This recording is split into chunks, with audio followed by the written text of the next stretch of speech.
allow Dr. Tunji Alausa to take the lead of the Senate. Thank you.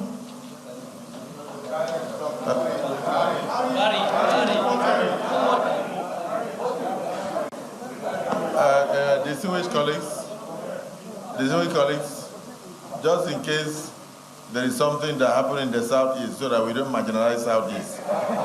Distinguished Senator Nweboyi, your hand has been up. Thank you, Mr. President.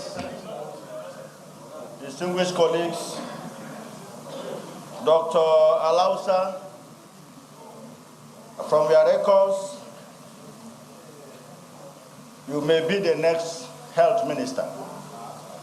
And if that happens, I want to bring your attention to two things.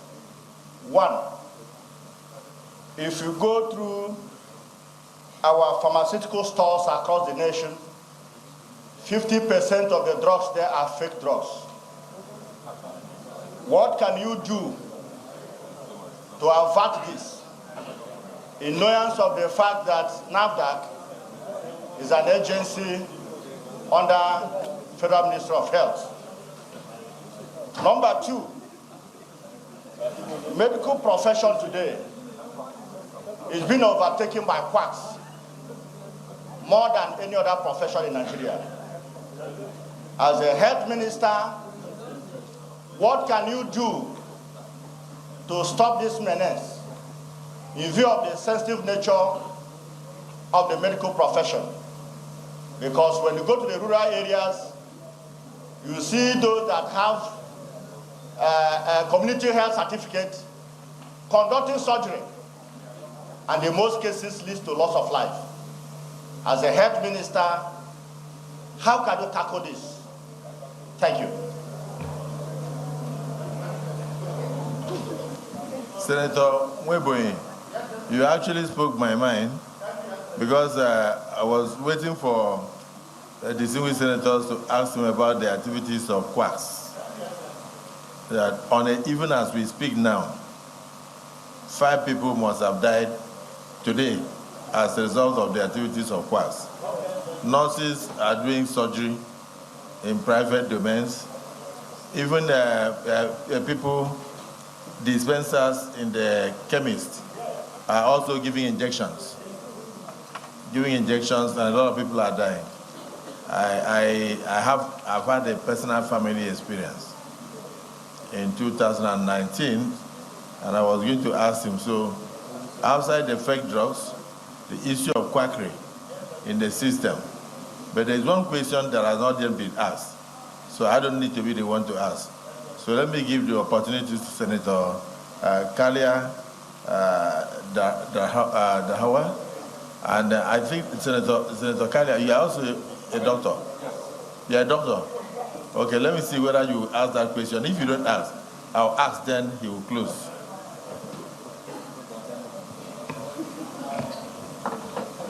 Mr. President, my distinguished colleagues, Dr. Alausa, I just want to ask you a straight question. And I'm asking you as a doctor, and a private doctor for that matter. One of the biggest problems we are having is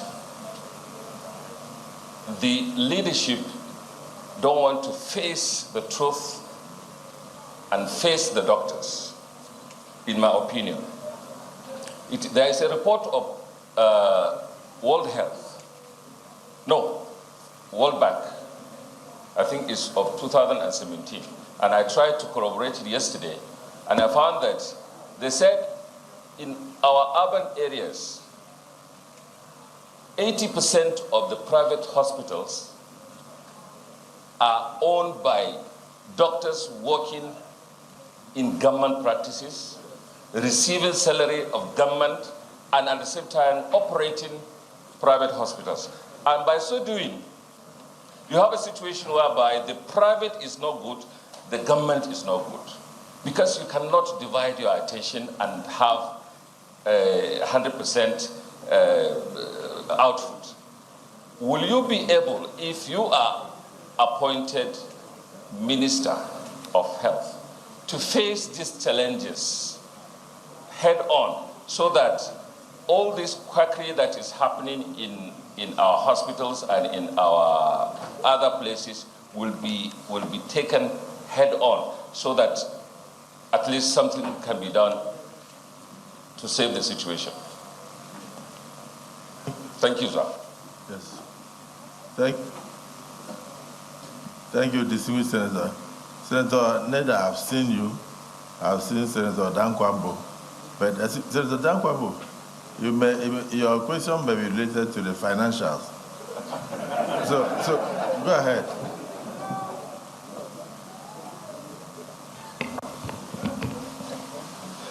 Thank you, the Senate President.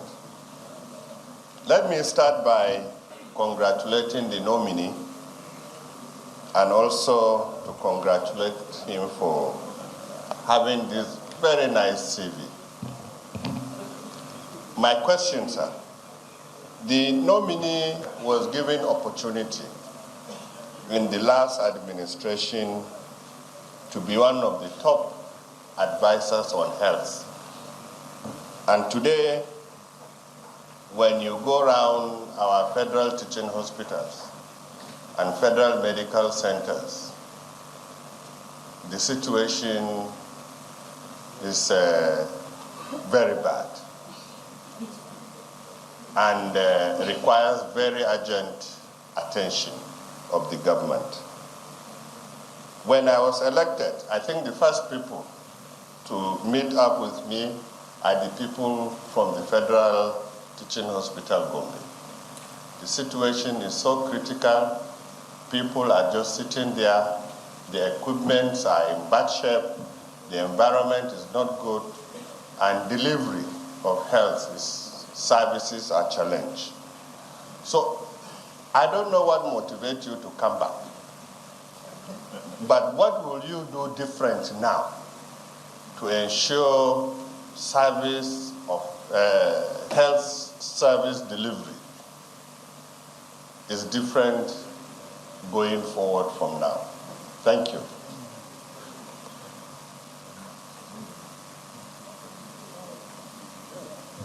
Thank you. Senator Onawu.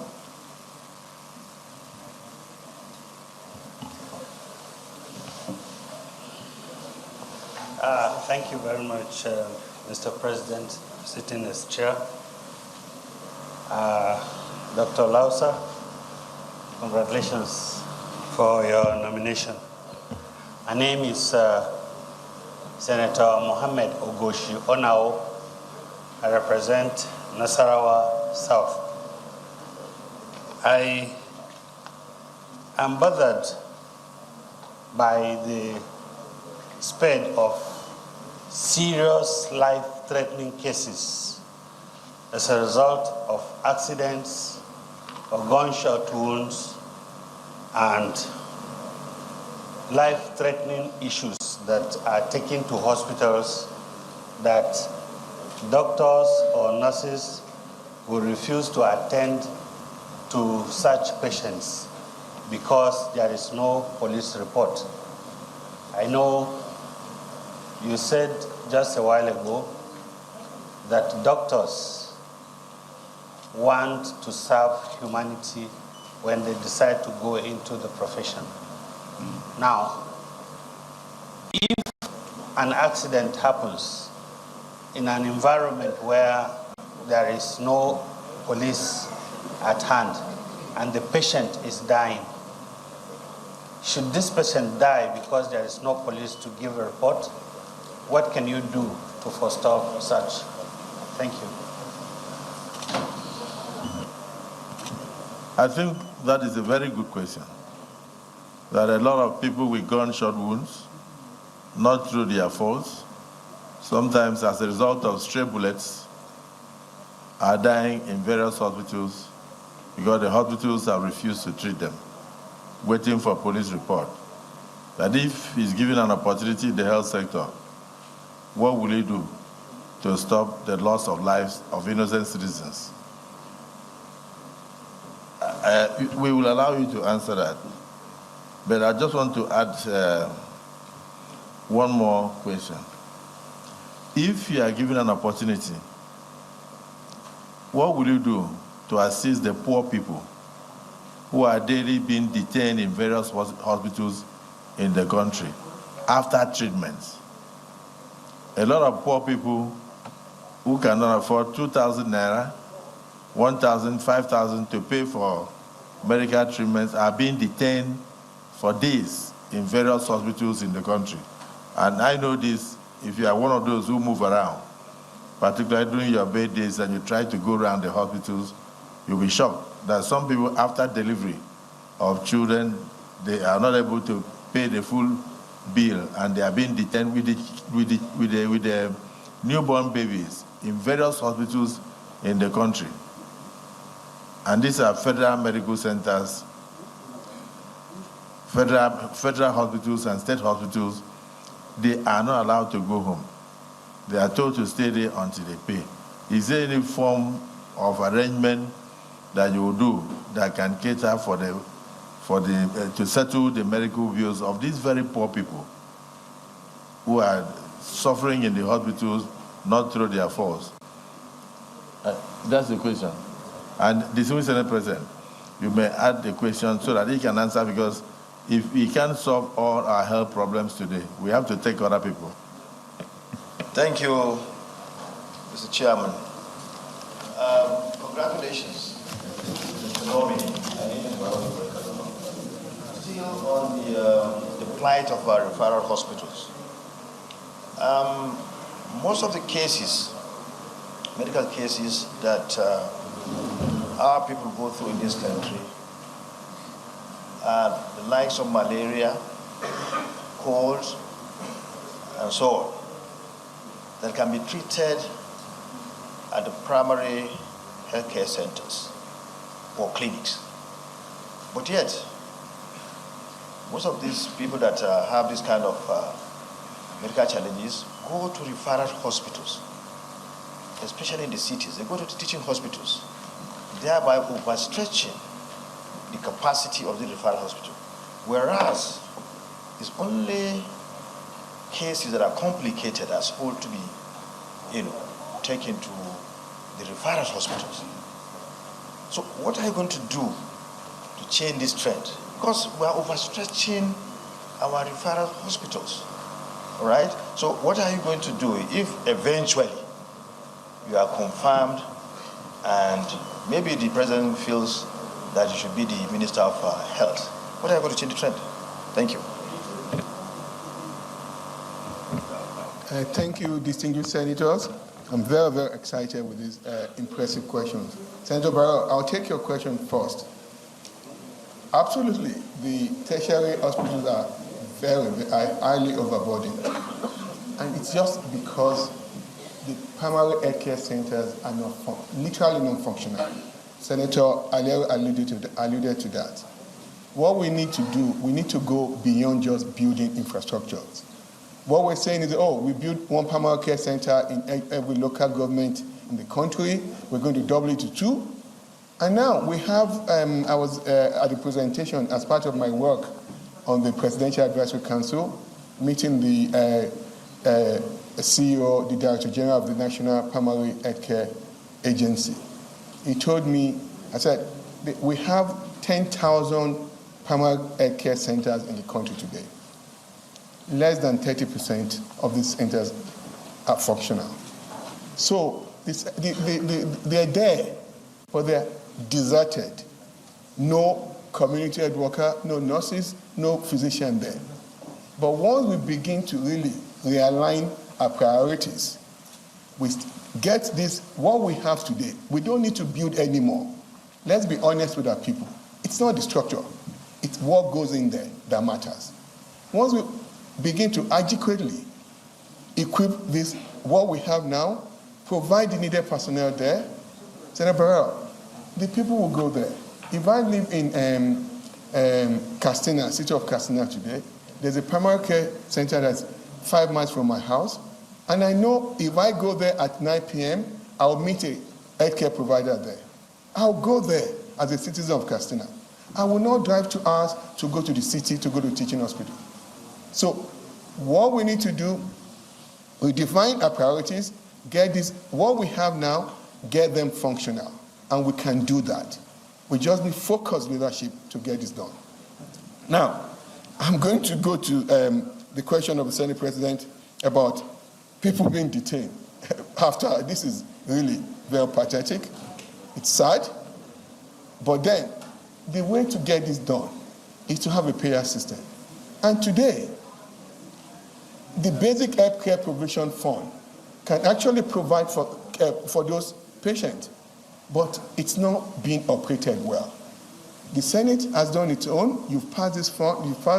It's a percentage of the federal budget, but it's not being managed. The National Health Insurance Agency they're not managing this fund well. So there's already a solution for that. This kind of patient can get rolled into this program that we already have that are existing. But there's so much disconnection in the way those two programs are being managed. Because the public will be very interested in what they are saying. The question is information dissemination. Now, you are saying that the Senate had already provided a solution by passing a bill that was signed into an act, providing, what do you call it? Yeah, the bill is the Basic Health Care Provision Fund. The funds are there, and that in the funds, let me tell you how the funds was apportioned.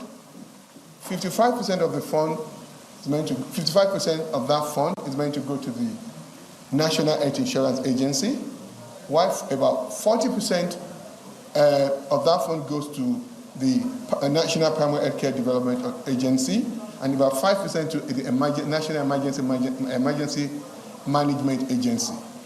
But the way those funds are being managed, nobody knows. Okay. Now, if you are given an opportunity to be a minister of health or to work in the health sector, how will you manage the fund? What modalities will you put in place? Want to even let the farmer and the poor people in Nigeria to know that there is succor provided by government through legislation, and that those funds are actually there to assist them instead of they are being detained in hospitals weeks and months after their surgery and after deliveries. What will you do differently to make sure that the public is, one, aware, and two, impacted by these funds? Okay.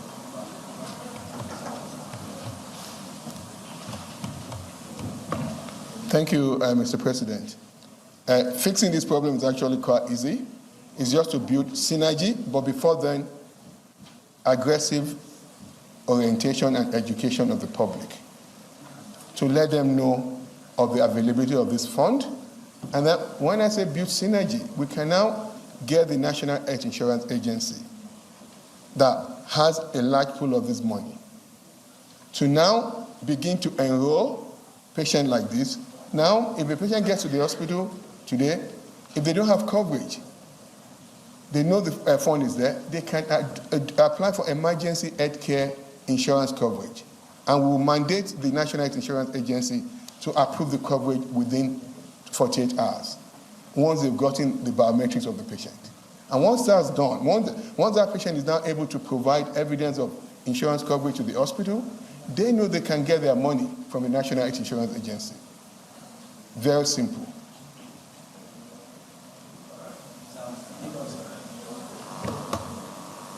Apparently, we can't keep you forever. But I would think that you should also involve the legislators, House of Representatives and Senators, and you should bring out guidelines and share those guidelines with us. So when we go back home, we also educate our constituents and give them those forms to fill and for them to have an idea that such succor is in existence to assist the poorest poor, because it will also save them from embarrassments and death. Then, my final question, which is actually supposed to come from the floor, but it did not come, is that today, many doctors in the employment of the federal government and state government abandon the general hospitals, abandon the federal government institutions for their own private hospitals. And they also divert. Oh, has he answered? He has answered. He has answered. Okay. In addition, allegations abound that sometimes equipment provided by federal government find their way into the private clinics of the hospital or the doctors. So they are getting monthly salaries, but their private clinics are booming, while the government hospitals are empty and patients are dying. What will you do differently to change the orientation so that Nigerians can get the benefit of the funds that federal government continually put into these hospitals and also the state governments? Thank you, Mr. President. It's about the same question that the distinguished senator on the Hall there asked about the role of these doctors having dual interest. They go, work in the public hospital and go to the private hospital to work. Their loyalty is divided. Now, Mr. President, you've added a third tripod to it on the fact that these doctors, beyond abandoning their work, they also use government equipment to go and do their private work. There are lots of problems here. We don't have standard policy and procedures in place to discipline this physician. And that's what the senator said, that the government or NMA, they're very reluctant in confronting the doctor. We have to.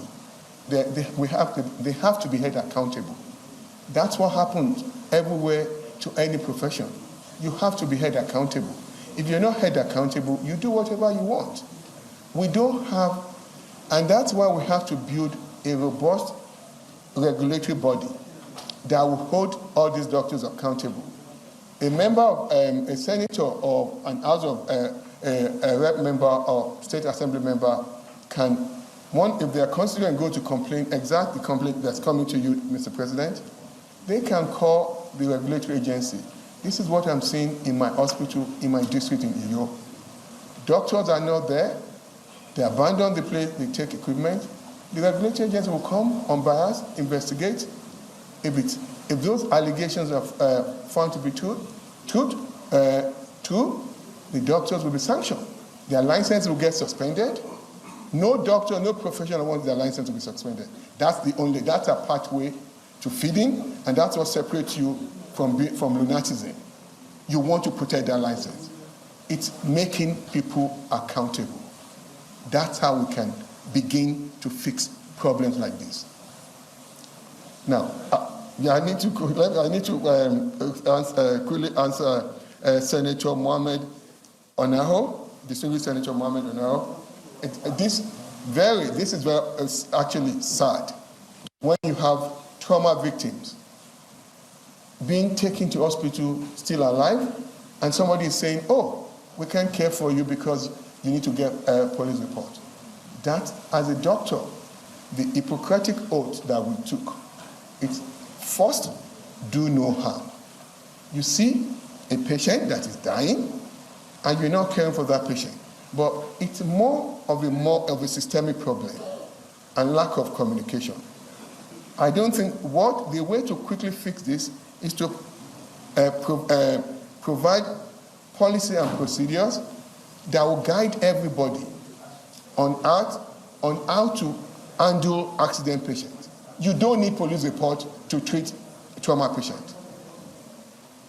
This will be communicated to the Inspector General, because what happened is that all these healthcare providers are scared. The police will come and prosecute them. That, you've treated a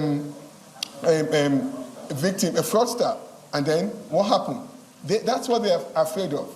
But even if you're a fraudster, even if you're a robber, and you're not dead yet, it's your right to live. You can be treated, be rescued, be saved, and then be prosecuted. That's it. You don't say, oh, I'm not going to treat you because you're a robber, and then you die. You've taken that ability for that person to live into your hand. That is not acceptable, and that's not the way doctors are trained. First, do no harm. Now, let me quickly answer distinguished Senator Nwobo's question about NAFDAC and quacks. That actually fits well into distinguished Senator Yaradua's question, medical liability. There are lots of quacks there. Why there are quacks is that there's no accountability. I can be a nurse today, open a healthcare shop there, start doing deliveries. Nobody's regulating. All the healthcare facilities are not regulated.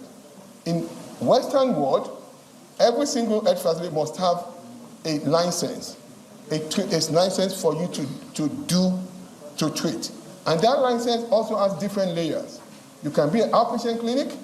If you want to add surgical operation to it, you have to apply, and they come to inspect the facility that you have. And you don't even get that license once, and they say, oh, you got in license 10 years, bye-bye. You get re-inspected every 1 to 2 years. You have to maintain those standards. We need to build quality regulatory body that will take care of this. Now, with regards to NAFDAC, it's a little bit sad to say it's beyond these fake pharmaceutical drugs coming in. These fake drugs, these drugs are killing our people. A lot of people are developing kidney failure because of drugs, counterfeit drugs. This is causing more morbidity into our society. And it's very unfortunate to say today, NAFDAC is not functioning the way it should be. It's not functioning. And if I'm given that opportunity, that's one of the first agency that I will totally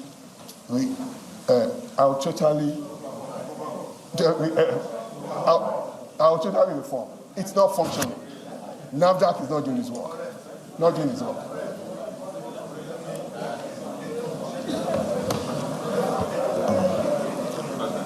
At that point, you can see the sincerity of Dr. Alausa. I think just like every other person here, I've also been a victim of medical neglect. My first grandchild in 2019 in a federal medical center died through bleeding. Was having a drip, and it tissued in the night. There was no help, no doctor, no nurse, and he bled until he lost over 60% of his blood. And almost going mental, he struggled and fell on the floor, was looking for water to drink, and he rolled on the floor outside, entered early morning dew, poured the dew all over his body, and then that's where they found him. By that time, he had gone into a coma. I was on my way to Port Harcourt for the 2019 rally. When they called me, I entered the 32-year-old boy. I struggled. They went to go and bring the defibrillator to attempt to revive the heart. It did not work. And I said, how long? They said it stopped working 8 years ago. I used my hand and struggled with my personal physician. I could not revive him. I had to close his eyes and put him in the mortuary. And then I proceeded to Port Harcourt for the rally. He left behind 3 children.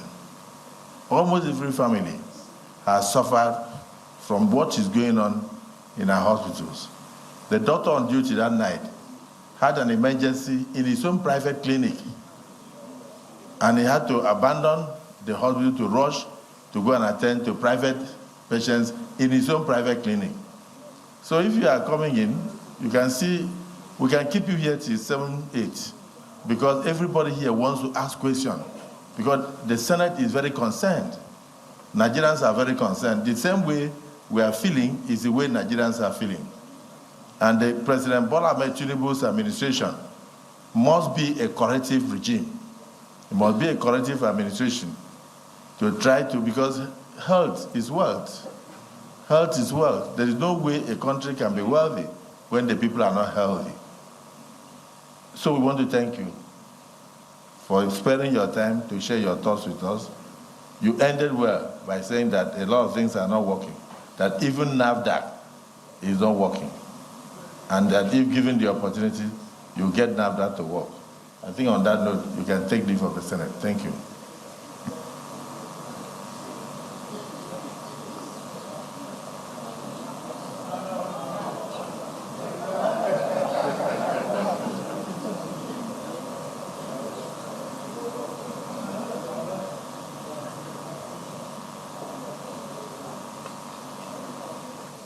After over an hour and about 20 minutes of grueling session right there for the nominee from Lagos State, Dr. Tunji Alausa, with an extensive medical career, of course, a board-certified nephrologist, answering a lot of questions there, especially when it comes to brain drain, infant and maternal mortality, medical tourism, and of course, talking about, the primary health care centers and how they should be treated.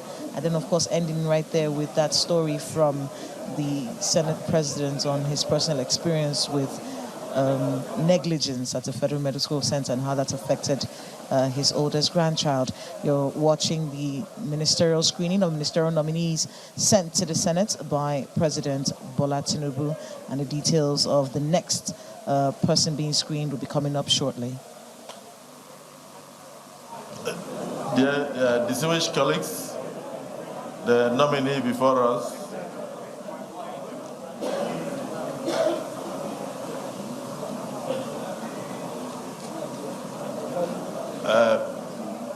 without saying much, just give us a short resume of yourself, and then the distinguished senators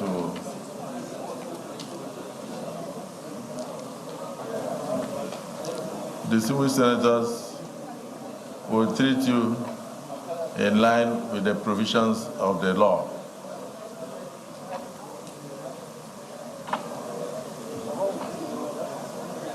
Let me begin by thanking God Almighty, who make it possible for us to be here for this screening exercise. My thanks and appreciation to the President and Commander-in-Chief, who found me worthy to be part of these ministerial nominees. Your Excellency, the President of the Senate, most distinguished Senator Godswill Akpabio, Your Excellency, the Deputy President of the Senate, Senator Barau Jibrin, Principal Officers of the 10th Senate, Your Excellency, with your permission, let me start the recognition from the senators from my state. I will start with my senator, Senator Ibrahim Hassan Ankombo, Tolban Gombe, the immediate past governor of Gombe State, senator representing Gombe North Senatorial District, and Senator Tony Aro, representing Gombe South. My bosses, distinguished senators of the 10th Assembly, Your Excellency, Mr. President, with your permission, I want to recognize my colleagues, non-serving senators. I will start with Senator Bello Hayatu Gwarzo, the former Chief Whip of the National Assembly, Senator Joshua Lidani, Senator Ahmed Hassan Barata, Senator Aidi Giang, Senator Alkali Jajere, Senator Jalo Zarami, Your Excellency, the member representing my federal constituency in the House of Reps is equally here, Honorable Rashid. Former members of House of Reps from my state, Honorable Binta Bello, Honorable Umar Nafada. Your Excellency, let me take us to the last part of the resume. I was a member of the 6th, 7th, and 9th Senate. When I was at the 6th Senate, I was made the Vice Chairman, Senate Committee on State and Local Government. When I returned in 2011, I was the Chairman, Senate Committee on Nigerian Air Force. In 2019, after the general election, I was made as the Chairman, Senate Committee on National Population and National Identity, and an acting Chairman, Senate Committee on Industries. Later, I was moved as the Chairman, Senate Committee on Trade and Investment. Mr. President, my very bosses, distinguished senators of the 10th Assembly, I am glad to inform you, Mr. President, among the referrals that were made to my committee, 2 upscale for presidential assent. Copyright Act Cap C28 LFN 2008 Repeal and Reenactment Bill 2021. Financial Reporting Council Act 2021 Amendment Bill 20 SB 824 was also assented by Mr. President and Commander-in-Chief. Mr. President, my bosses, distinguished senators, this is a very brief biography of my resume. Mr. President, with your permission, I raise my case.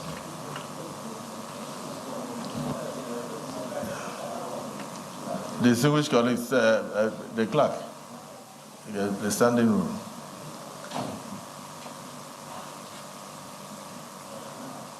Order 9.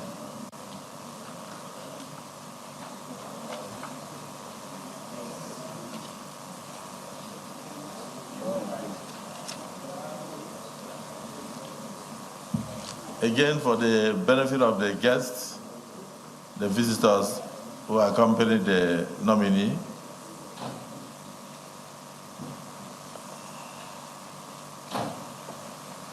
the Senate Standing Orders 2022 as amended in Order 9 says, privileges are the rights enjoyed by the Senate collectively and by the members of the Senate individually, conferred by the Legislative Houses Powers and Privileges Act, Cap 208, Laws of the Federation of Nigeria 1990, and other statutes, or by practice, precedents, usages, and customs.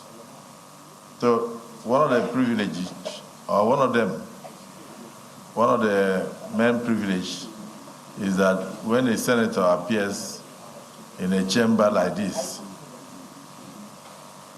he will introduce himself for the generality of the public, and thereafter he will take a bow, because it's assumed for him to have been a senator, he's more than qualified to be a minister. After all, he was oversighting ministers. So, and I must also apologize to my colleagues who are representing the nominees, that today we didn't give you much chance to talk about them because we expect you know them.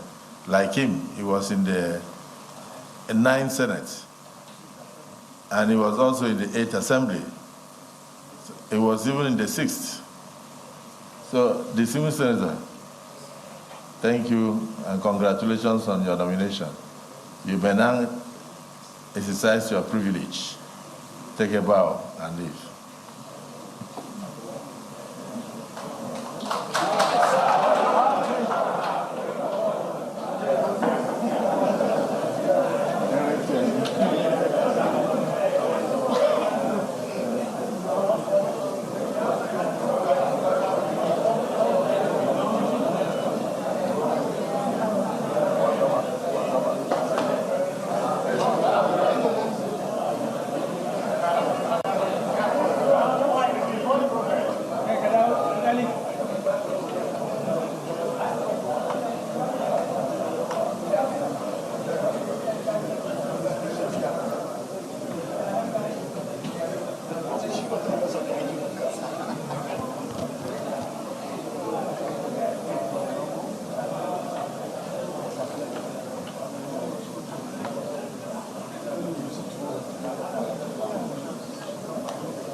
the chief whip, do your work.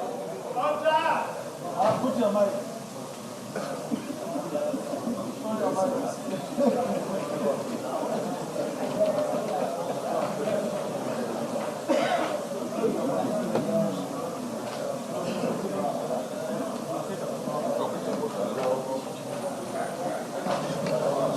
Order, please. Let's maintain silence. Absolute silence.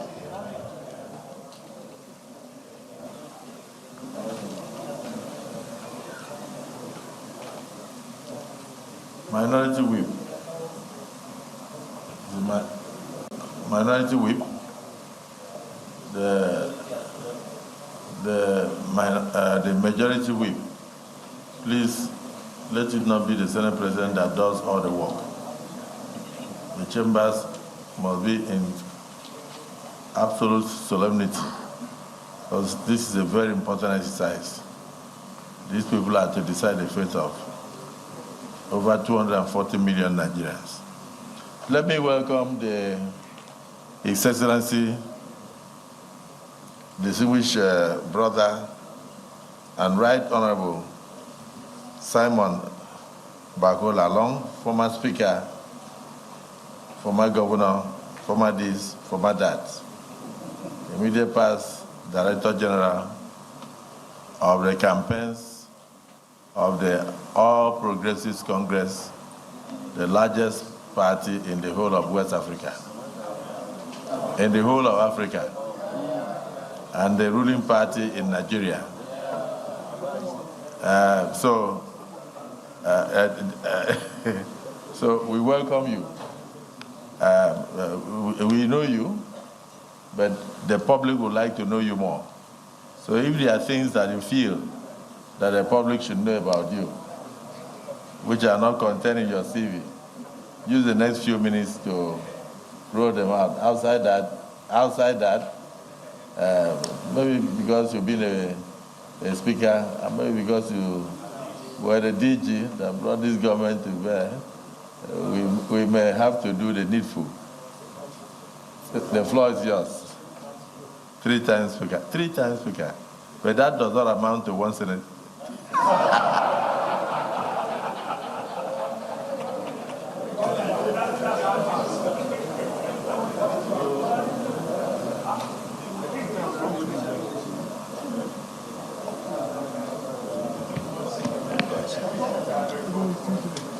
Thank you. Thank you very much, Mr. President. Your Excellency, Mr. President of the Senate of the Federal Republic of Nigeria, Your Excellency, the Deputy Senate President, very distinguished senators that are here, members of the press, ladies and gentlemen, I will say to God be the glory. I am here, Simon Bako Lalong. I did primary school, I did secondary school, I read law, master's degree in law.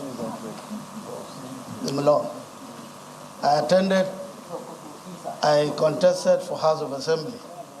After the contesting for the Secretary of the Nigerian Bar Association in my state. After House of Assembly, I was elected Speaker 2 times. After the second time, I attempted to be Governor of Plateau State. Again, I was given opportunity 2 times to be Governor of Plateau State. I left as the Governor of Plateau State.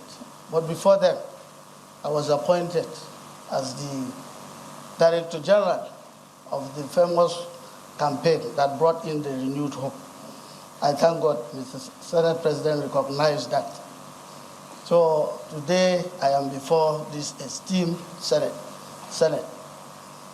First, while I was governor, while I was speaker, I was elected 2 times as the chairman of the Conference of Speakers of Nigeria. Even when I left, they still elected me as chairman of former speakers of Nigeria. I am still up to date, their chairman. I am very happy that many of my members are before this distinguished Senate. I have seen a few of them as distinguished senators. Mr. Senator Anao is over there. So many of them, association of former speakers, who are now senators, who are now distinguished senators. I moved from there to be a governor. As a governor, I was elected as the chairman of the Northern Governors Forum. And as Northern Governors Forum, I again presided over many of the governors who are now senators that are here. Again, I saw Senator Tambuwal over there. I saw Senator Yari over there. And many of the senators that are there, whom I interacted with severally. And all of them were chairmen of the Governors Forum, and we worked together, irrespective of our political differences. Even at that, when we were in the National State Assembly, we worked with a lot of them who are in the House of Reps, and today, one-time senators, and they are back again. I've seen Senator Ningi. I've seen a lot of them here, a lot of them. I don't want to mention all, because time is not on our side. At the Governors Forum, I'm very happy that Senator Omai is here, although running away again, not to join us, to join us outside. Senator Osita and so many of them that we work together in the party. The greatest moment of my life, too, was when I was given the opportunity as the Director General of the campaign to bring in the renewed hope. During the renewed hope, I worked with the Senate President, now current Senate President. Mr. President, congratulations. I worked with the Deputy Senate President and many of the principal officers that are here. It was not an easy task to bring back a renewed government in Nigeria. But by the grace of God, we brought Shuaibu Ahmed Tinubu and Kashim Shettima. Let me use this opportunity to thank all of you and I think many of the senators that are here through the campaign that we came back and delivered again a new hope for Nigeria. I will also use the opportunity, lest I forget, to thank our chairman, President Muhammadu Buhari and his dear wife. I must also thank Mr. President and his wife, Senator Remy, during the campaigns. And I thank all of you, especially the SPC senators that were here. Although I saw myself as the least among them, but with their cooperation, we went all around, and today we have a Senate that everybody has a hope that it will be a renewed Senate of the Federal Republic of Nigeria. In the course of my campaign, I saw the Senate President gave a name. He said he will now be called, yes, Father. But before then, we call him Uncommon Senate President, presiding over an uncommon Senate in an uncommon environment for uncommon Nigerians. And I pray that at the end of the day, Nigerians will have this uncommon hope. I will not forget my senators. I was privileged, and I must extend this gratitude to all of you for electing one of us from my state. The minority leader is from my state. He's now my leader in the state, Senator Mwatko. And the soldier senator, AVM Napoleon, is also from my state. And then the young one, and they say very active too and strong, Senator Dicket Plank, who are three of my senators. I don't want to name a lot of them, because when you go to Benue, you go to Nasara, they will tell you they came through me. But I thank God that they are here. My own is to come back again and express my gratitude to all of you and to stand here to thank Mr. President for the confidence that he saw in some of us. And he said we must come back and join him again to work as cabinet members of his cabinet. So it's my privilege to come here and extend my gratitude to all of you as I stand and appeal for also an accelerated approval so that I can quickly join Mr. President like others to work for the common good of this country. I thank you very much, Mr. President. Distinguished senators, what you just said was like a State of the Nation address. We are not doing a confirmation today, but it was already given a valedictory acceptance speech. Distinguished Chairman, when you were the Director General of the last campaign, I was actually the Vice Chairman of the campaigns. So I'll be biased if I ask you any question, because I can attest to your integrity, I can attest to your capacity. But I want to ask one question. No, not a question. I want to recognize one senator to ask you a question if he has any. And that senator is not Shuaibu. We are not talking about Romani, we are talking about Lalong. Now, Senator Air Vice Marshal Napoleon Bello, retired. Is he here? AVM. Here is your senator, or here is your ministerial nominee and your former governor. Do you have anything to say?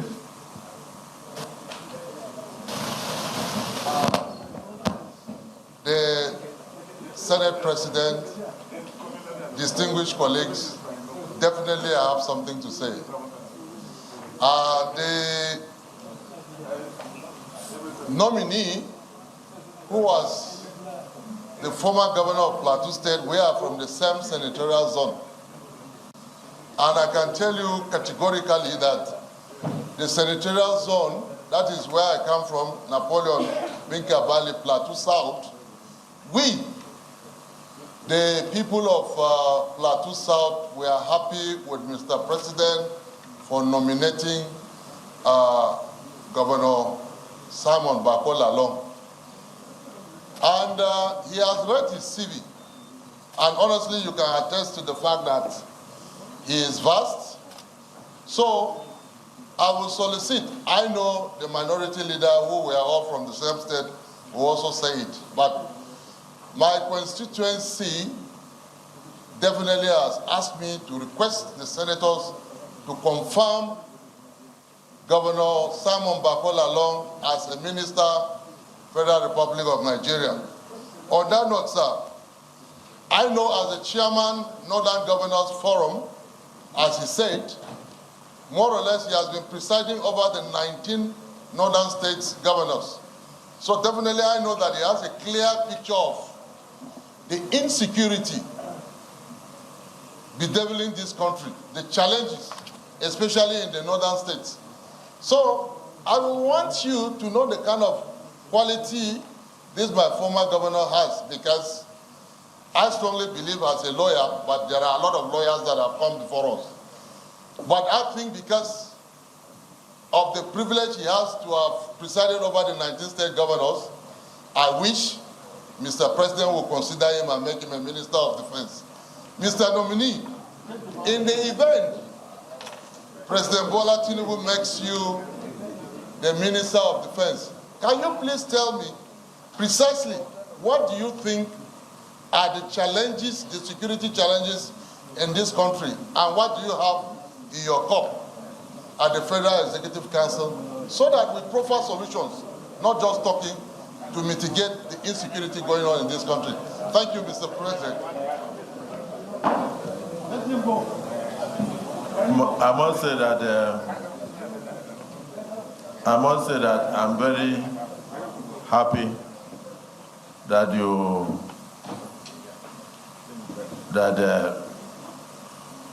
Air Vice Marshal Napoleon Bello retired.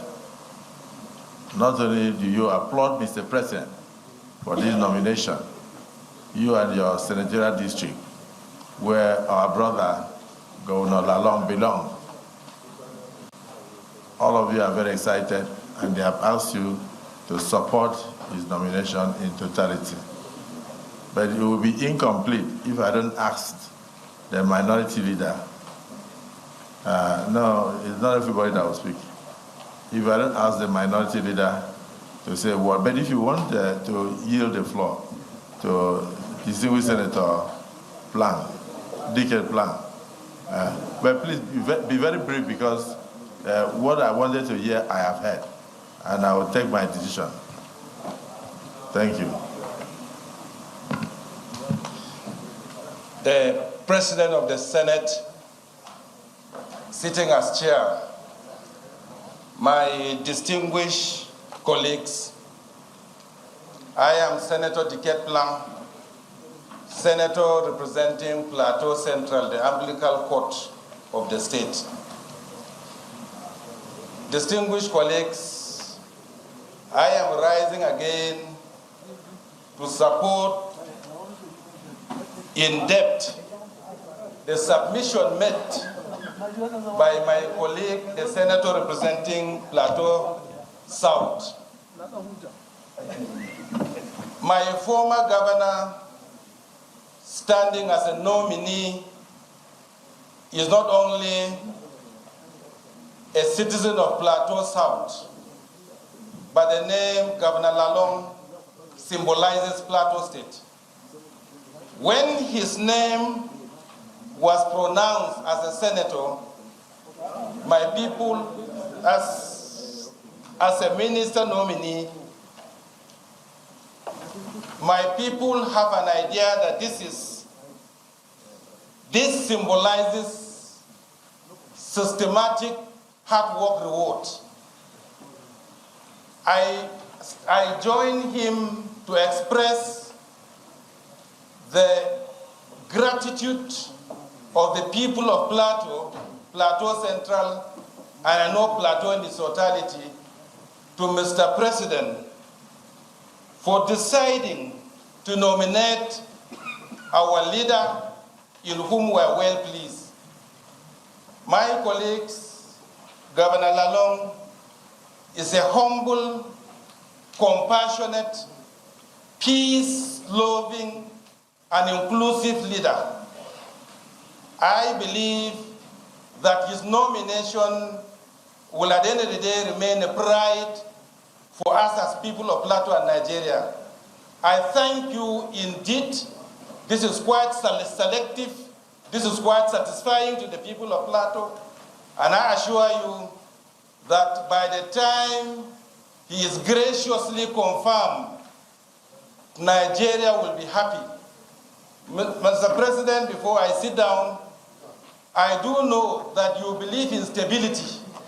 When you came up, your desire is that Nigeria should be cohesive, Nigeria should be together. My former governor symbolizes stability. He is inclusive in governance. And I believe this is a wise choice, and I thank you because I know by us you will be confirmed.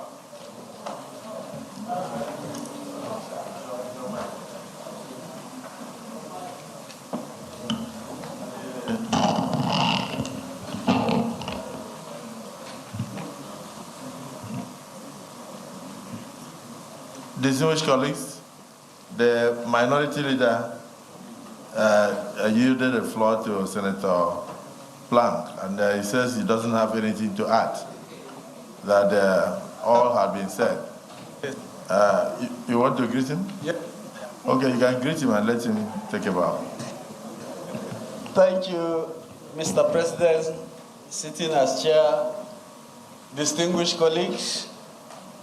Mr. President, I want to align my thoughts with the views of Senator Napoleon Bali and that of Senator Decade Plank.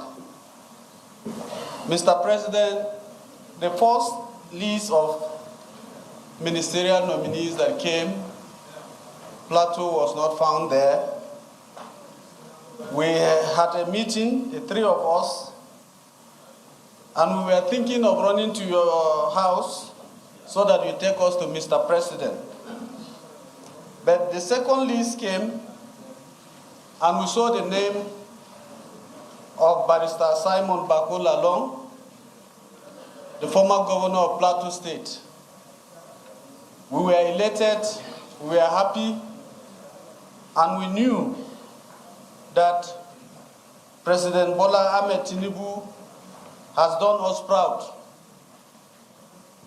Mr. President, I'm happy that you have worked together with the nominee, and he has worked with quite a number of senators here in his capacity as the former Speaker of Plateau State House of Assembly and also as the Governor of Plateau State, where he was the chairman of the Governors Forum.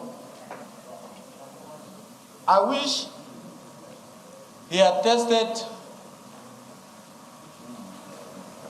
his presence in these red chambers. I would have appealed to my colleagues that, as it is with our tradition, that we ask him to take a bow and leave. Is it not hear me well, sir?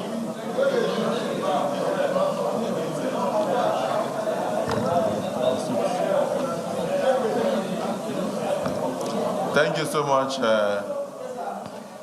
I'm not done, sir. I therefore wish to thank all my colleagues. I'm very confident in the level of his intelligence and his capacity to answer any question, sir. But I know that as has been, he has given us his CV. We have seen all that he has done before for this country. And therefore, I wish to recommend to all distinguished senators here that we ask him any question we can ask him and allow him to take a leave of the Senate and leave. Thank you, Mr. President.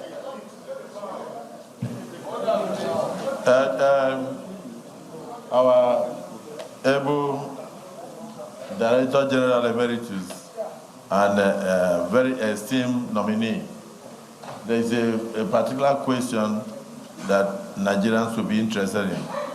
I know that security cannot be discussed in public, but at least you can posit some solutions that are generic in nature. Somebody asked that if you were to be given a portfolio that has something to do with the defense of the citizens, what would you do differently in order to ensure that people can sleep with their eyes closed, both in Benue, in the Plateau, in Borno, and even in the southeast and south-south? If you just posit a generic answer and thereafter you step forward and take leave of the Senate. Thank you very much, Mr. President. I said earlier that I acted as the Director General of the campaign. In this campaign, we drew up a manifesto. That is the manifesto produced by today His Excellency the President of Nigeria. Very robust on how to handle security in Nigeria. While I was the chairman of the Northern Governors Forum, where we had a lot of these issues, we took a document, we took a summary, because we considered this comprehensively. And this was chaired by many security experts, and we produced a document. Mr. President, part of this document was, first of all, to look at the roles of traditional rulers. It was under my watch that we produced a document which we thought that was going to form part of the constitutional amendment to allow traditional rulers to be part of addressing security issues in Nigeria. The second one, Mr. President, is that it is a long time that we did recruitment within our security. We need manpower, but we also need technology. It is a long time, and these are part of the manifesto. Without technology, the wars in the world now are fought on with technology. But you can need humans to man this technology. It was the issue, and I said that the former chairman of the Governors Forum is here, two of them, and within the Governors Forum produced a document. Now, what was this document? Was to go beyond our traditional issues and to look forward. First, the capacity must be improved of the manpower for the armed forces. Secondly, there must be training and retraining, and then provisions of technology. Today you are seeing Tucano jets. It was part of the request that we must start seeing Tucano jets flying all over. The second one is the drones. People are using drones to the point where we all agree that if it was issue of money, we agreed that let the money be deducted from our excess crew. The security is very important. If we don't have security, there will be no development. And those were some of the issues that we all agree. And that was why we said we should not leave traditional, in the North, we can't leave traditional rulers out. I pray that we'll have another opportunity for constitutional amendment, and that bill that was kept out will now be reintroduced again. And then, like I said, it's just a matter of summary. But let me not forget, because I saw my comrade friend, Oshomele, Senator Oshomele. He was the Deputy Director of Operation of the campaign. So he's a senator. I'm sure other details he can always produce on my behalf, because the documents are still with him. He has not handed over everything to me. Distinguished Senator Oshomele. So issues of security should be seen to be very, very important. I thank you, my senator, for bringing up this. But at the local situation, I always say that what we did in Plateau, security is not all about shooting. It's not all about that. That is, yes, it's good. But there are local issues, and some of these local issues will have to connect with diversity of the environment. And when it comes, because there you see ethno-religious crisis.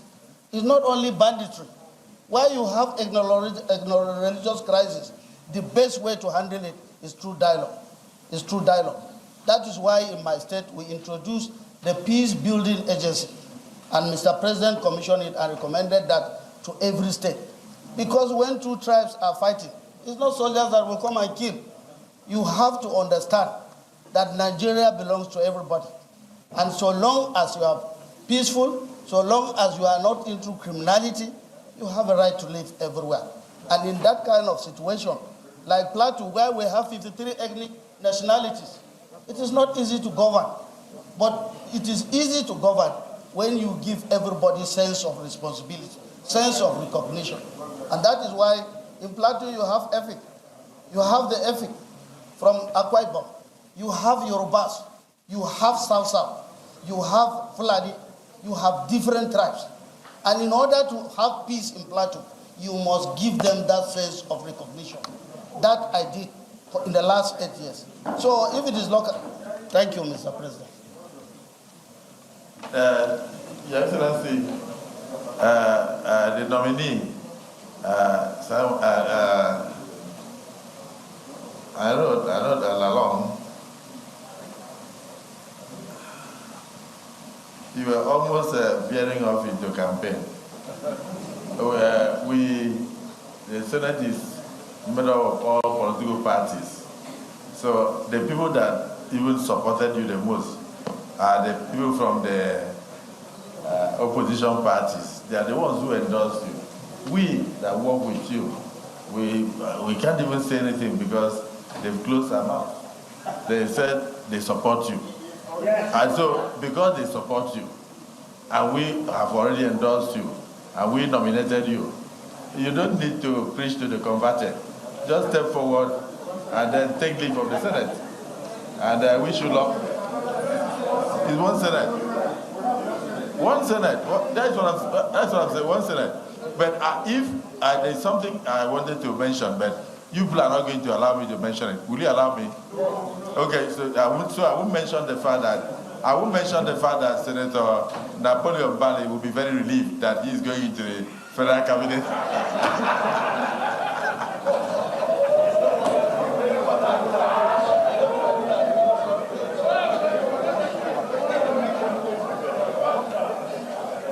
The former governor of Plateau State, Mr. Simon Lalong, making his way out of the Senate chamber, governor between 2015 and 2023, a graduate of Bello University, a lawyer by trade. In fact, he has a reputation as one of the longest-serving speakers of the Plateau State House of Assembly. And of course, a very interesting conversation there. Pertinent to note that Mr. Napoleon Bali beat Mr. Lalong in the last election when he was trying to run for senator of Plateau South. Which is the reason why the Senate President is making that comment there at the end of that screening process. And of course, answering questions really about insecurity, because Plateau State has been plagued with insecurity, mostly ethnic and religious crisis in the state, talking about how local issues have to do with the diversity of the state, calling on dialogue as the way forward in solving that situation. Interesting screening process there from the former governor of Plateau State, Mr. Simon Lalong, making his way right now to the podium for his own screening is the former governor of Kebbi State, Atiku Bagudu, making his way right now, bowing to the senators as he makes his way to the podium to be screened as one of the ministerial nominees sent to the Senate by President Bola Tinubu.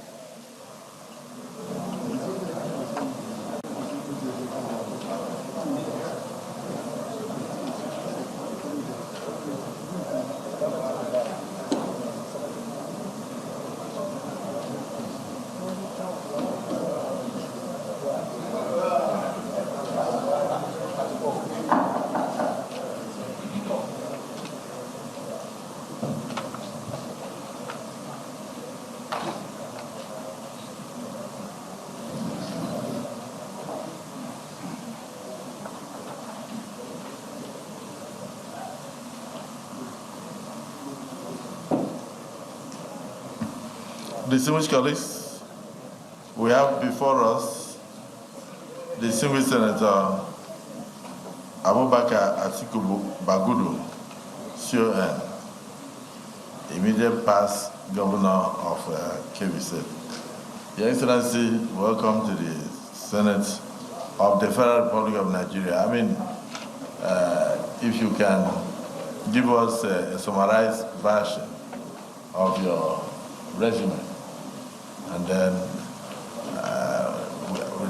your colleagues will now have the opportunity of asking you to enjoy your privilege. Thank you.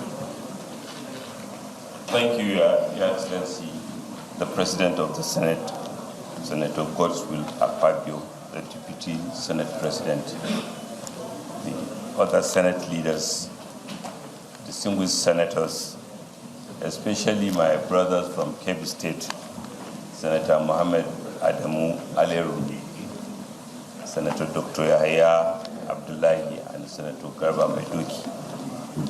Your Excellency, thank you for varying your rules to stay longer hours in order to help in confirmation hearings as requested by Mr. President.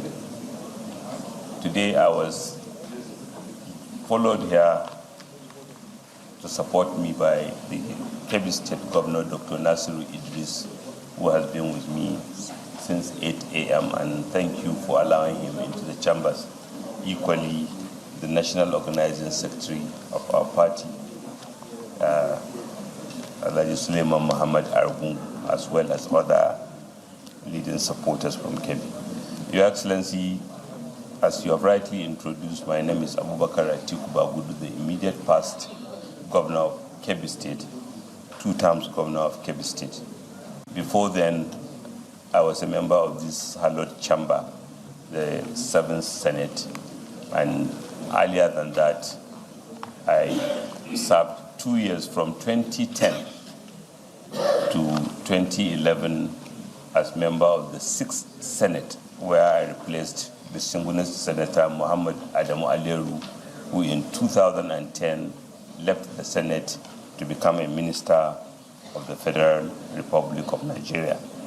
Equally, in this period, I have I was called upon and honored by my colleagues to serve as the chairman of the Progressive Governors Forum, in addition to a number of ad hoc assignments, which include being vice chairman to President Muhammadu Buhari in the National Food Security Council, which is a council that was designed to ensure that Nigeria keeps an eye on food security. Equally, I was the vice chairman of a presidential initiative to ensure that artisanal gold mining that is fraught with a lot of criminality rather than the opportunity that is in it is organized and made to help us organize the sector in order for the sector to contribute its fair quota to our nation. Equally, I have handled a number of party assignments, most especially being twice the chairman of the campaign committee of Ekiti State gubernatorial elections. And just recently, I was one of the two nominees of the president, as he was then president-elect Shuaibu Ahmed Tinubu, in the Presidential Transition Council. Your Excellency, I have provided all my schooling and all my employment history, from lecturing to working in banks to being a World Bank scholar and having a stint at the World Bank, IMF in Washington, and as well as interest in a number of companies, and while serving at one time as a special assistant to the Honorable Minister of Finance, Kalu Iduka Kalu. If time permits, Mr. President of the Senate, I can continue or I can stop there. Thank you, guys.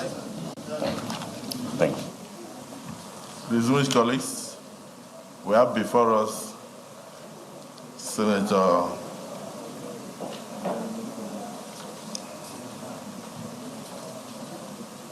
Bagudu, and he has given a brief of himself. Is it the view of the Senate that he takes a bow? Yes.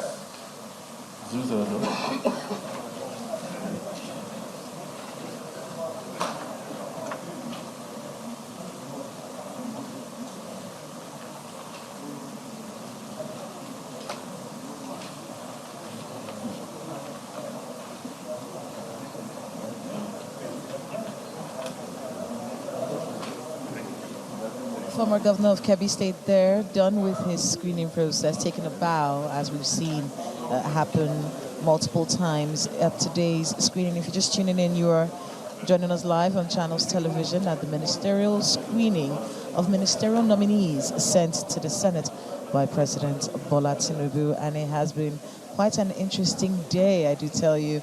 Their two-time governor and former senator from Kebbi State taking a bow after his screening exercise. Atiku Bagudu of Kebbi State. And just a rundown of some of the major things that have happened today. Today's screening exercise started with a letter from President Tinubu where we were informed that Dr. Miriam Shetty had been removed and replaced by Dr. Meriga Mahmood, just two of her four names there. And then, of course, Mr. Festus Keyamo added to that list, bringing the list of ministerial nominees to 48. And since then, we've seen screenings of the former governor of Osun State, Adegoyega Itola. And, of course, we saw the screening exercise of Mr. Ibrahim Gaidam of Yobe State, Sabi Abdullahi of Niger State, Senator Heineken Lukobri of Bayelsa State, Mr. Tunji Alausa, Lagos State, and of course Senator Alkali Ahmed Saidu of Gombe State, and former governor of Plateau State, Simon Lalong, was screened today as well. And we just saw there Atiku Bagudu of Kebbi State, former governor of Kebbi State, being screened, bringing the total number of nominees screened by the Senate to 36. That is the number we're seeing right now, 36 out of 48. And making his way right now to the podium is the former governor of Zamfara State, Mr. Bello Matawalle. The immediate past governor of Zamfara State, Bello Mohammed Matawalle, MON. Distinguished nominee, if you have anything to add to your resume, just summarize it briefly for the information of the general public and for the knowledge of all Nigerians. The floor is yours.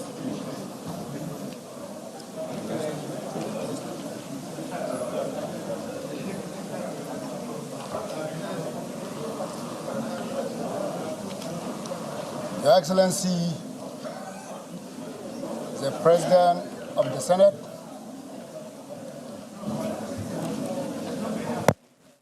Your Excellency, the President of the Senate, Your Excellency, the Deputy Senate President, the leadership of the Senate, Your Excellency, permit me to name my senators from Zamfara State, especially the former governor of Zamfara State, Senator Abdullahi Abubakar, and Senator Sabiau, and Senator Ikra Aliyu Bilbis, distinguished senators. My name is Bello Mohammed Matawalle, a nominee from Zamfara State. Your Excellency, let me thank Mr. President and the Commander-in-Chief of the Federal Republic of Nigeria, His Excellency Bola Ahmed Tinubu, for nominating me to be one of the ministers in the Federal Republic of Nigeria. And let me thank His Excellency, the Senate President, for admitting me to this chamber for permission and screening. Your Excellency, sir, let me thank my former colleagues who are here with me, and my friends, like Senator Hassan Mohammed Gusau, Senator Binta Masi Garba, and the former Deputy Speaker of the House, Babangida Nguruje, Honorable Khadija Bukar Abba, Honorable Babagana Tijani Banki, and Honorable Mohammed Ahmad Sani. Your Excellency, I'm a former member of the House of Representatives from 2003 to 2015. I was the Chairman House Committee on Ethics and Privilege of the House from 2003 to 2007. And from 2007 to 2011, I'm a former Deputy Minority Whip, together with one of my colleagues that is here, Honorable and now Senator Ali Indume, and Senator and the former Governor of Sokoto State, Aminu Waziri Tambuwal, and my friend, Honorable and now Senator Kao Sumaila from Kano. Your Excellency, in 2011 and to 2015, I'm the Chairman of the House Committee on National Security and Intelligence of the House. In 2019, I became the Governor of Zamfara State. This is short of my resume, which I believe all the senators have my resume with them. Thank you, sir.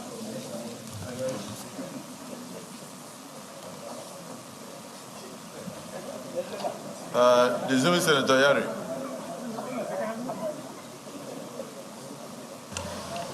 Thank you very much, Mr. President of the Senate, as the chair, my distinguished colleagues, I represent Abubakar, I represent Zamfara, Mr. President, and from Zamfara State.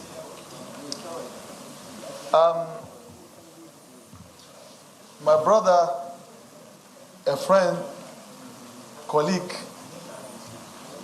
in the House of Representatives, my colleagues, you have heard of him, and as a privilege, Mr. President, we all of us from Zamfara State, we have met and agreed to adopt the nomination of Muhammad Bello Matawalle. So therefore, I requested Mr. President and my colleagues to allow the privilege as read by the leader of the Senate to take bow and go. Mr. President, I so submit.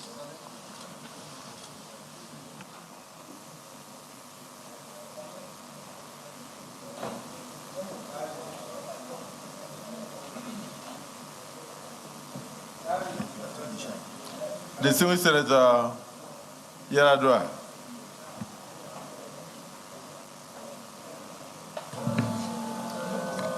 Thank you, Mr. President, sitting as the chair.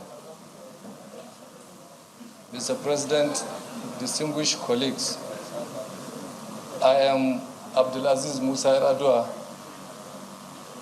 representing the good people of Katsina Central.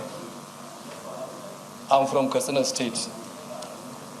Mr. President, I rise to support my brother, His Excellency Senator Abdulaziz Yari, that the nominee before us, having qualified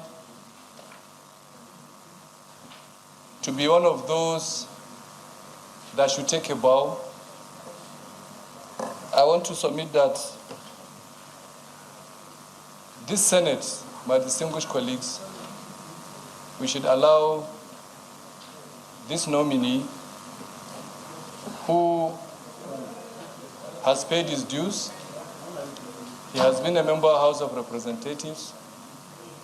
He has also been a governor, and he has told the path of those that have set records in this country. Having lost his election, he conceded defeat just the way the former president, Goodluck Jonathan, did. And I think he has made history, and it is the hope of this Senate that we get more people like them, more politicians who will, when they are defeated, they save the nation of resources of going to court. So on that basis, I want to support what my brother, His Excellency, has mentioned, that we should allow him to take a bow and go. Thank you so much, Mr. President.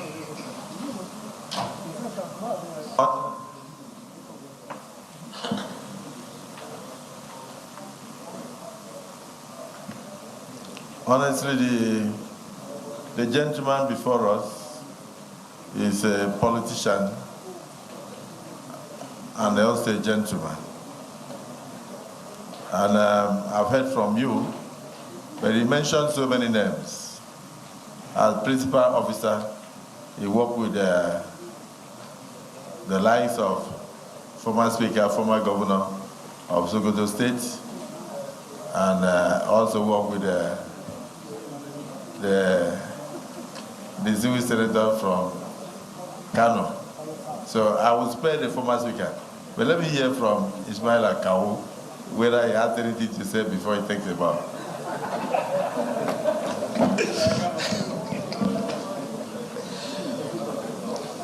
Mr. President, my dear respected colleague, I am Suleiman Abdurrahman Kawu Sumaila, OFR, representing Kano South Senatorial District. Mr. President, quite all right. Bello Muhammad Matawalle is our colleague from 2003 to 2015. We served in the 6th Assembly with him as leaders of the House of Representatives.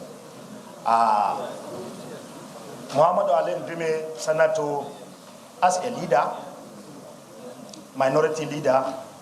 I am a deputy minority leader.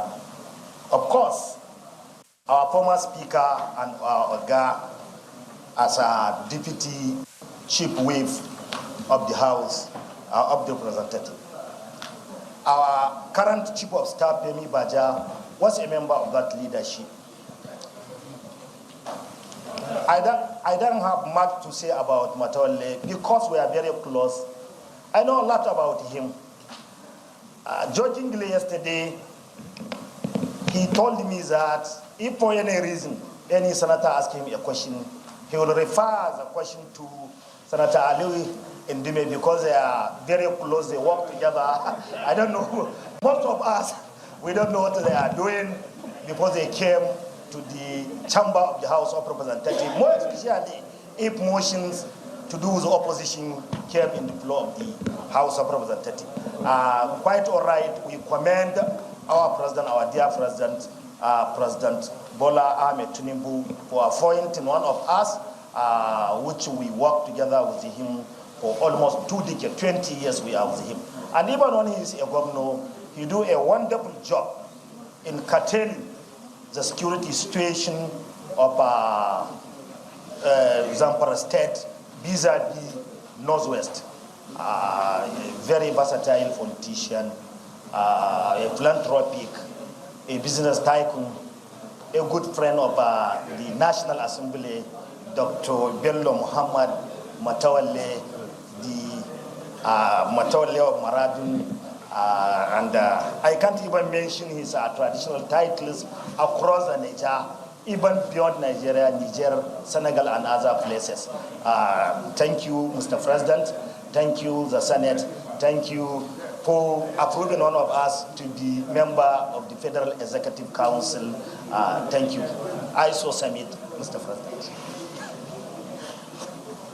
Thank you. Distinguished colleagues, even from the way you are speaking, it means you were itching to speak. So, Deputy Senate President, you've also been a landlord of the National Assembly, and you have a veteran of the National Assembly. Rang off so that he can now take a bow. Barrow Jibril, Kano North. Mr. President, I am speaking on behalf of former members of House of Representatives who are in the current Senate. I've been mandated to tell this Senate that the nominee before us is someone that has paid his dues to the National Assembly of this country, to his state of Zamfara, and the entire Nigeria. That is a man of integrity, someone who has the passion to always work for his state and his country. And that we should not hesitate to confirm him to be the Minister of Federal Development of Nigeria. That we are very sure that he will do his best in making robust contribution as a member of the cabinet of our dear President Bola Ahmed Tinubu. That we should support him, and we urge all our colleagues to support his confirmation. I say submit, Mr. President. And without further ado, you should be allowed to bow and go. Well, the distinguished Deputy Senate President, if you wanted him to bow and go, you would not have continued the long speeches. So the reality on ground is that it's a familiar thought for him. He looks forward to meeting all of you. He has worked with you for a long time, and he knows all of you. And he had told me outside before I came in here that if there's any difficult question, I should please refer it to Senator Ndume. So Senator, the chief whip of the 10 Senate. Distinguished Senator, is there any difficult question so far? Mr. Speaker, Mr. Chairman.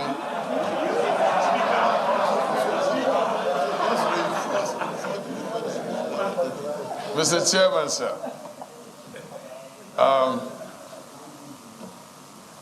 I would have spoken, but maybe in a closed session. But since I'm not, he knows, Tambuwal, starting from him, he knows what happened. Cow knows what happened. Leader knows what happened. DSP knows what happened. You know what happened. Yai, where is Yai? That is in so you know what happened. You want to know? No. For that reason, Mr. Chairman, I beg you that after taking a bow to the Senate, he should take a bow to us. And let him go.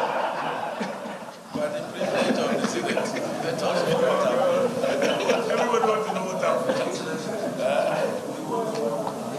Is it the view of the Senate that our brother and immediate past governor of Zamfara State, who graciously conceded defeat and stopped unnecessary expenses in court, should take a bow now and take leave of the Senate? Yeah. Is it a view of the Senate that we should also commend Mr. President for bringing veteran politicians with integrity into the cabinet of the Federal Republic of Nigeria? Yeah. We are now take a bow.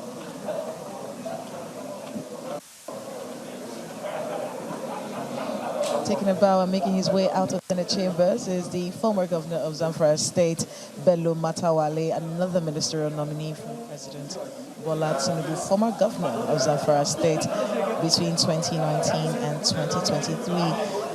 We're hearing former governor Abdullahi also calling him a brother.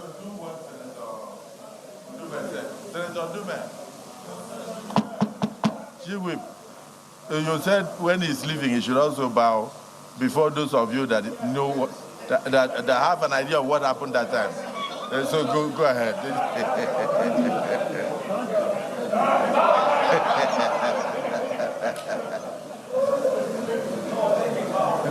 Just a bow, not a handshake.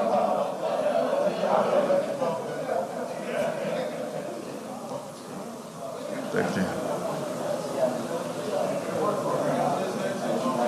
Political intrigues right there before your screen. Of course, former governor of Zamfara State, Bello Matawalle, making his way out of the Senate chambers after being screened. And of course, hearing people who could have been people that he had issues with in the past, of course, coming together to ensure that he is a member of President Bola Tinubu's cabinet.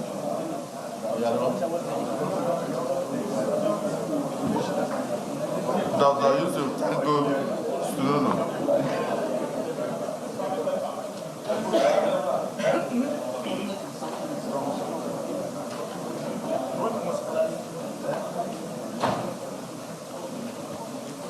Doctor, you know, I met you earlier in my office, and when I came to the House of Reps, I met you. Are you representing somebody or yourself? You are the one. I know, I met him there. Congratulations. Congratulations. Please just give us a brief resume of yourself, and then the rest, my colleagues will direct.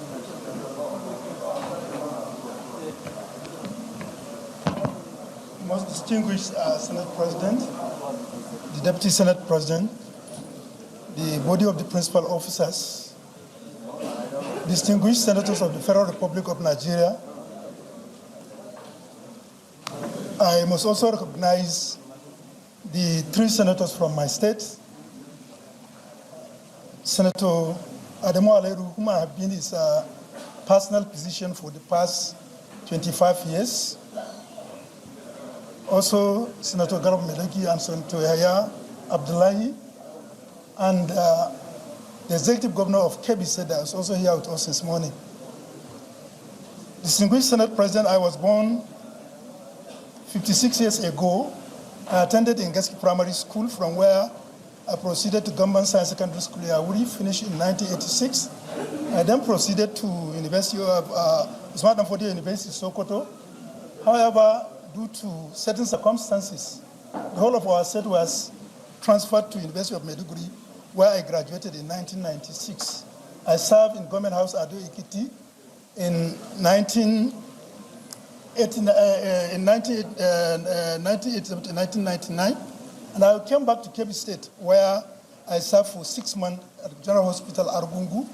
From there, I was transferred to be in charge of Government House Clinic and personal position to the then Executive Governor of Kebbi State, Senator Muhammad Adamu Aliyu. After 5 years, I proceeded to do my specialization, and I became a consultant of obstetrician and gynecologist in 2010. From there, I came back to the services of Kebbi State government. Thereafter, I got transferred to Federal Medical Center at Brunei, Kebbi, where I also proceeded to learn and practice minimal access surgery in gynecology as a subspecialty. In 2019, I voluntarily resigned my appointment and contested for the post of a member of House of Representatives, and I got elected. I was in the House for 4 years and then got re-elected in 2023. During my stay in the House, I served as the Chairman House Committee on Healthcare Services, and in the 10th Assembly, I was also elected to the same post. Mr. President, sir, over the last 4 years, I came to realize that the burden in healthcare delivery is serious in the country, and there is need of a special consideration to be given to health. And I also realized in the last 4 years, there is, for health to be safe in this country, there must be a very good alignment between legislation and executive, and I think that's the best way we can go out. And also we need to reprioritize and restore confidence, because right now the major problems in healthcare delivery has to do with confidence. Mr. President, sir, it will interest you to know that people will leave primary health center next to their door and move for many kilometers to go and waste time just to be consultant for malaria. And also we will realize that even in the tertiary hospitals, the confidence, especially of the elite group, is also not there. So what is needed is to see how we can organize the healthcare. And I believe the basic way we can do that is to strengthen our national health insurance in the country. And behold, I also participated actively in drafting in further legislative activities that made it possible to have national health insurance authority in the country. And I believe that with Senate, there are areas that I know, even Mr. Senate President made a comment when I was listening, the issue of indigent people. It is my appeal that the National Assembly will consider the need for indigent fund to be so encouraged in our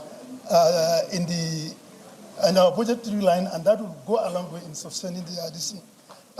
Mr. Senate President, I'm a passionate believer of child education and girl rights. Just recently, child education has been a problem in my constituency. And since I came and I was voted, Mr. President, I've been shouldering about 700 girl child education through my girl child support in terms of scholarship support. Mr. President, also reduced maternal mortality that has been so drastically affected in my constituency. I introduced free cesarean section, and as of today, we have operated over 2,895 women free of charge, and I also came with policy of restoring site for 500 patients, and Your Excellency, I will say that so far we have done 517, and we are planning to do another 200. By and large, I quite believe that in terms of the strategy of healthcare delivery in the country, the primary healthcare system must also be integrated and also must be addition. And there is going to be good of alignment. What I realized over the time is that at times legislation are passed with a federal character aimed to be at national, and the state are not carried along, and you find that buying in of the state governments become very, very difficult. For example, the Basic Healthcare Provision Fund that has been mentioned is a provision in the 2014 National Health Act of Nigeria. And Your Excellency, you find that the counter fund becomes so much difficult for state to pay. Therefore, even at our own level as the committee, we have to come with a strategy that we are going to see how the state can get buy-in. And then on final note, I quite agree that alignment is very, very important. I want to cite a very good example of where alignment has really functioned very well. Mr. President, when the COVID-19 came, it became a serious issue. And I believe that is a major challenge that faced healthcare delivery in the country. In order to attempt, when we came, we only have 4 molecular laboratories that can diagnose COVID-19. When the supplementary budget came, it came with a policy of having at least 3 molecular laboratory per state and per geopolitical zone. And the question raised by our committee then was, who will be responsible in terms of manpower? Who will be responsible in terms of management and control? And the answer really became obvious that there is a serious gap. Because of the alignment between National Assembly and this thing, we had a review meeting, and that budget was now appropriated to take care of the 54 tertiary general hospitals in the country. And as today, one would be proud to say that every tertiary hospital of the federal government can diagnose and handle the issue of molecular diagnosis in the country. So also through that alignment, we have isolation centers and intensive care units all over the country. And therefore, I quite believe that where there is good understanding, amendment to benefit the country is something that is not only feasible but can be easily done. I therefore also want to use this opportunity to thank Mr. President for finding me very worthy to be given the chance to serve as member of Federal Executive Council of Nigeria, and also to thank all those that have mentored me over the time to be where I am today. And I must be grateful that over the last 4 years in the House, I have learned a lot and I've learned a lot to do. On this note, I want to thank you very much for giving me this rare opportunity to appear before you to present myself as a nominee of Mr. President for the appointment as a Federal Executive Council member. Thank you very much. The Right Honorable Dr. Yusuf Tango Sununu, I must thank Mr. President for your nomination on behalf of the Senate, and to say that yes, we are just screening. We are not confirming yet. We'll still take a look at your resume and if there is any petition or others in totality in closed session before we come out with the confirmation and approvals. So, but for now, we believe strongly that your nomination shows the importance the current president places on healthcare delivery, because you are the second person we are interviewing today who has a lot of knowledge in different aspects of health. I've seen, yes, I think the six medical doctors. The last person that came was an expert in nephrology. You know, something about kidneys and all that. And I've done a lot in that direction. And you just confirm here now that you have done over 2,000 cesarean sessions almost free of charge for your people. So we want to plead that God Almighty will continue to imbue you with good health and with the heart for humanity to contribute more. And if confirmed by this Senate, please take the same zeal that you serve your community, your federal constituency, into serving the entirety of the Federal Republic of Nigeria. You may now step forward, take a bow, and go back.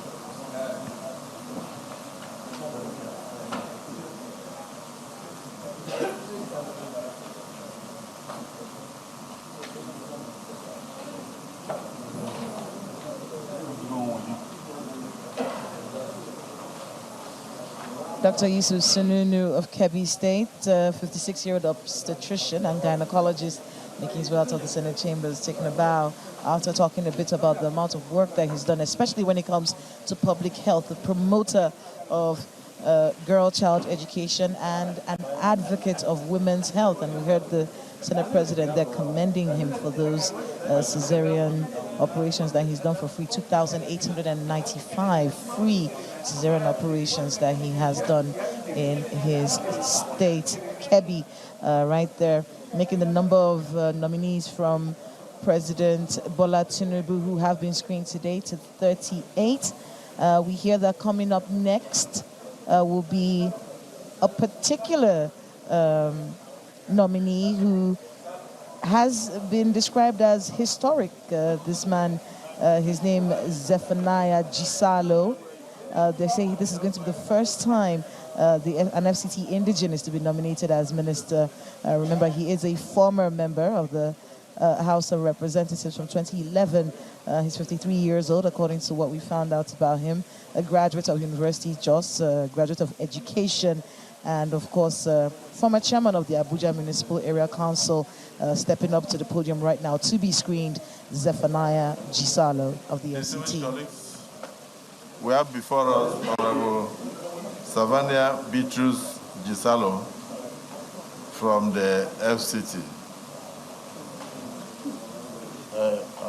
Our brother, we have your resume, but if you would like you to do a summarized version of your resume, and if you have anything else to add that is not contained in the resume, and you want Nigerians to know, you go ahead and say so. But I must say that since the inception of the current democratic practice in 1999, I think this is the first time we are having the Federal Capital Territory being given a ministerial slot. And for this, we must commend the current president, President Bola Ahmed Tinubu, who has come in to correct the wrongs of the past. I can see you are accompanied by veterans, including our very distinguished brother.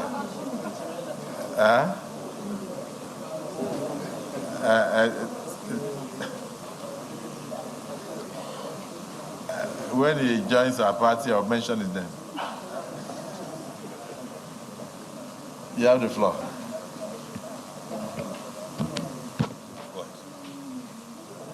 The President of the Senate, the man we cherish, the Deputy Senate President, Senator Iroti Kibe, Your Excellency, permit me, let me mention some of my colleagues that I was a member of Assembly 7 and Assembly 8. I've seen Senator Tambal, who was my speaker. I've seen Barry Mbi. I've seen Mangono, Senator Darlington. I've seen, Your Excellency, I didn't meet the Deputy Senate President, but I know he's a member of the House of Reps. And some of them, that even when I was a chairman, I know them of local government. But let me still mention, the minority leader, Manko was my colleague in Assembly 7, Sonde Karimi, Senator Onao, Senator Kawo, Senator Solomon,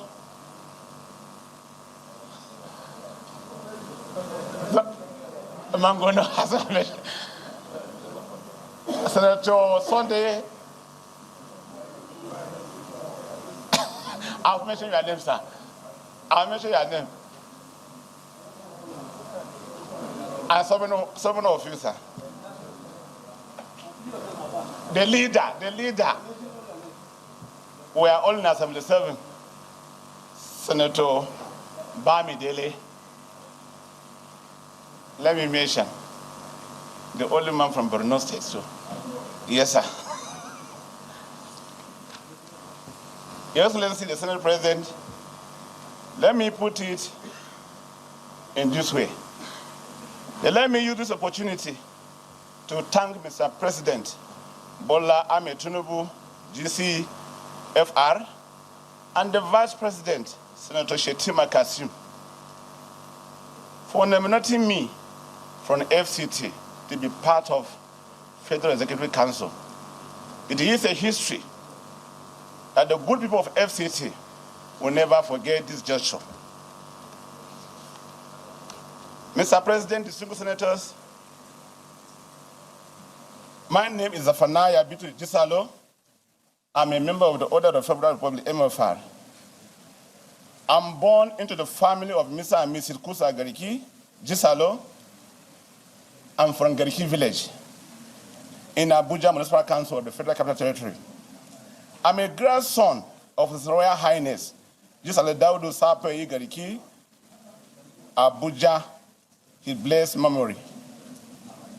Your Excellency, distinguished senators, the Holy Bible of Zephaniah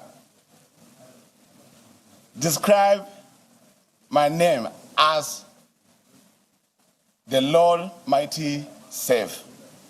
I'm married to Mrs. Zephaniah Florence Gisalo. I'm blessed with 3 children. 1, Kusa Solomon Zephaniah Gisalo, Gisalo Justice Zephaniah, and the only daughter, Anne Zephaniah Gisalo. She's a student of a medical student in one of our universities. Your Excellencies, let me mention that I was a local government chairman Abuja Municipal Council in 2000.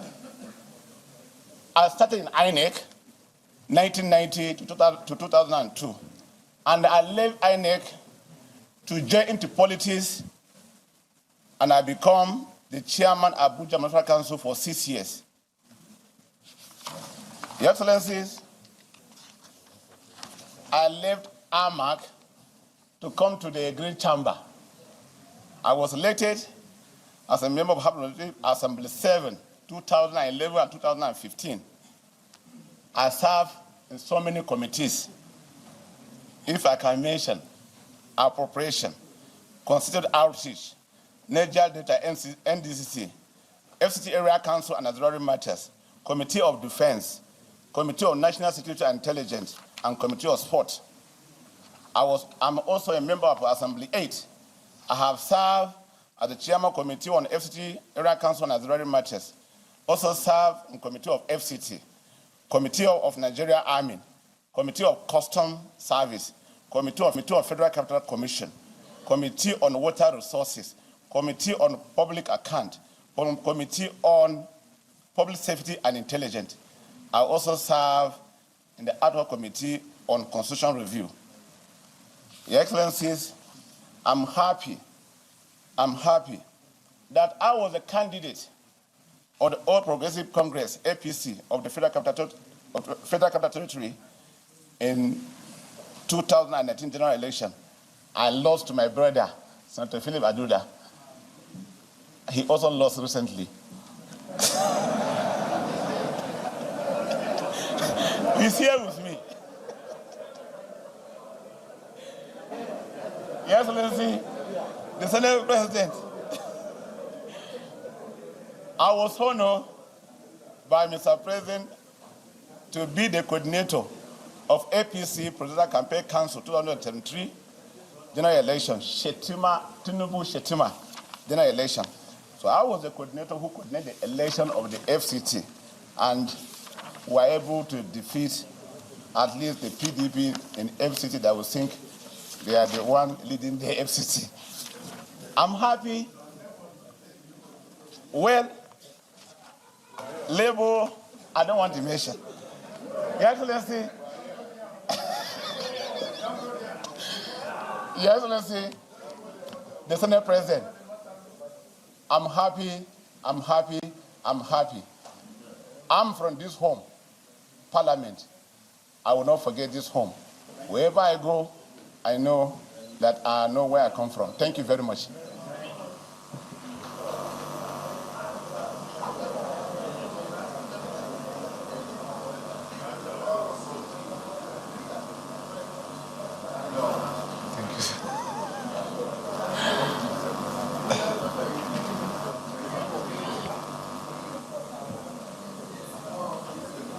Distinguished colleagues, you have the nominee in front of you. Do not mind the time. We'll close before 12 midnight. So it's important that we do a thorough job. And I didn't want to mention Senator Aduda, but he's the one that said Senator Aduda lost. But I don't think he lost. Otherwise, he wouldn't be here. He came here because he's very happy with the fact that President Bola Ahmed Tinubu won. So, distinguished Senator Aduda, thank you for supporting the president and supporting the nominee. This had always been your prayer, that the FCT should have a nominee. Now, FCT has a nominee. The confirmation or rejection is left to the Senate, and we shall communicate it to you in due course. But is there anybody that has a question? Okay. We must be sensitive to the feelings of our colleagues. Distinguished Senator Hajia Kingibe, you want to ask a question?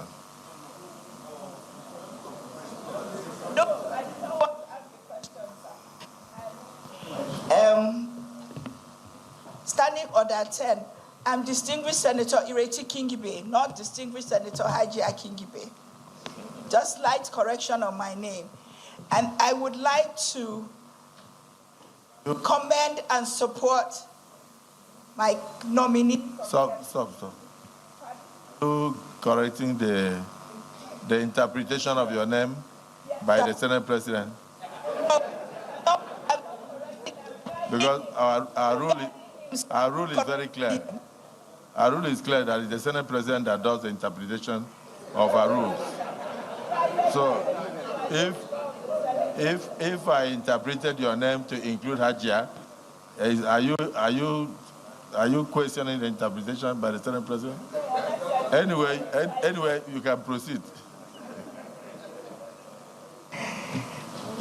I would like to, first of all, congratulate my nominee and all of FCT for this nomination. We are all extremely happy and proud.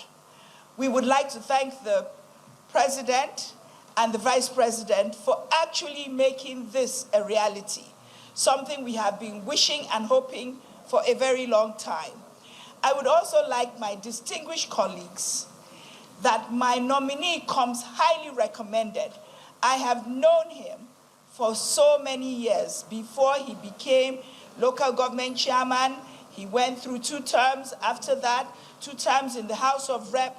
So he is well known to me and definitely qualified to be minister. And therefore, I will urge all of you, according to the protocol that we have been following, that as a member of the House 2 terms, that he should also take a bow. And that's what I want to say. We are so happy that I'm actually speechless, which you all know I'm never speechless. Thank you very much.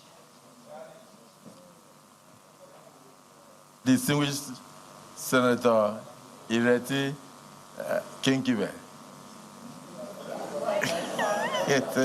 And my distinguished colleagues, is it the view of the Senate that the nominee should take a bow?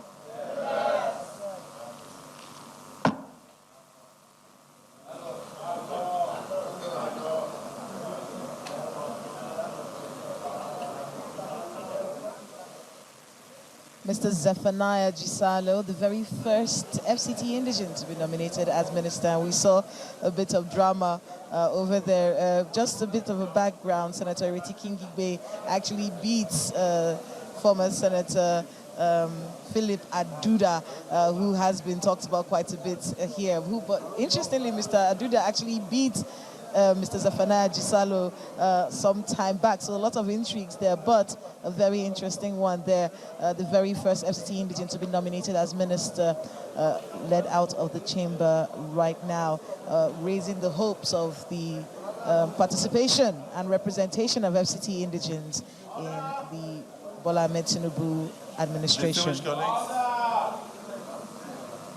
Distinguished colleagues, we have before us Prince Abubakar Audu Jr.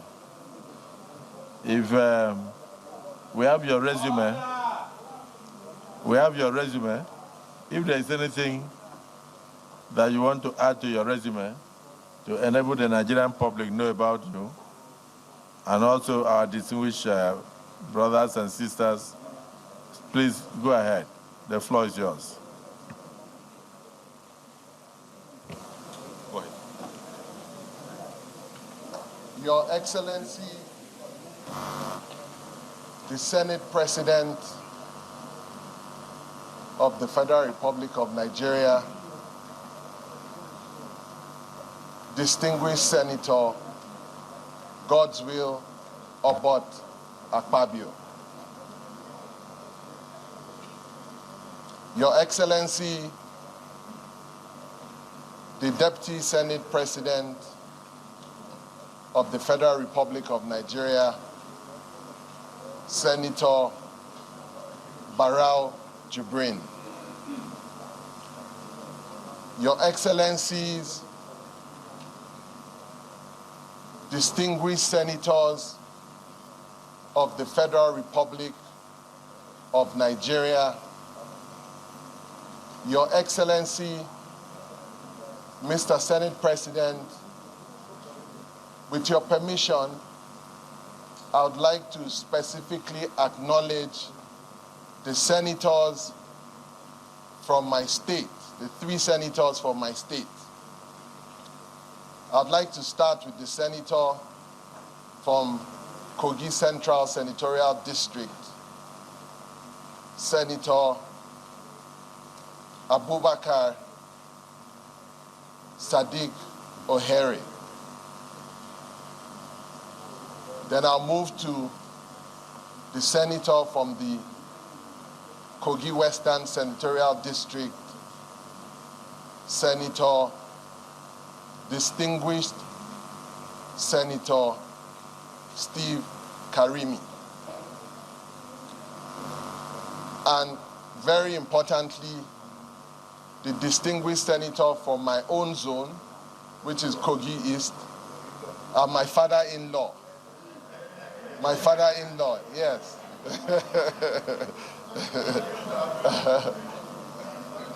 Distinguished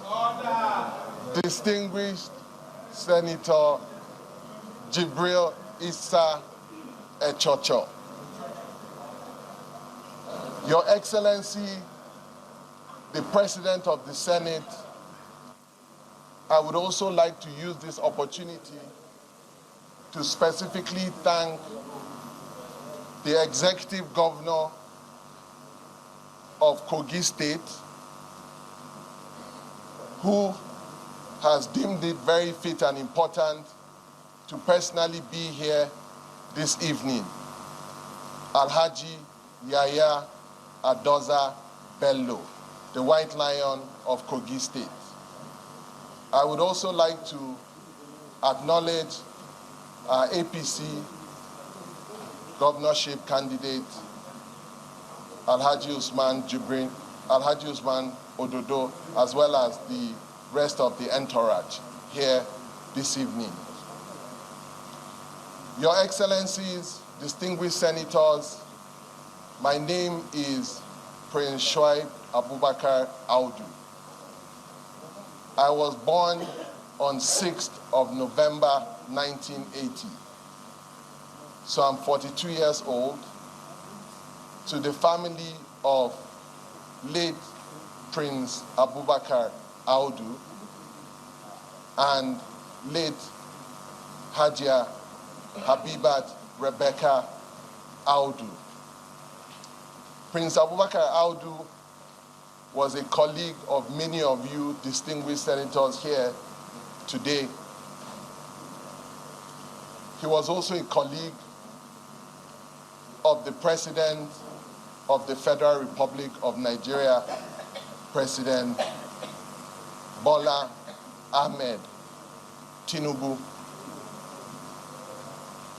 Thank you all this evening. I would like to talk through my resume very briefly. I went to primary school in Plateau Private Primary School from 1986 to 1991 in Jos Plateau State, following which I went to Command Secondary School for 3 years, from 1991 to 1993, Command Secondary School in Kaduna. I then moved on to Igbinidion Secondary School in Benin City, Edo State, where I wrote my SSCE, Senior Secondary School Certificate, and graduated with 7 A's and 1 C. I then proceeded to the United Kingdom, where I went to the University of Leicester for 4 years.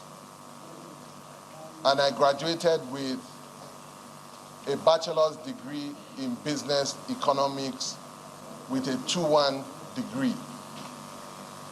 I went further to do my master's in MSc International Securities and Investment Banking from Henley Business School, University of Reading, UK.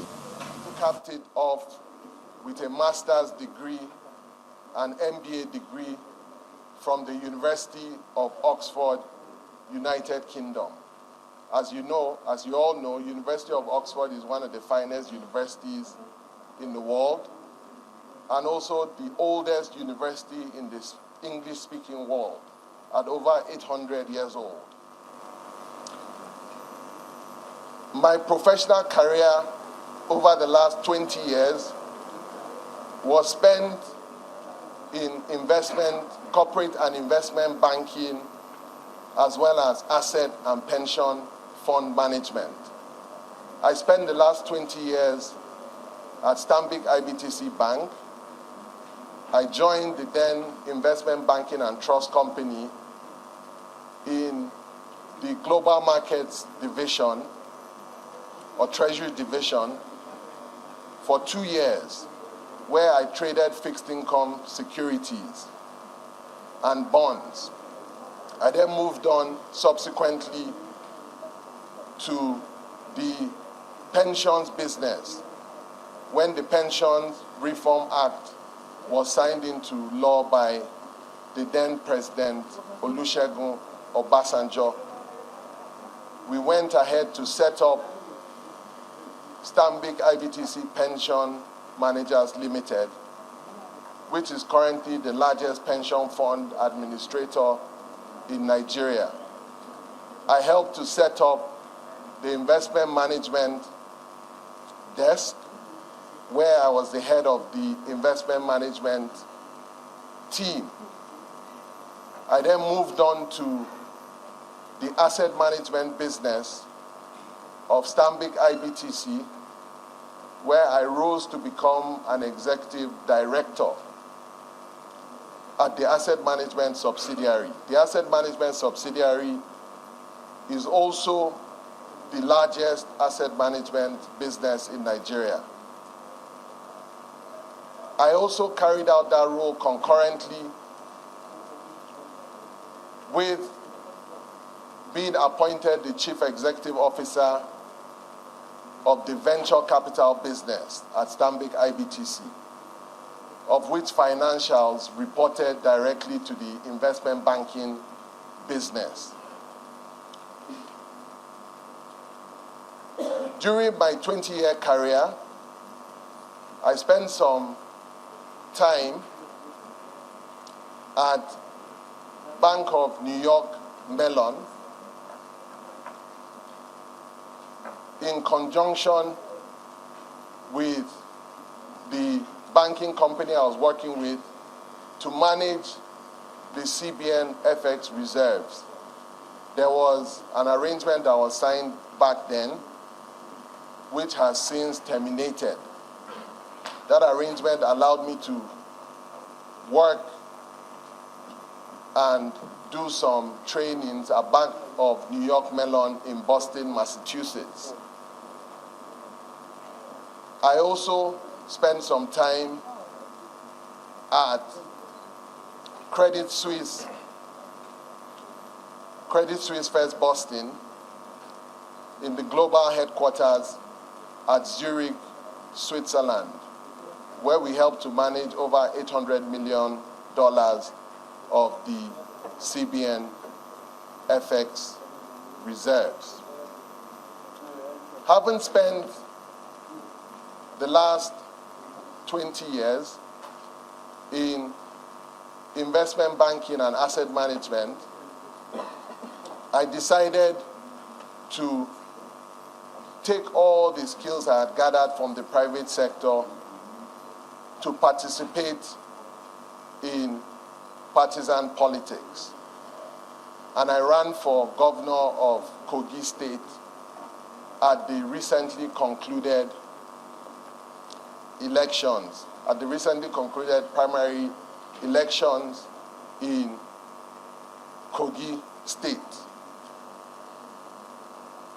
I was one of the leading candidates. There were 18 of us that went in, and I finished in 4th position.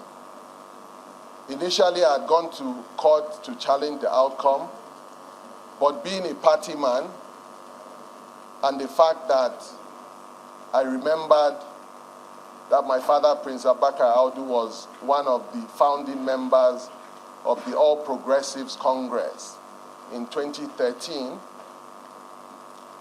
I wanted a solution that was in the best interest of the party and decided to withdraw my court case and wholeheartedly support our governorship candidate.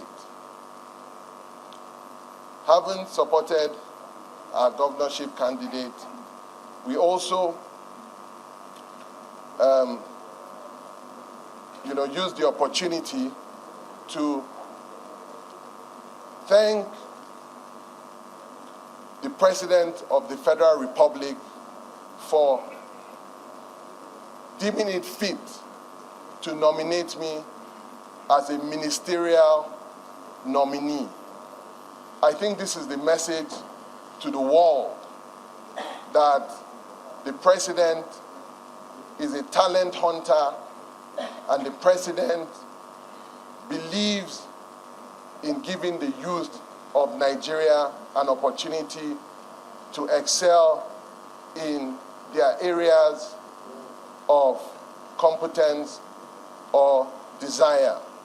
And I want to also thank the governor of Kogi State for deeming it fit to put my name forward to the President of the Federal Republic of Nigeria to nominate me as a minister of the Federal Republic of Nigeria. I think I'll stop there and just use that opportunity to thank all the distinguished senators that are here today. Thank you very much, sirs. Thank you. Thank you, Mr. Senator. Prince, we welcome you and we thank Mr. President for this nomination. May the soul of your late father rest in perfect peace. We also acknowledge the presence of the white elephant. Is it white lion? White lion. And one of the youngest governors ever produced in Nigeria, Governor Bello. I always tell you, you ran before the not too young bill was passed into an act of parliament. So welcome to the chambers.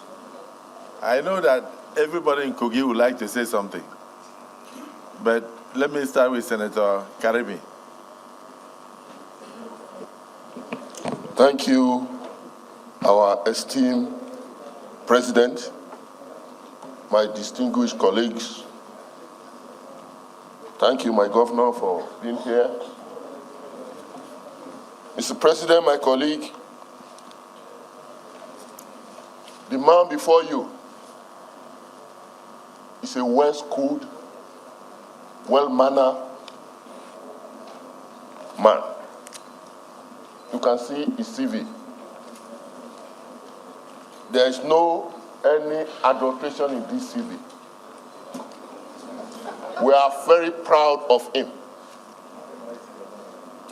His NYC is very clean. Mr. President, I want to recall an incident in Kogi State in 2019.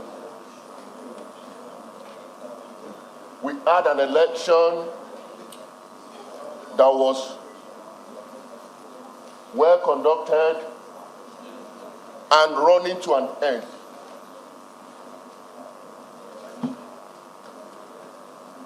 Suddenly, around 4-5 a.m.,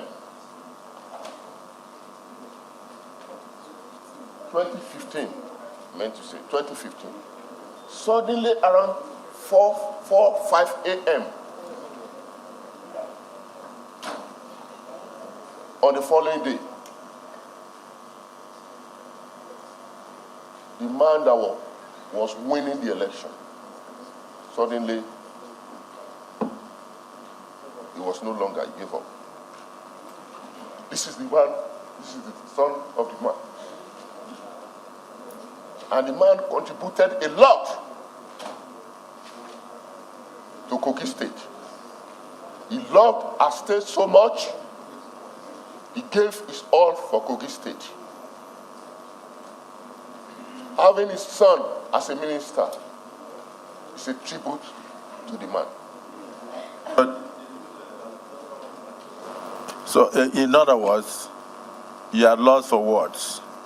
And you want to thank President Bola Ahmed Tinubu for going back to that heritage to produce a son of that family as an incoming minister, if confirmed by the Senate. Thank you so much for your contribution. Distinguished Senator Ningi. Thank you, Mr. President. My name is Senator Abdul Ningi, and I represent Bauchi Central of Bauchi State. Let me join you, Mr. President, in congratulating the young minister nominee, Prince Shuaibu. I don't like to call him a boy, but he's a young man that we are all proud of. And also thank President Ahmed Bola Tinubu for looking at young men like that. Mr. President, Shuaibu is from Kogi State. And anytime I pass through Lokoja, two things come to my mind. One, as a confluent state, and you see the water passing under that bridge, and you visit other countries of the world, especially developed countries, places like that are supposed to be a tourist attraction. And I want to ask Shuaibu whether he also imagines so, and if he does that, if he's made a minister of trade and tourism, what does he think of making Kogi a tourist attraction? My second question too has to do with the resources of Kogi as a fish producing community. It is a fishing producing community that is still archaic. You pass through Lokoja, you see a lot of fish, but there are no storage, there are no equipment, so there are no means of processing. So if you are made the Minister of Water Resources, what do you think you can do for your people in order for them to be able to have the state of the art in the fishing industry? Because you are a well-traveled man. I'm sure you see the fishing business in America, in Sweden, in Netherlands, what in Morocco, and even in Algeria. What will you do if you are made Minister of Water Resources and then you are saddled with that responsibility? That's my question. Distinguished Senator Naida. Thank you, Mr. President. My learned colleagues, I'm Neda Imaswain, Senator representing Edo South Senatorial District. Prince Audu, I congratulate you for this nomination. I recognize that you attended one of the finest schools in the world, beginning from your foray at the Igbinijo Education Center in Benin. Congratulations. Now, given your experiences in banking. I don't know what portfolio you'll be assigned to, but I want to think that you also will be in one of the advisory councils in economics of this country. What will you do to address this issue of our Naira devaluation? Because it's actually affecting trade and commerce and the overall well-being of Nigerians. What exactly will you do to help the President and the Economic Council in addressing the issue of our Naira devaluation? Thank you.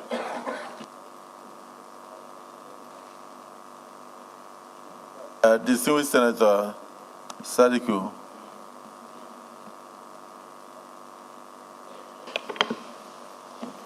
Thank you, Mr. President, distinguished colleagues. Mr. President, I want to put before you this afternoon or this evening that we have one of the most qualitative nominees, finest ever presented by any regime in this country standing before you today. Mr. President,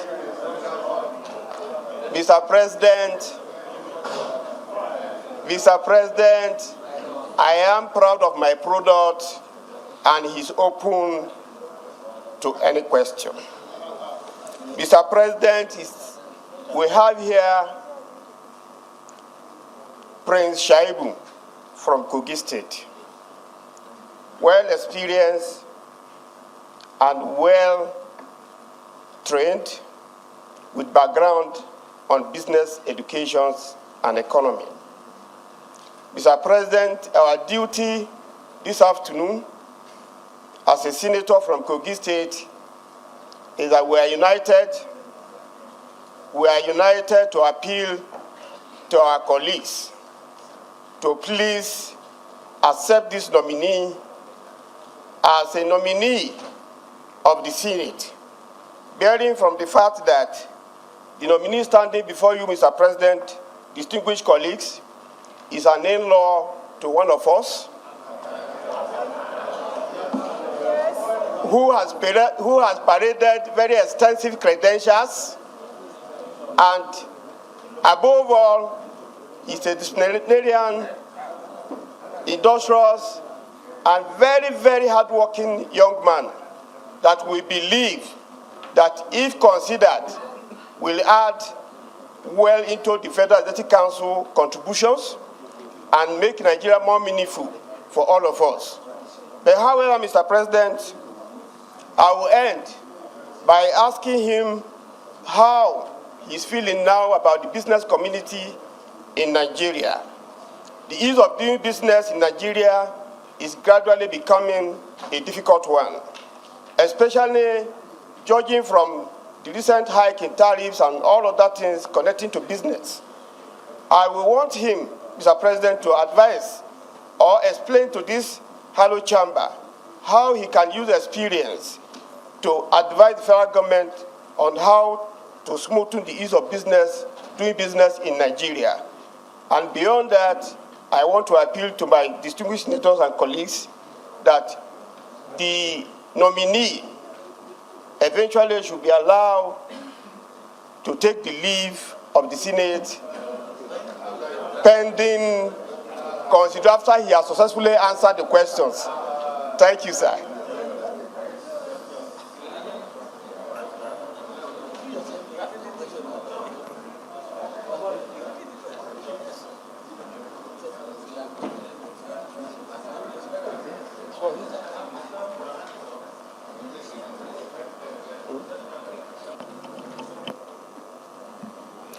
Yes, distinguished brother Sadiku, you want him to take leave, and at the same time you're asking him question. So, but he has to answer the question here. Yes. Let me recognize distinguished Senator Manu Haruna. Am I right? Haruna Manu, right? Okay, the distinguished senator from Taraba. No? Yes. The one raising his hand. Is he not the one? Huh? Is it Gombe? I'm right. Huh? But it's Manu. It's Manu. Distinguished Senator Manu, right? Huh? The one standing.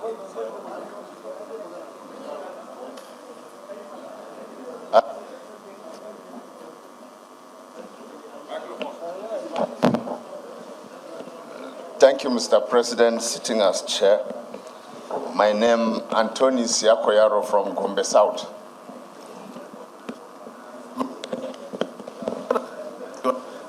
No. You know Senator Manu Haruna, the former deputy governor of Taraba. But I recognize you and you did not want to speak. So let him finish, then you can now talk. Please go ahead, Ishaku. Thank you, Mr. President. Mr. Nominee, we congratulate you for being here in the Senate for confirmation hearing, and we thank President Ahmed Bola Tinubu for inputting young blood into the system. We are very happy for that. Looking at your resume, fine banker, and I want to commend you also for walking through yourself, being your own. I mean, not relying on your background to be, to carry along yourself diligently all through your CV.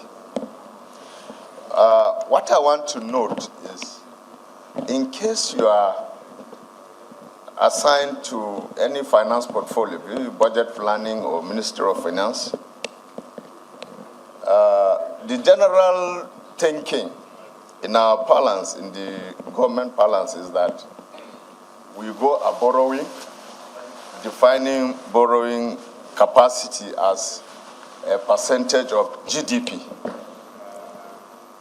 I view that as extremely unrealistic. Unrealistic because when you come to paying back your debt or servicing it, you service it from revenue.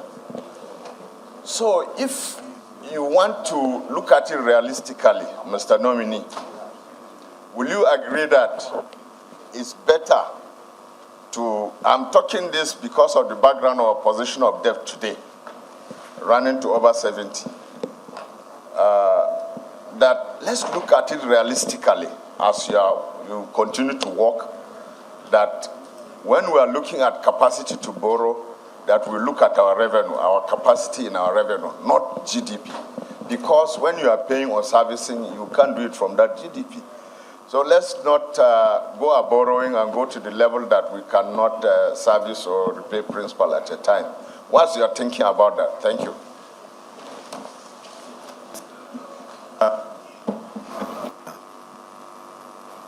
Senator Manu Haruna. Thank you, Mr. President. I am Senator Haruna Manu. I represent the good people of Taraba Central. Mr. President, even though I don't have the resume of the nominee, let me use this opportunity to congratulate him. From what I have heard, Mr. President, the nominee presented a very, very impressive credentials. And I'm happy, and I'm sure, at the same time, I know the youth in this country will be happy with Mr. President.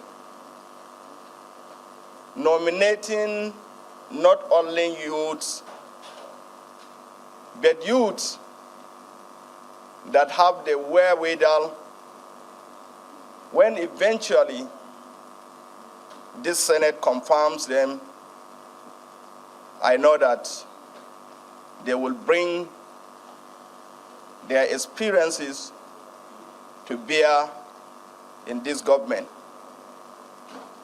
Mr. President, I commend Mr. President, and at the same time congratulate the nominee. Mr. Nominee, congratulations in advance. Thank you. Distinguished Senator Orwell.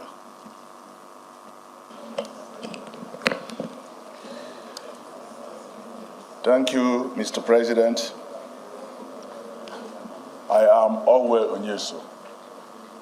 I represent the good people of Rivers East. I'm not going to ask him a question. I'm going to make a remark about a young man, Prince Abubakar Audu.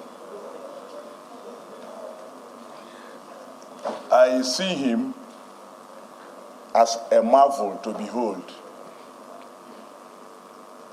A very honest young Nigerian.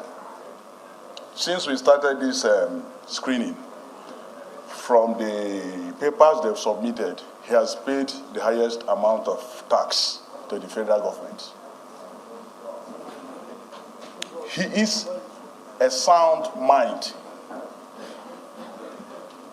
a highly experienced, youthful Nigerian.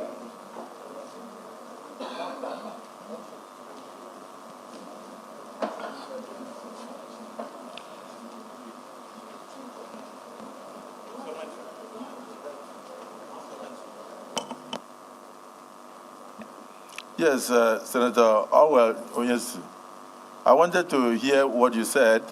You said since we started screening, that the young man has paid the highest amount of tax, more than all the senators. So go ahead. Take it again. Yes, I mean, from among the nominees. And I see him as a very sound mind. For a young man, he's hugely experienced. He's clean, obeying, and supremely humble. Yes, because he's the son of a very renowned Nigerian governor, and whose in-law is also a senator. But you can see how humble he's been. I support his nomination, and I recommend him as the true mascot of the Nigerian youth. Don't disturb me. Allow me to say something. Mr. President, I support his nomination 100%. This young man does not need his father's name, nor his father-in-law's membership of the Senate to survive as one of those who should serve in the new ESCO that is coming up. I thank you, I thank members of the Senate, I thank the President of the Federal Republic of Nigeria. That's my remark.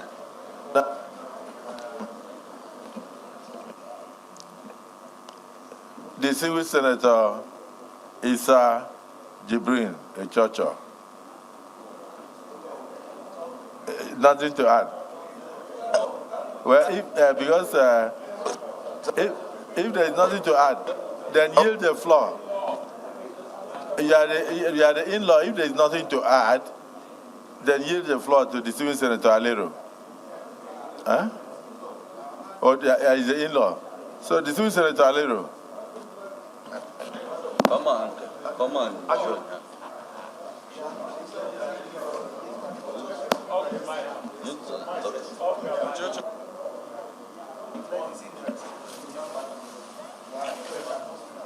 Thank you, Mr. President, sitting in the chair. My distinguished colleagues, Mr. Nominee.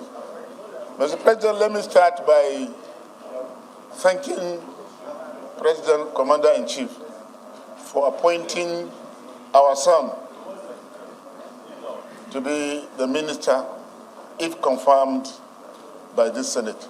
I'm talking about class of 1999, and actually there are only two of us that are here.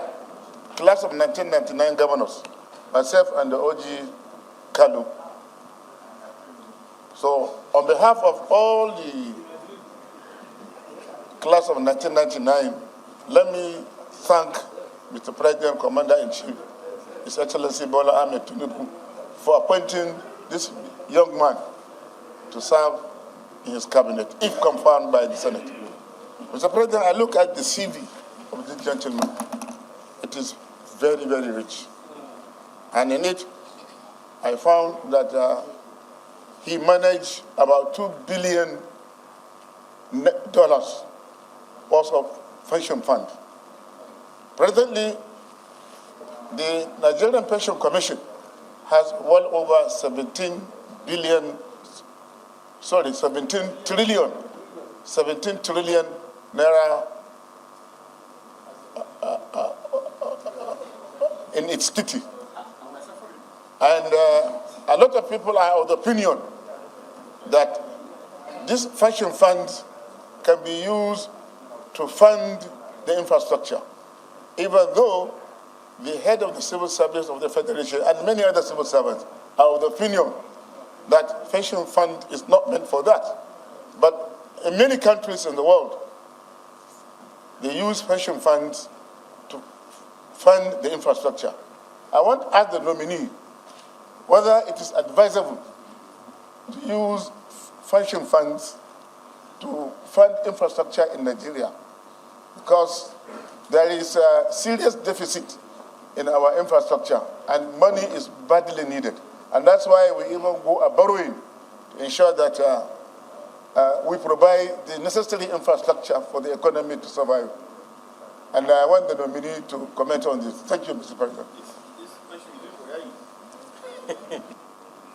Distinguished Senator Darlington Okocha. Order. Thank you, Mr. President of the Senate and dear colleagues. My name remains Darlington Okocha. I speak for the entire Nigeria, but Abia Central in particular. Mr. President of the Senate, I want to express my happiness for the young man before us.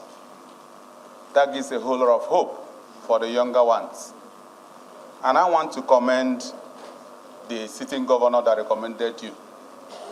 Because coming from your background, what most people should have expected was a fisticuff, some kind of fight, rivalry. At the end of the day, you'll be subdued. But I can see from your resume that it's well studied. So you needed some level of visibility and exposure. And I thank God that today history has been made because you are standing before the Senate. Having known that your father passed through this route, and you're passing through another route, that is the executive. I'm very happy about that. I've looked through your resume. I just want to say one thing, because for whatever that is worth today, if you find yourself as one of the ministers, you have to encourage the youth to a very great extent. Encouraging the youth has to do a whole lot with technology, which is the hub of today's development globally. I want to know, what do you have to do about fintech? Because it has its own advantages and disadvantages. If we encourage the youth effectively to delve into, drive into, and have the central fulcrum of knowing all about fintech in today's Nigerian economy and globally, or otherwise to see how to arrest those disadvantages that had to do with fintech introduction in Nigeria.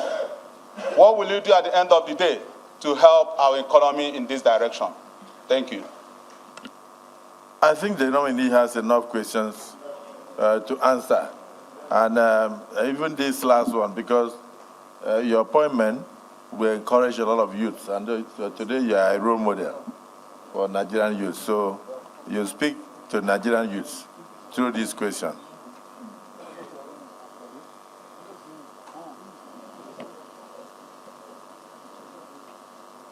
Distinguished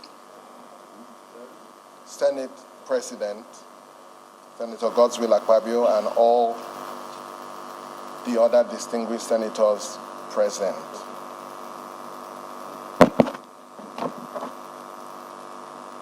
I would take all the questions, the similar questions, I will try to combine them. The first question was on Kogi State being a place that can tap into tourism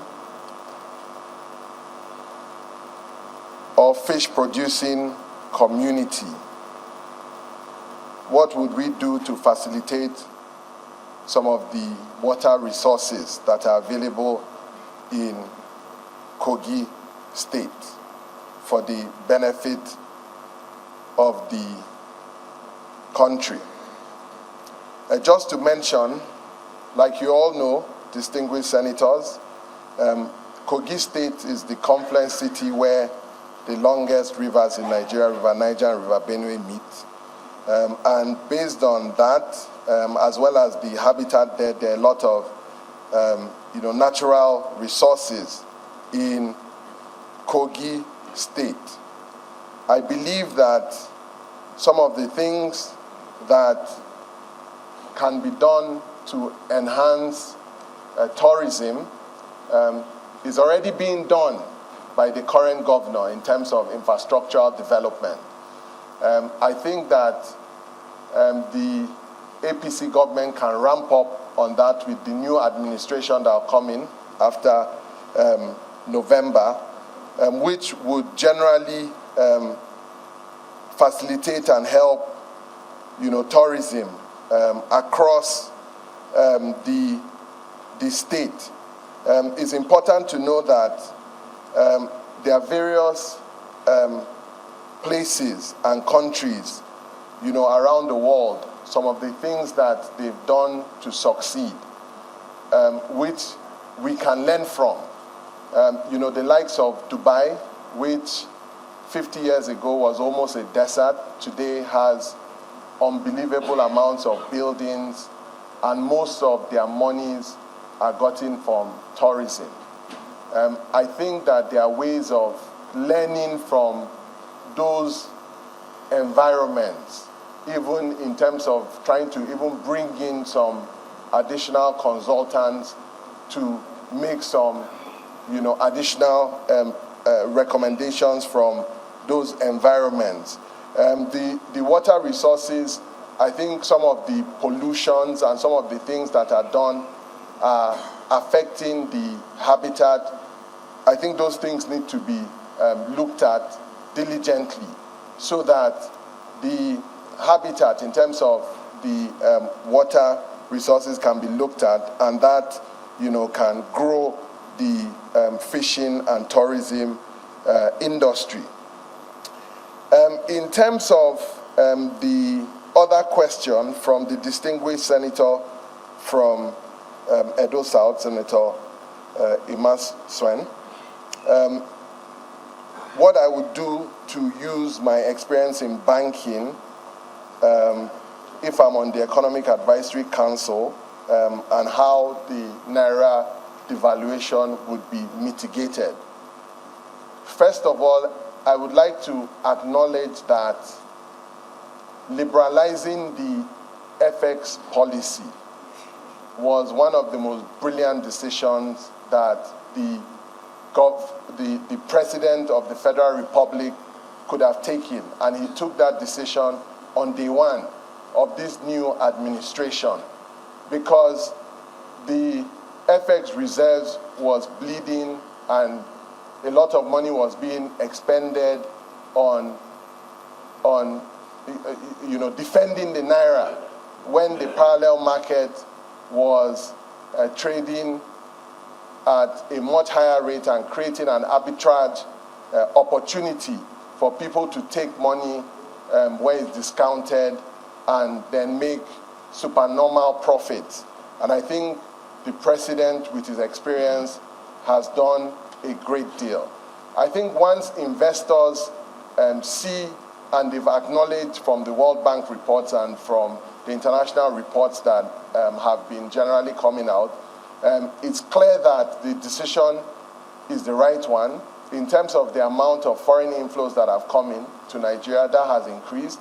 I think over time, once there's a build-up and the economic policy is heading in the right direction, it would enable us to be able to defend to be able to bring in additional foreign inflows, which will reduce some of the FX pressures that we're getting. So I believe that over time, as some of the key things are being put in place, whether it's in terms of ramping up production capabilities in agriculture and exporting various commodities from Nigeria, that would help to mitigate the devaluation problem. So I believe the devaluation problem is a problem that the President of the Federal Republic will tackle effectively over time. There was also the question of, in terms of ease of doing business, and what would be my advice to the federal government of Nigeria as a member of the Federal Executive Council, if I'm fortunate enough to be confirmed as a minister by these hollowed chambers. Just to mention that the Nigerian economy is a massive one. The total size of the GDP is $470 billion. So that has made us the largest and most important economy in Africa. Currently, we're the 30th biggest economy in the world. And I believe that with some of the measures that the president has put in place, I believe we can significantly tap into the potential of Nigeria and increase our rankings and move closer to being the top 20 and being part of the G20 economies over the president's 8-year tenure, which I believe he would definitely do by the special grace of God. There was also a question on the portfolio based on my experience, whether it would be trade and investment or budget and planning or finance, and the question around borrowing and versus the GDP ratio. Just to mention that based on my experience over the last 20 years, like I mentioned, corporate and investment banking, those three portfolios would be ideal, either of any of them. But I think it's very important to make the point that I'm here to serve the Federal Republic of Nigeria. And whatever portfolio that the president deems fit to give me, I'm ready to serve the country with all my heart and give it my best. And I just want to assure the hollowed chambers here that I would defer and trust the judgment of the President of the Federal Republic of Nigeria, President Bola Ahmed Tinubu. In terms of the borrowing rate versus the GDP ratio, it's very clear that we have borrowed excessively relative to particularly revenue as opposed to the GDP ratio. If you look at the borrowing versus GDP, it's very easy to say there is still headroom to increase the amount of borrowing. But if you look at the revenue that is being generated by the Federal Republic of Nigeria, that leaves a lot to be desired. But I think it's also very important that the President of the Federal Republic of Nigeria has put very concrete measures in place. I know, the process of removing the fuel subsidy could be painful, but is the right decision. And I think that is going to create a lot of room to be able to bring about development in the country. And the president has announced a number of palliatives that are ongoing, and discussions are currently being held on things like, the minimum wage. And I think the bottom line is that once a number of all these measures are addressed, then the borrowing capacity of the government increases tremendously, and we can do more and make this country very great. There was also a comment on paying the highest amount of tax by distinguished Senator Orwell from Rivers, and I want to appreciate that comment. As a patriotic Nigerian, I'm very happy to pay my tax. But I think that just to mention that a number of tax incentives can also be put in place, and the president has put in place quite a number of tax incentives very recently to make the business environment very friendly, and the president, in his wisdom, is taking the right measures. Just to also address the question on the 17 trillion assets in the pension fund space, which is very critical. Yes, I fundamentally believe that a significant chunk of that money should be used to fund infrastructure. Part of the problem is that we're facing in this country and in the pension environment is that a lot of this long-term money is being used to invest in short-term investment instruments. And I think that causes a significant mismatch. So I know there are risks around returns and all of that, but I think developing and building the Nigerian economy is more important than anything else. So that would be my submission. I believe that a significant percentage should be invested in infrastructure, and that is currently being done, but more can be done. And the other question on fintechs and what we do about it, I believe fintech is a booming market and industry in Nigeria, and the fintech space has done tremendously well in such a short period of time. I believe of the top 10 unicorns, the companies that have grown, the fintech companies that have grown to $1 billion over the last year across the African continent, about 60-70% of that of those companies are Nigerian companies. So the fintechs are onto something. I believe regulations can be put around it to ensure that no fintech goes rogue, and to ensure that investors' monies are protected and they are doing the right business the right way. And just the final comment from the distinguished Senate President, His Excellency Senator Godswill Akpabio, on encouraging the youth. I believe that the President has shown that he believes in the youth. The Nigerian youths are one of the most talented youths anywhere in the world. And once you work hard and you have the right qualifications and you don't take shortcuts, I believe that the system would recognize you ultimately. So thank you very much, Mr. Senate President. God bless. I think the nominee has acquitted himself very creditably. Is it the view of the Senate that he be allowed to bow and take leave of the Senate? Those who are supposed to say aye. Those who are against say nay.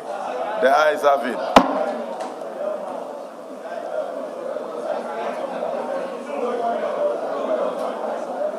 Well done, well done.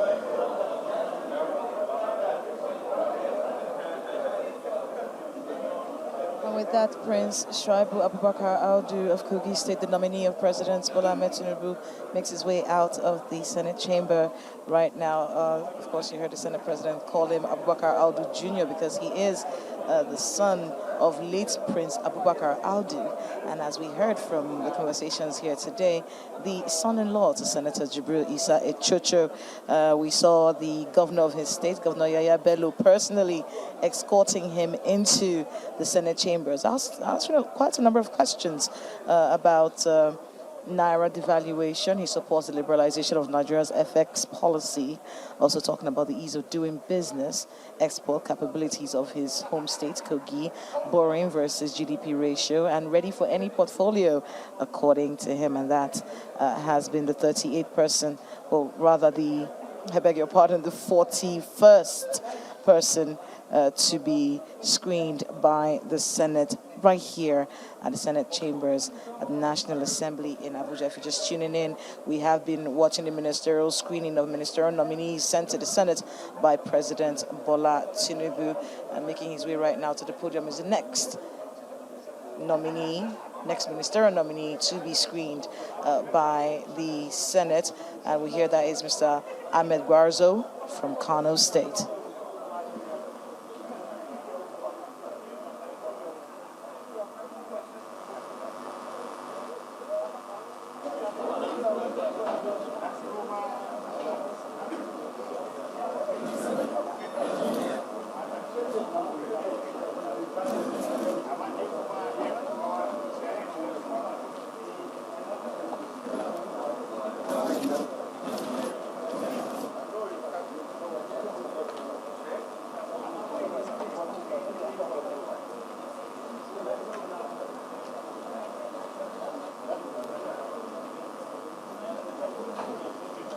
Mr. Nominee, welcome to the Nigerian Senate. We have your resume. Just give us a brief of your resume and try to add one or two things that are not contained herein. And then you answer a few questions from the distinguished senators.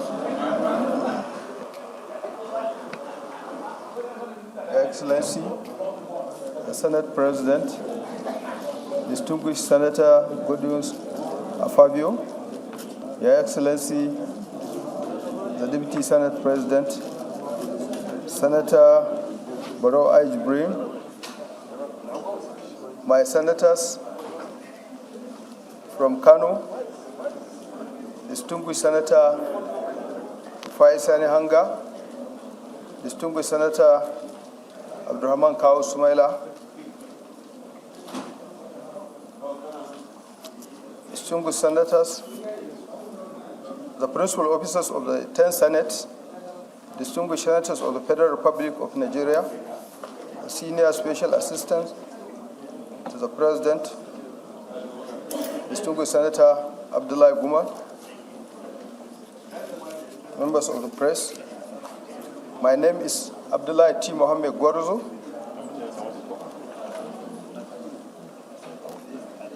I'm 62 years, getting to 63 years in the next 1 month. I was born at Kwari Geso in Gwarzo local government of Kano State on the 23rd September 1960. I'm a Nigerian, married with children.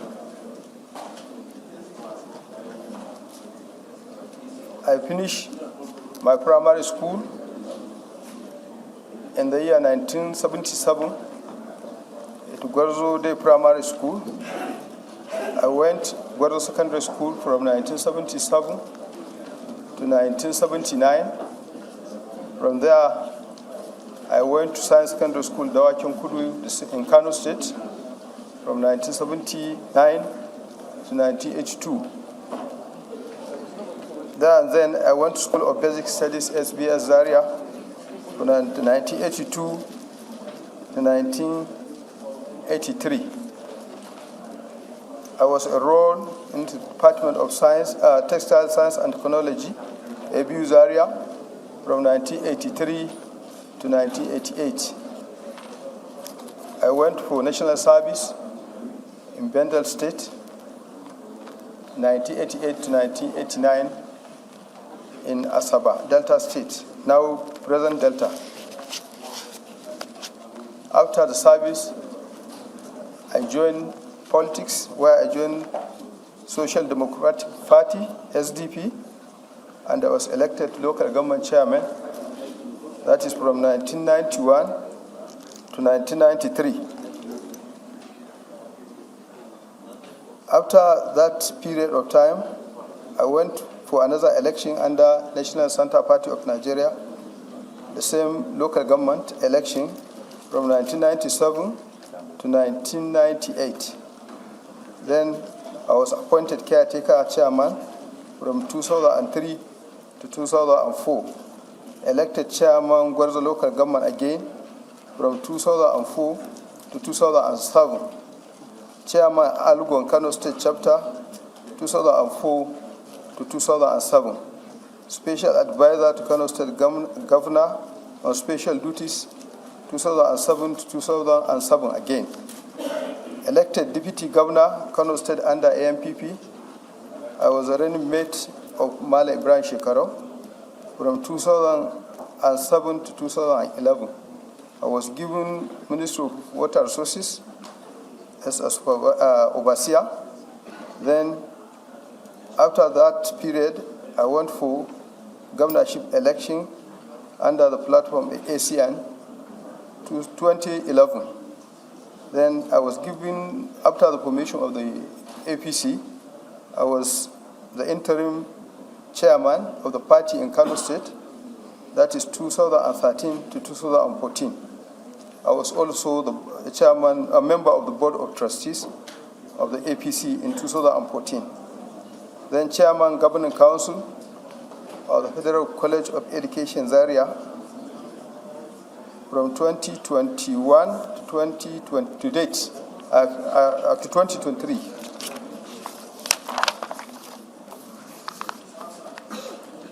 Special assignments. I was Amirul Hajj, Kano State Amirul Hajj, 2007. Convener Kano State APC for Justice and Equity Committee, 2014. Chairman Oyo State APC Congress Committee, 2018. Secretary Adamawa State APC Primary Election Committee, 2018. Chairman Kebbi State House Assembly Primary Election Committee, 2022. Leader of the Kano State Contingent to FIFA World Cup, South Africa, 2010. Leader of the Kano State Contingent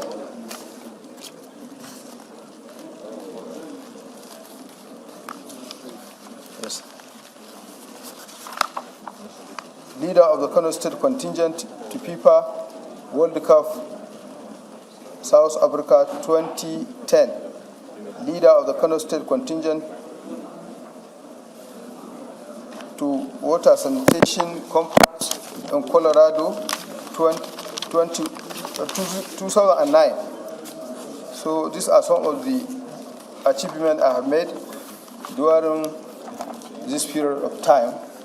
So it is with great honor and humility that I stand before you today as a nominee for the position of Minister in the Federal Republic of Nigeria. I am deeply grateful for this opportunity to share my vision, experience, and plans for serving our great nation. Firstly, I would like to express my gratitude to President Bola Ahmed Tinubu, GCFR, for nominating me for this esteemed position. I assure him and the entire nation that if confirmed, I will bring forth my utmost dedication, commitment, and position to fulfill the responsibilities entrusted in me. So these are some of my commitments. So on the final note, God willing, if eventually confirmed by this August Senate as a Minister of the Federal Republic of Nigeria, irrespective of the ministry I will be assigned to by Mr. President, I will bring to bear my wealth of experience by ensuring that all government policies are given human face in such a way that they will be in consonance with the primary purpose of the President's renewed hope objective of making life meaningful to the masses, which I trust will be very much achievable with the kind support of this distinguished Senate. Thank you, Mr. President.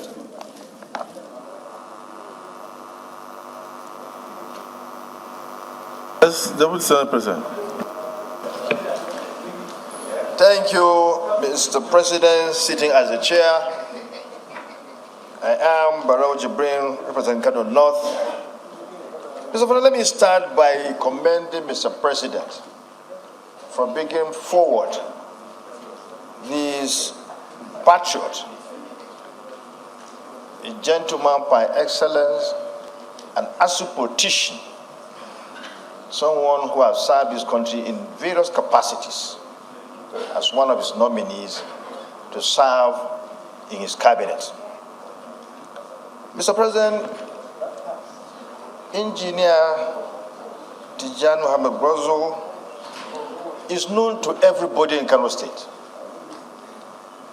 He's known both young and old. Why? Because he's a man of the people. He has served this country and he has served Kano State in various capacities. A former chairman of local government council during the SDP era.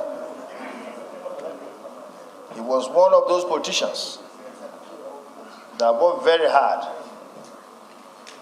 through all difficulties to make Abiola, MK Abiola of blessed memory, the acclaimed winner of the presidential election that took place then, to win that election. He's a progressive to the core, like myself. We are progressive politicians. Well, I know Senator Aliyu knows, when you say somebody is NSE, you know what that means. It's NSE to the core.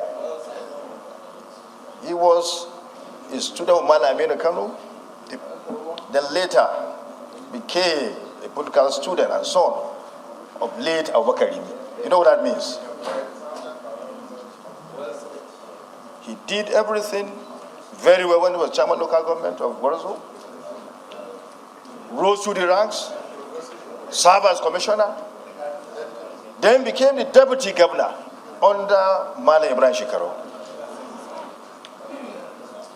Thereafter, he became the pioneer chairman of APC in Kano State. He was the sole administrator. He was an administrator of that party. In fact, he participated very well in the formative stages of APC. He was one of those that went to Zamfara. Went to Zamfara when we signed the accord. He was ANPP. We signed the accord to bring parties together to form the APC. He did. He was in the front row. And when our dear president showed interest to become the president, he was one of those that really stood by him to win the election. Mr. President, this gentleman has paid his dues. He has paid his dues. And he's a patriot by excellence.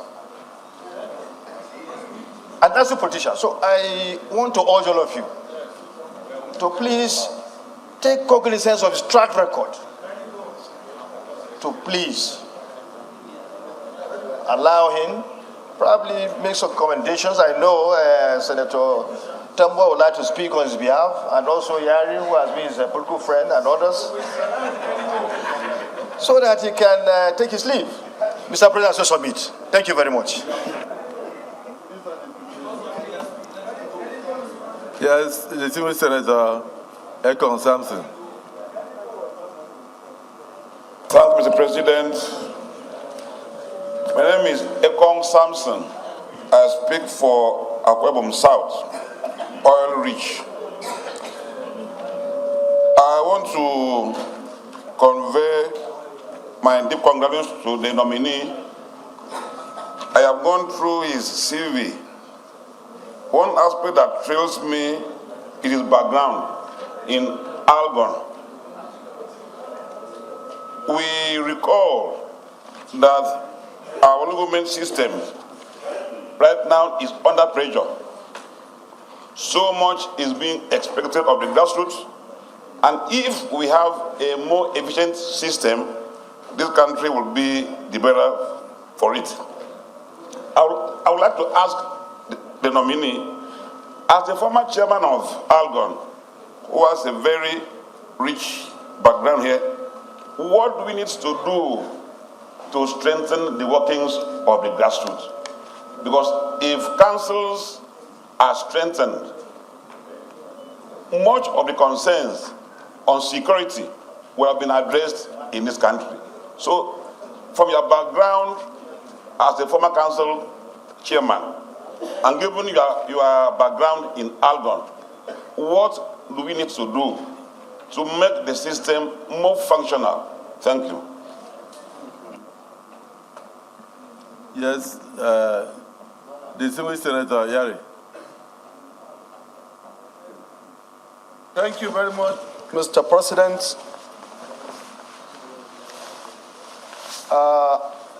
Let me first congratulate the nominee and also thank Mr. President for nominating the loyal person to the highest order. Mr. President, I think the nominee, his resume can speak for him. Being Deputy Governor, Algon Chairman, and so forth, respectively. I think, Mr. President, considering where we are, and we're already 19 minutes to 7. 19 minutes more to 7 o'clock, Mr. President. I think we have paid our dues too, as is pays dues. So, Mr. President, I will add my colleague to allow His Excellency, the nominee, to take the lead of the Senate.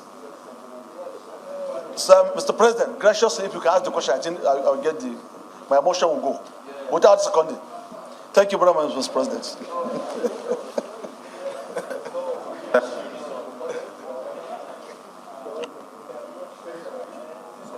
Distinguished Senator Yari, it's not so, we are on a national assignment. It's not so much 19 minutes to 7. If you need to pray by 7, you go and pray.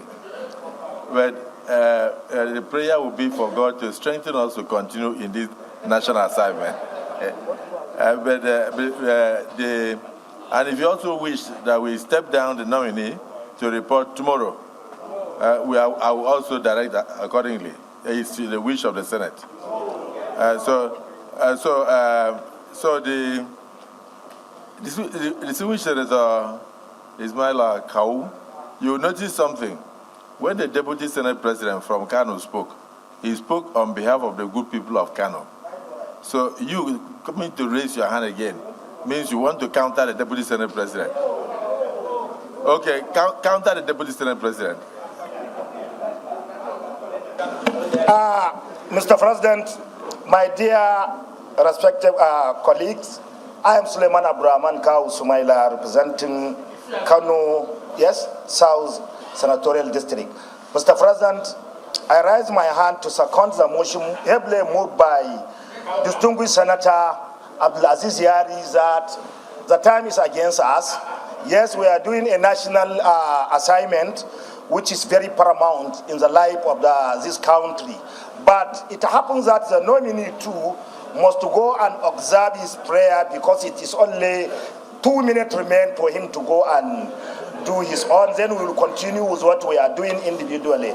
I so second the motion of distinguished Senator Abdullahi to allow the nominee, based on the recommendation of Deputy Senate President, to go. Then we will continue with our business here up to 12 midnight. ISO summit distinguished. We don't need to go. Yes, we are here to finish, but allowed him to go. Yes, we are finishing today. And not like this. It is national and screening.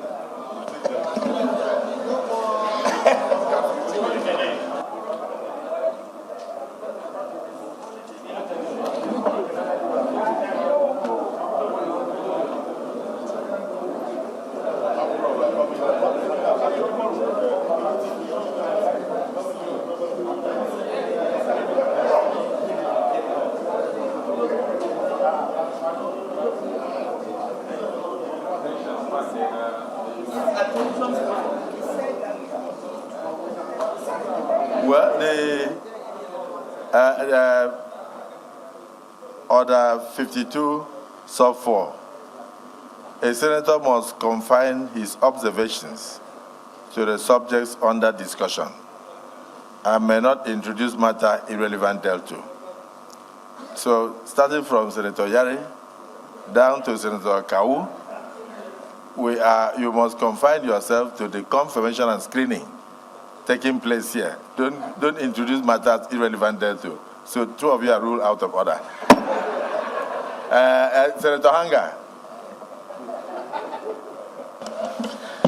Thank you very much, Mr. President. I'm Senator Rufai Hanga, representing Kano Central. The nominee, Mr. President, is what the DSP described. We all support it, and he has spoken for us. We had a meeting with 3 of us and agreed that he should speak for us. So my prayer now, Mr. President, is he has spoken enough, and I don't think there is any more question to be asked of this man. My prayer is for us to let him bow and go.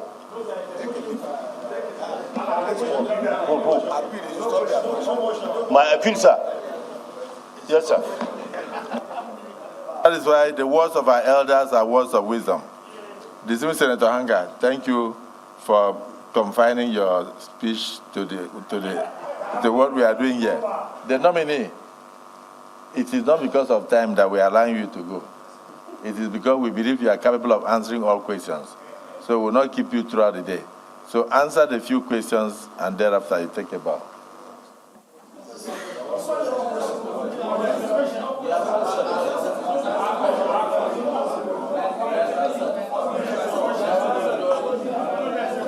No, somebody asked him about local government administration and his experiences in Argonne.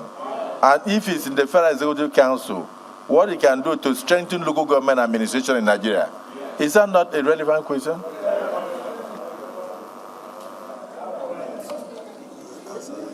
Distinguished Mr. President,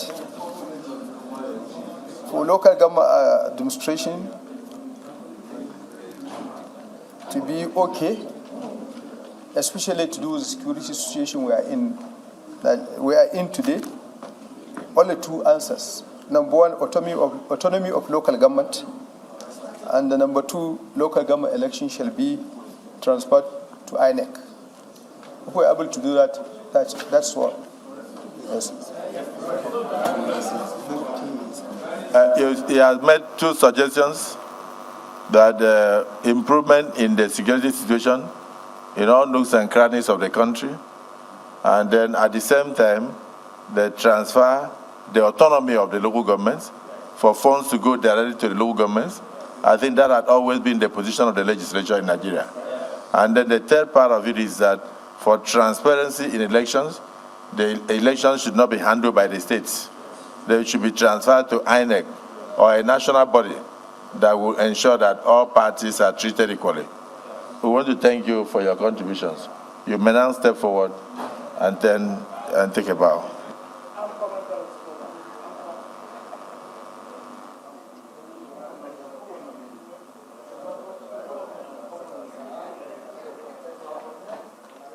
And as the 42nd nominee to be screened by the Senate in total, Mr. Abdullahi Gwarzo from Kano State, former Deputy Governor of Kano State, under Malam Ibrahim Shekarel. That was from 2007 to 2011, born in 1960.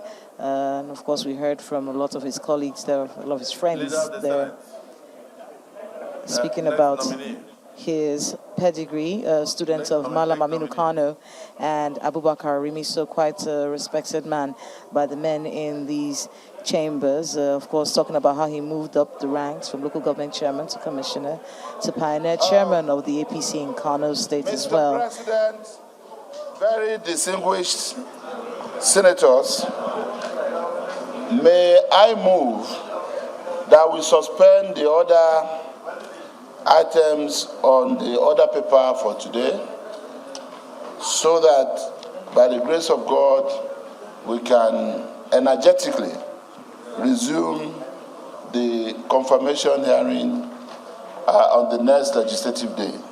I so move. It will rule on that. Minority Leader. Thank you, Mr. President. Sitting as chair, distinguished colleagues. Mr. President, I rise to second the motion moved by Leader of the House that we suspend other matters on our order paper today and adjourn till tomorrow. I so second, Mr. President.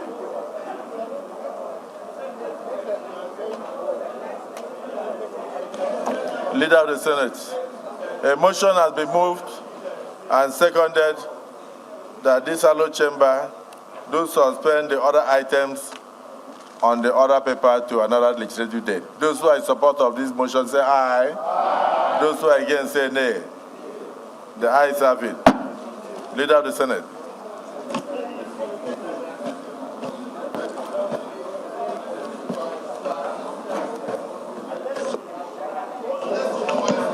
Mr. President, distinguished colleagues, I move that the Senate revert back to plenary for the chair to report progress. I so move. Thank you, Mr. President. I second the motion ably moved by Leader of the Senate. I so second. Distinguished colleagues, a motion has been moved and seconded that we revert to plenary for the chair to report progress. Those who are in support of this say aye. Aye. Those who are against say nay. The ayes have it. Are we still having strangers in the chambers? And the announcement has been made, reverting back to plenary. This Senate will be meeting again on the next legislative day.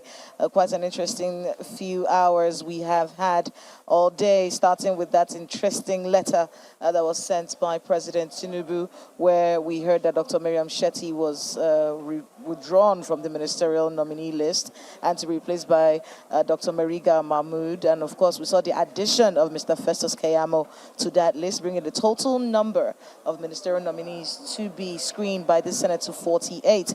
So far, we have seen the screening of quite a number of people. In total, 42 people have been screened by the Senate, starting from Mr. Adegwega Oyetola all the way down to the last person who was screened by the Senate, Mr. Tijani Abdullahi Gwarzo from Kano State. For appointments as ministers of the government of the Federation. The following nominees answered questions from distinguished senators on a number of topical issues. His Excellency Adeboye Ega Oyela, Osun State, am I right? Please, clerk, correct this. This is Oyetola, not Oyela. Oyetola. His Excellency Ibrahim Gaidam, Yobe State, Senator Aliyu Sabi Abdullahi, Niger State, Senator Henneken Lokobri, Bayelsa State, Dr. Tunji Alausa, Lagos State, Senator Alkali Ahmed Said, Gombe State, His Excellency Simon Bako Lalong, Plateau State, His Excellency Atiku Bagudu, Kebbi State, His Excellency Bello Matawalle, Zamfara State, Dr. Yusuf Tanko Sununu of Kebbi State, Zephaniah Gisalo of the FCT, Prince Shuaibu Abubakar Audu of Kogi State, and Abdullahi Tijani Mohammed Gwarzo of Kano State. Thereafter, the Senate deferred approvals and confirmation to another legislative day. Is this a true reflection of what transpired in the Committee of the Whole? Yes. Having exhausted all the items on the order paper for today, this Senate is hereby adjourned to Saturday, the 5th day of August, 5th of August, at 11 a.m. prompt for continuation of the confirmation hearings and screenings. Now we come to the end of today's screening exercise, and you heard the announcement there from the Senate President. We will be here again tomorrow at 11 a.m. for the continuation of the screening exercise. 48 ministerial nominees in total, 42 screens so far, so 6 more to go.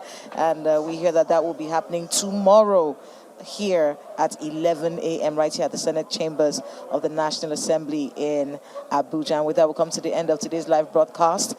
We hand you over now to the Lagos studios for regular programming. I am Kayla Magwa.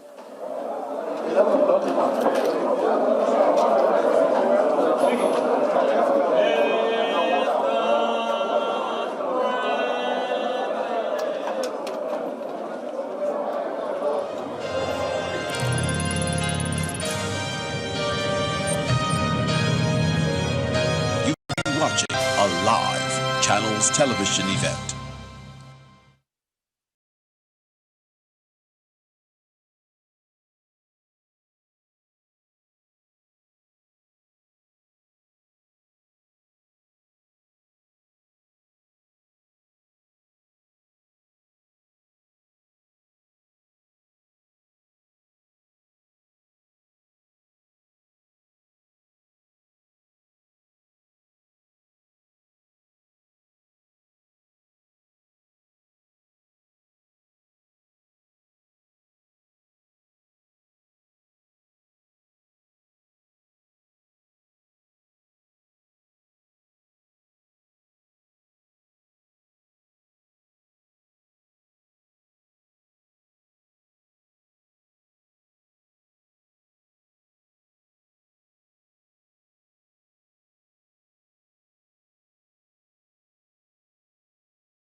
what looks like a tactical change, President Bola Tinubu removes Ms. Shetty and picks Festus Keyamo. And tonight we look at what has become a big issue, the political feud between Edo governor and his deputy.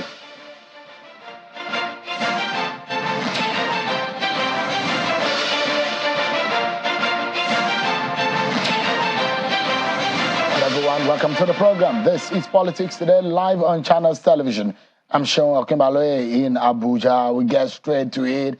Tonight, there are two major issues for us to dissect.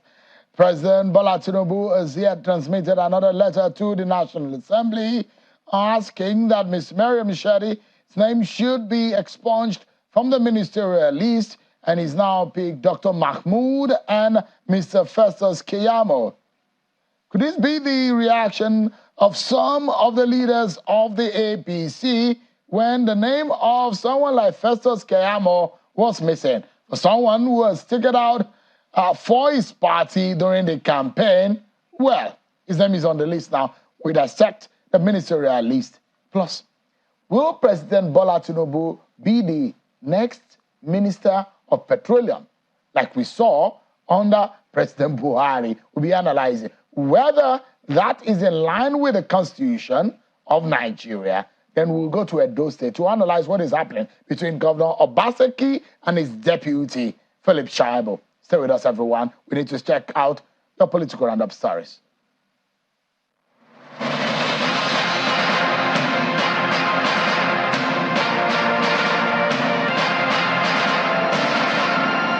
President Bola Tinubu is promising that his administration will deepen the domestic utilization of gas resources in the country.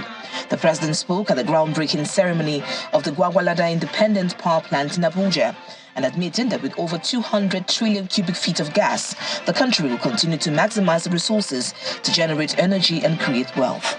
We will focus on rural electrification to improve the standard of living of people in rural communities and regionalize their socio-economic opportunities.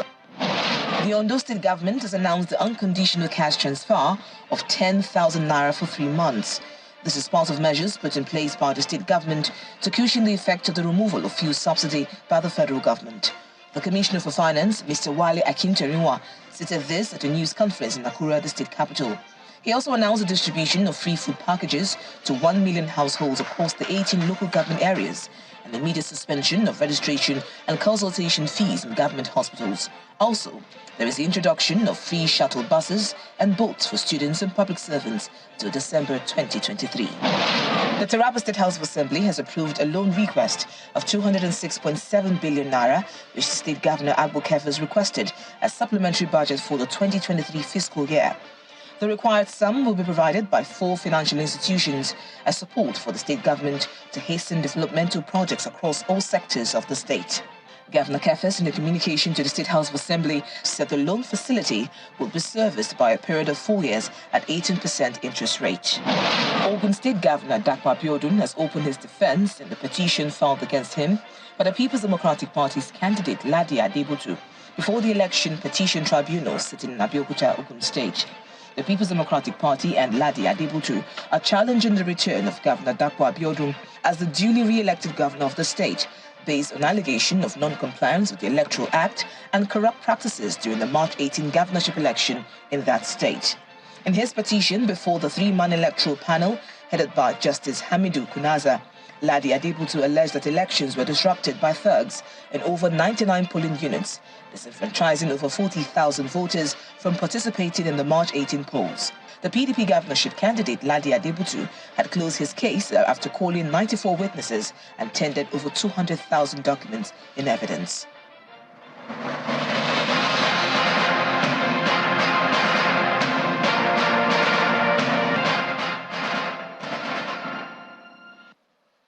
Thank you so much, everyone, for staying with us on the program. Let's get straight to it. So today, what we saw was President Bola Tinubu transmitting a letter to the National Assembly, and basically, it looks like a tactical change when you see a football coach or manager of a football club making a tactical change. And this is what happened, basically. The president has removed a Kano ministerial nominee, Ms. Mariam Shetty.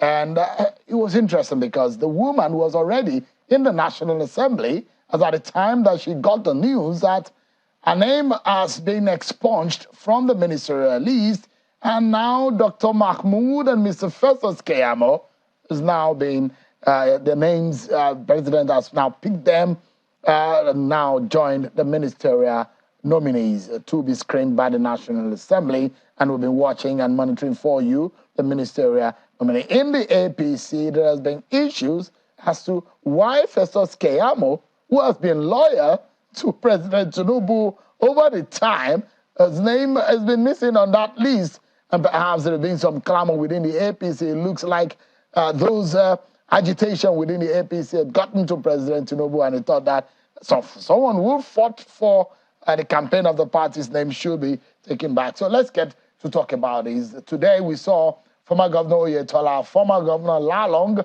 former Governor Matawalle, and a host of others face the scrutiny of the Senate. Let's discuss this, everyone, because another issue that we'll be looking at is the petroleum ministry, because the word is already on the street that there might be a repeat of the culture of the president acting as the Minister of Petroleum. What does the law say about that? I'm being joined tonight by two gentlemen, a very senior lawyer, senior advocate of Nigeria, a former member of the National Assembly, Honorable West Alausa. Thanks so much, Leonard Sik, for joining us tonight. Thank you very much.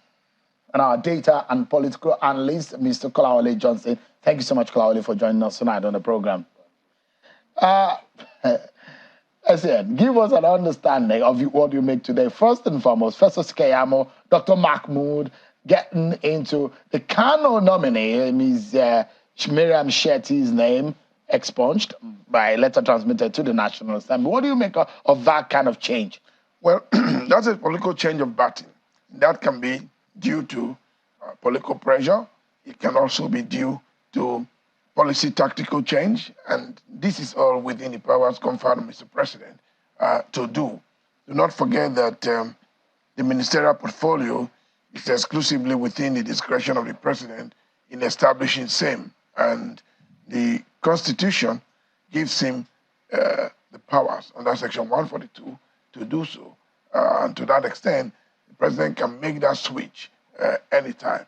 And he does not have any reason to give any reason for that decision. So I believe that that's what has happened, and it's fully within the legal framework of the country for Mr. President to do just that.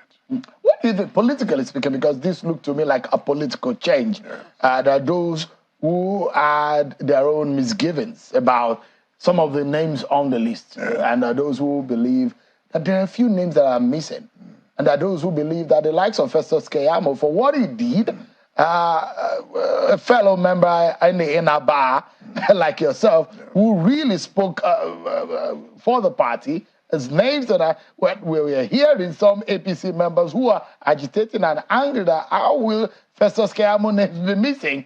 For that kind of decision, for a president to think, I mean, what do you think could have happened behind the scene? Well, it's possible, as I said. Don't forget, the president has a strong character, but he's also a very responsive person. He is committed to loyalty. He's committed to excellence.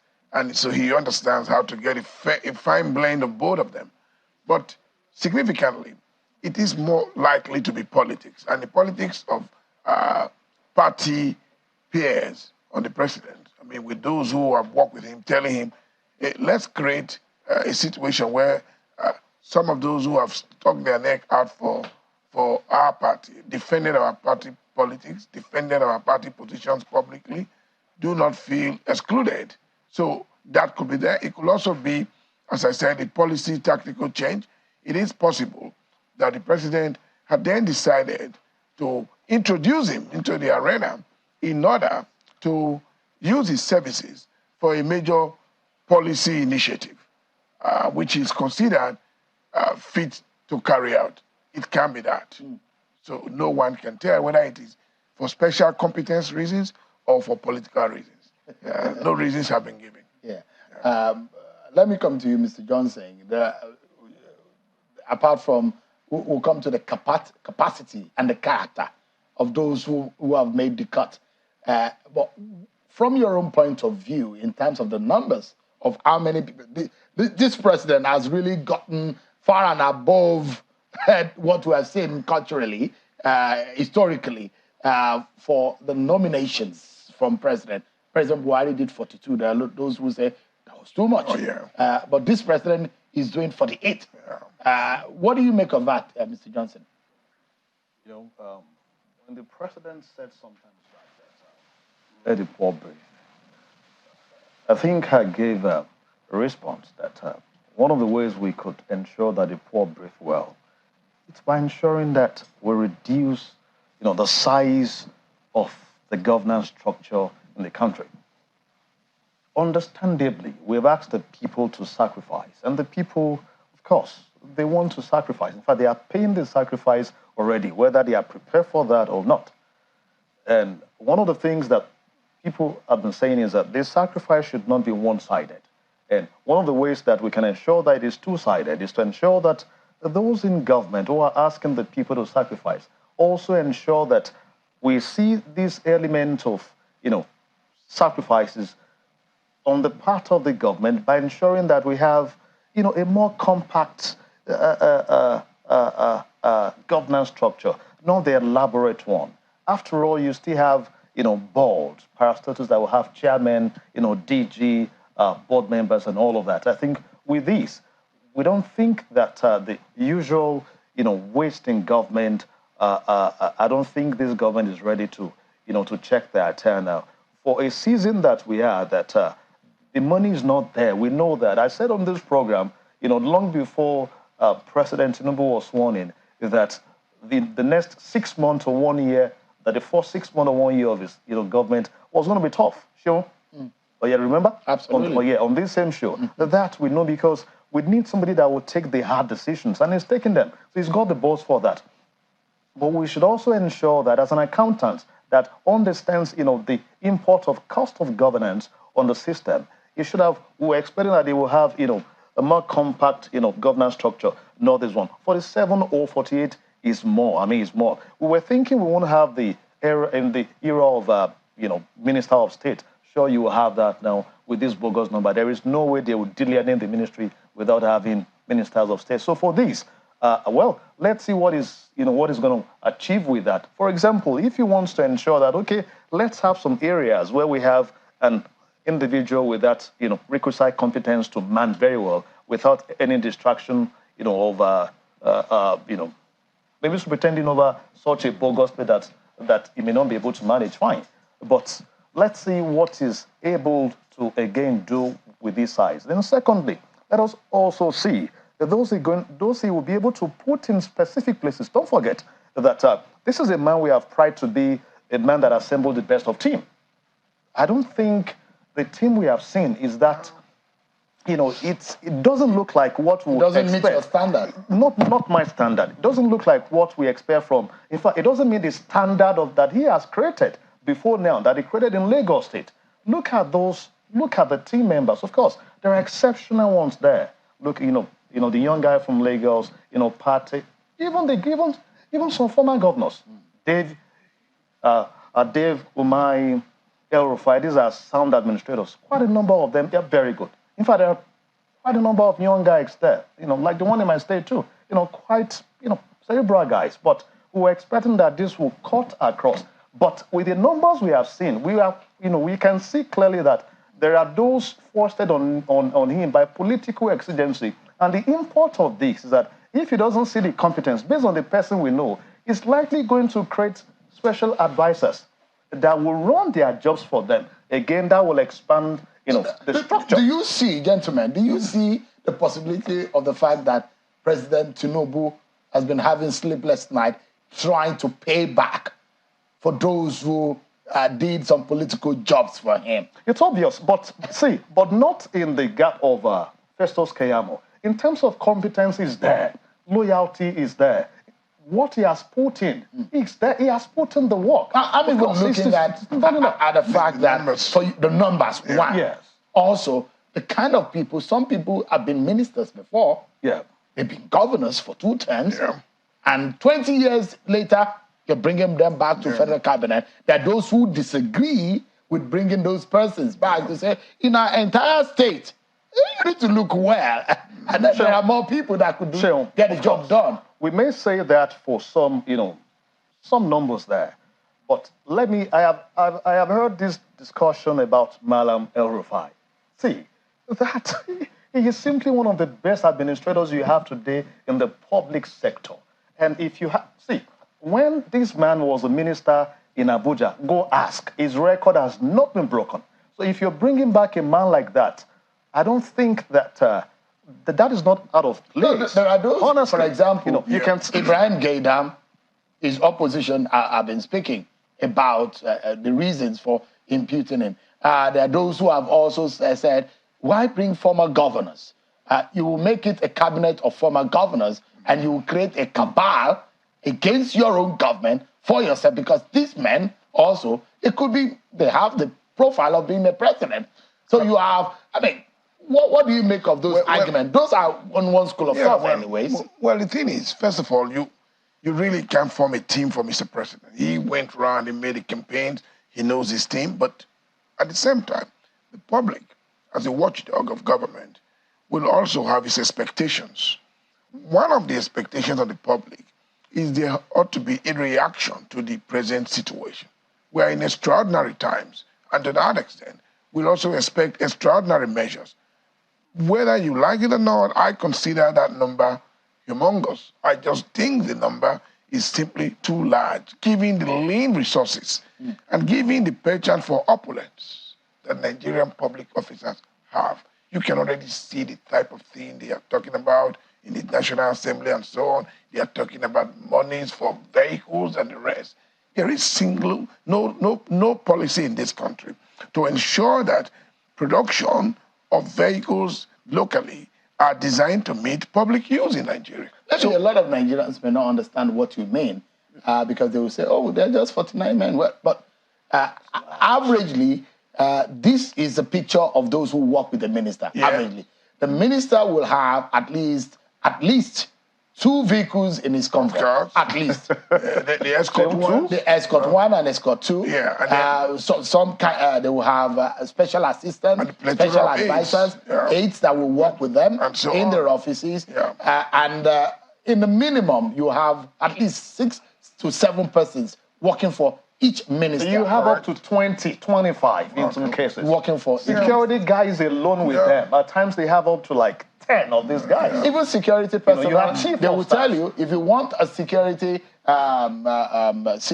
security operative to work with you, they will tell you, the police will tell you that we can't give you less than 3 or 2 because they can't work. They need to have a certain number. See, so they will have the DSS, they will have the police. They have more than these.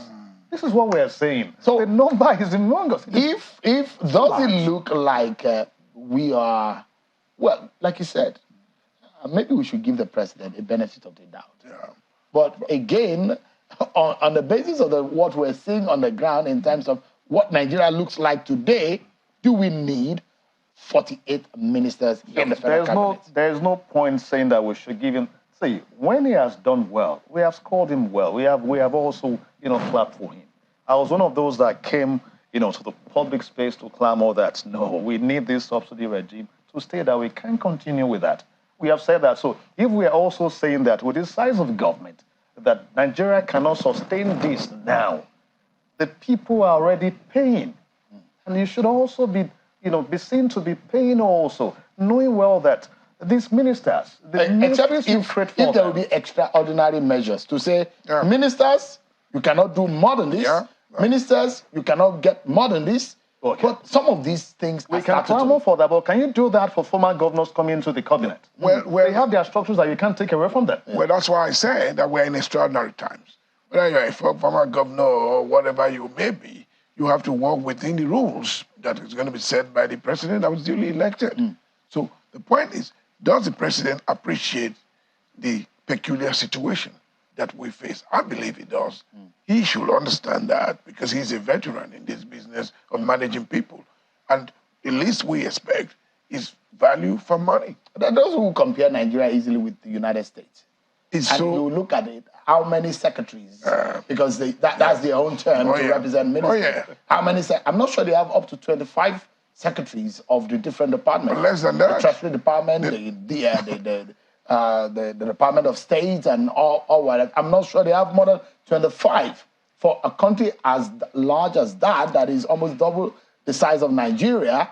And you imagine that they are richer than Nigeria. Oh my God. They have what it takes to be able to fund. But just a moment. This is one area, Lenosik, that I want your knowledge and your expertise. And let's take a look at what has been happening in the Ministry of Petroleum.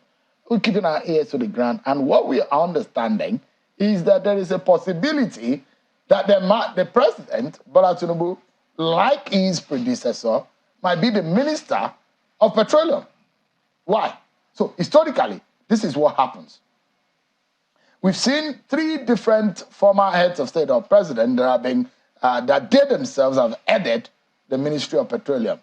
Former military head of state, Abdullahi Abubakar, former President Olusegun Obasanjo, and former President Muhammadu Buhari. Now, what does this ministry look like? Why is this so important? Let's take a look at the importance and the responsibilities of the Minister of Petroleum. Now, he has enormous power. Of course, there are newer laws, but in the old laws, this is what the responsibilities are, or these are the responsibilities of, this is what the section 147 of the Constitution says about the powers of the president. But I wanted us to look at the responsibilities of the petroleum minister because we'll get to this.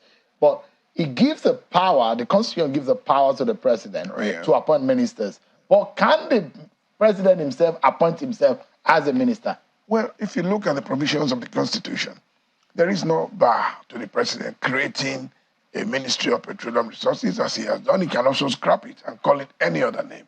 There is also no bar constitutionally that prevents him from putting that portfolio under his watch. I haven't seen a legal limitation which precludes him from doing so. So it's a matter of convenience, whether the president thinks that it is more convenient to assign a whole, create that ministry, give it to an autonomous management in other than his office. He can also make that decision as to whether to put that ministry, given the fact that the ministry is a live wire of the nation's economy. It's been so for such a long time under his watch. Because whether we like it, uneasy lies the head that wears the crown. But above all of that, it's how the ministry is managed and how the policies are designed and implemented. I think this is more critical, really, than who heads the ministry. Don't forget that I was chairman of the House Committee on Petroleum Resources way back in 1999, when President Olusegun Obasanjo was also Minister of Petroleum Resources. And he had a very experienced Minister of State, the late Alhaji Lukman. You know, and to that extent, we had a number of friction, you know, which ended up invariably on the table of the president. So the president created time because on one occasion I tried to argue, Mr. President, you have so much on your table. Are you likely to be able? He said, well, if I can't manage the country's petroleum resources, what am I managing? Because the economy of the country drives everything. Because the reason why I was asking, I don't know, my guys, I don't know if they're listening to me right now. I was asking for the graphics that talks about the responsibility of the petroleum minister, which a lot of Nigerians might understand why a president might want to take up that role. Kalawale, give us an understanding from your own point of view. Can the president also take over or take on that burden? Well, let me start from where he stopped. When he was the chairman, House Committee on Petroleum, the House actually took on President Obasanjo, Galina Harbor. They wrote to him. In fact, they were even moving, you know, to ask him to come to the National Assembly for questioning. Why? Because he was the president of the Federal Republic of Nigeria. He was also the Minister of Petroleum and the Minister of State. He was all together. It was until 2003 that he appointed Dr. Rima. Yeah. Yes. And they queried him that he was breaking the law. It's under Section 147, subsection 1 and 2, that he ought to appoint a minister And whoever will be the minister must be cleared by the National Assembly. That, Mr. President, were you cleared by the National Assembly? The answer, nope. But he was smart enough to answer them via Section 5 of the Constitution that said the executive powers of the Federation, shall be, is rested with Mr. President. Let us try to dissect that. What does it mean by saying the executive power? The same way Section 4 said the legislative, power, shall rest on the National Assembly. Does it mean that the National Assembly, that the Senate President or the Speaker alone can then, function in all spheres? No. Now, when that Constitution gives him that power, it also says that he ought to appoint ministers, and he can delegate some of these responsibilities to him. And let us look at what has happened over time under them. Under Abdulsalam, that started this culture. What happened under him? Remember the report that came out? Within that short time that the man was the pseudo petroleum minister. Of course, they appointed a man, that never acted. When we were to send some delegation to OPEC, they sent a different person entirely from, was it Chief Adams then from Edo State that was appointed? Yes. Then, from an NPC. Yes. So revered and fed. They knew the man was not going to compromise, so nothing, got to his table anyway. He was not just appointed. He was just there, just for the figure. Then during President Obasanjo, today we keep talking about Malabu oil. That happened under him, under his watch, as the Minister of Petroleum. Then under President Buhari, of course, the subsidy regime, the crude oil swap, and the several billions of dollars. Under recovery. That's what they call it in all of those grammar also happened under him. Now remember, also, and the repairs of the refineries that never happened. A governor until said after on the 8 years. television that what the last government spent on our refineries was almost equal to what Dangote spent to build that new refinery. And the capacity of the 3 of the 4 is not up to what Dangote has on ground.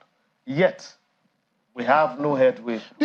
From what I am hearing, do you think that President Bola Tinubu would make himself a Minister of Petroleum? Now, let me say this. We have only seen the former military head of state, turning themselves to the Minister of Petroleum. All the ones that have been in the past, they've been for many uniforms. Yes. Umaru Musa Yar'Adua, Goodluck Jonathan, they've not made themselves. So would President Bola Tinubu be the very first civilian president to do that? What do you think? However, no, let's take this point. Let's take this point. The president had been in that sector before. He may want to claim some expertise. Give it to him. But when you have a Minister of Petroleum and you are there as one with the requisite experience in that sector, will be having double check. If you make yourself the Minister of Petroleum, and this is what always happened. Ibe Kachuku could not see President Buhari for months. He was trying to see him. He said this by himself. So what you have is guys around you who would be the ones to do this job for you.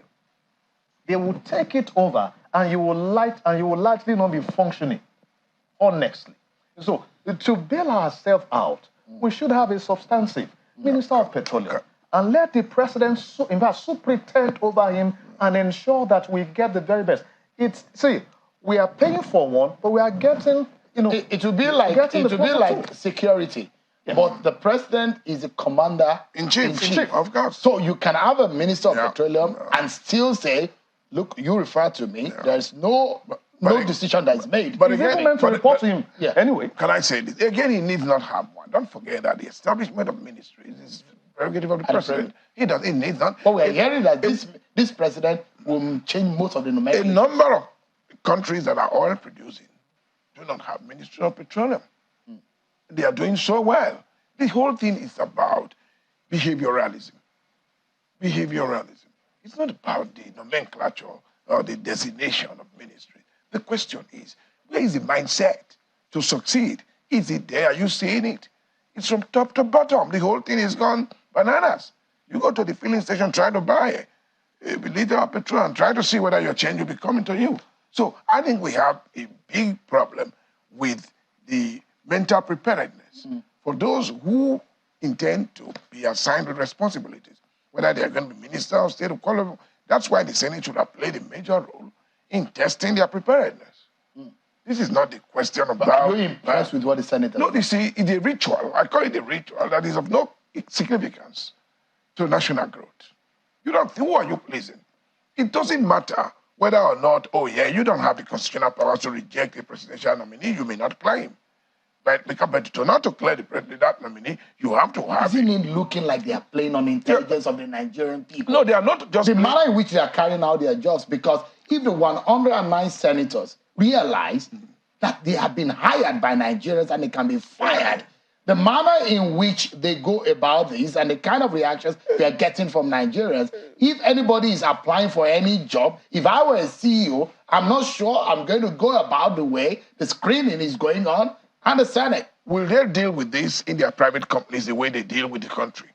Will they hire people who they would not test capability, preparedness, emotional intelligence to deal with the nation's problem? Critical question. You can imagine how somebody can walk up to the Senate, the highest lawmaking body in this country, and then say before the Senate, oh, I have many school certificates. I chose to bring this one, which has 2 credits. You pick and choose what you give to the Nigerian Senate because Gentlemen, let's wrap up now. Let me get your final thoughts. We need to close now. I think first on that, it is about the system, as a whole. When the politicians are coming to the people, for the people to hire them, what do they bring to the table? Abuses, the leave issues. We go for, we go for personalities and all of that.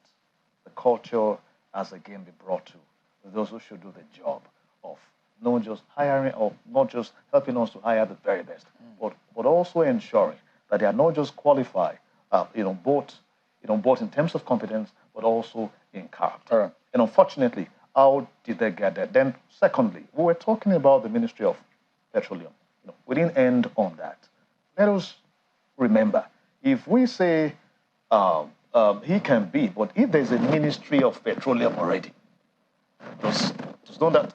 Of course, that should presuppose that we should have a Minister of Petroleum and not the President himself superintending over that. That should happen maybe prior to 1975, when the same Ministry of Petroleum was just a division under the Ministry of Mining. Then the President can take that over. But when you have it as a ministry, there should be a minister. Your final thought, please. Well, my final thought is I worry more about equality. Don't forget that society is built by men of timber and caliber. Put it that way. I worry about their ability.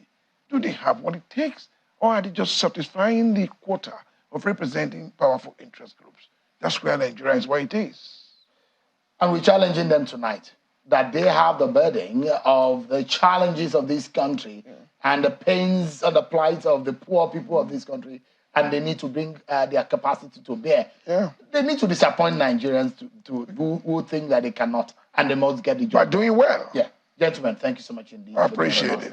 Let us seek Senior Advocate of Nigeria, Honorable Wesley Alausa, Mr. Alausa Johnson, data and political analyst. Thank you so much indeed for joining us. Our pleasure. We'll be going to your state in a moment. Yes. There seems to be fire on the mountain in Edo State. Is Governor Baseki planning to remove his deputy, Philip Shuaibu? There is an order of court saying that should not happen, but that may be momentarily. Does Philip Shuaibu have a governorship ambition that his principal does not approve of? Maybe that's affecting these issues. We're taking you to Edo State to look at a political field between the principal and his deputy. Stay with us, everyone. We'll be right back.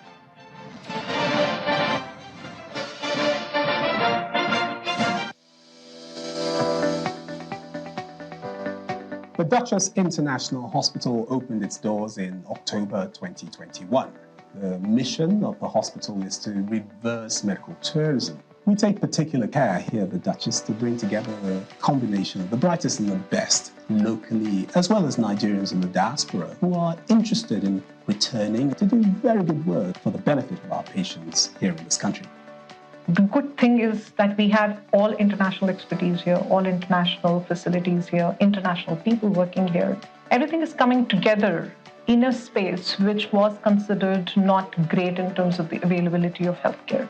Access Bank, of course, has been able to provide us with a robust range of products and services that has enabled us to deliver that standard and quality of healthcare that is integral to our mission as an organization.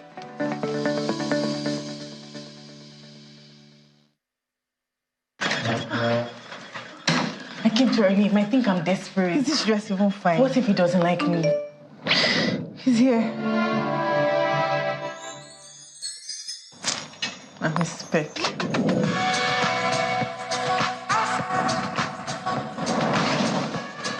Joe?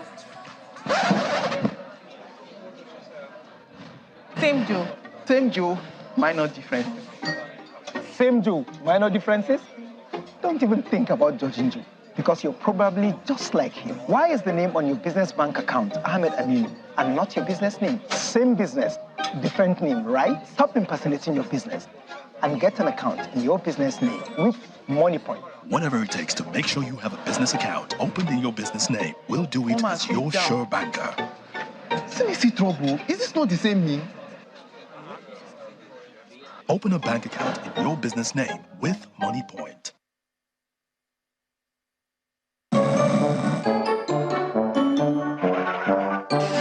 Oga, that madam be outside. She don't come.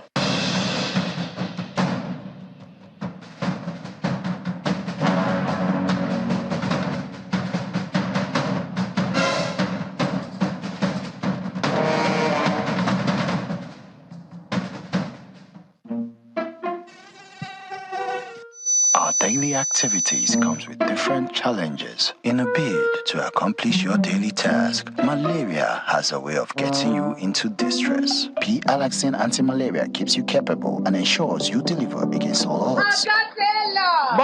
Madam. I feel your face don't calm down. You like say malaria no work. Malaria don't run. Turn to P-Alaxin anti-malaria medicine. I tell you. Madam, thank you. P-Alaxin, marketed by Green Life Pharmaceuticals Limited. P-Alaxin defeats malaria. In today's world, our lifestyle, both at work and at play, depends on connectivity. Our connectivity depends on the devices that make it possible, and these devices depend on electric power. When power fails, our life shrinks, our work drops, and our joy dips. JRB Solar Energy Systems are here to ensure that we enjoy uninterruptible power, uninterruptible joy. Whether you're running a business, an institution, or just a home you return daily to rest, JRB has got you covered. No project is too big for our super digital inverters, long-lasting batteries, and efficient solar panels. Go. Dream on. Change your world. JRB solar inverters, batteries, solar panels, solar streetlights, and more. Telephone 0906 752 1111. Email sales@jrbsolar.com. With JRB, the sun's gonna shine on everything you do.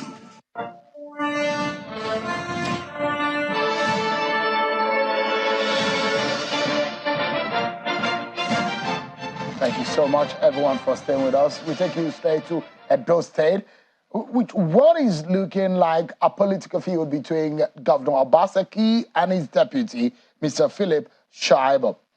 Is there an impeachment plan on Mr. Shuaibu? Well, there is Justice Ahmed Mohamed order from his court on the Federal High Court in Abuja stopping the move by the Edo State Governor Godwin Obaseki to impeach his deputy Philip Shuaibu over their irreconcilable differences. The judge issued a temporary order while ruling in a motion on notice filed by Mr. Shuaibu, praying the court to stop the move to ease him out of office by his principal. In the ruling, Justice Mohamed directed the parties in the suit to maintain status quo.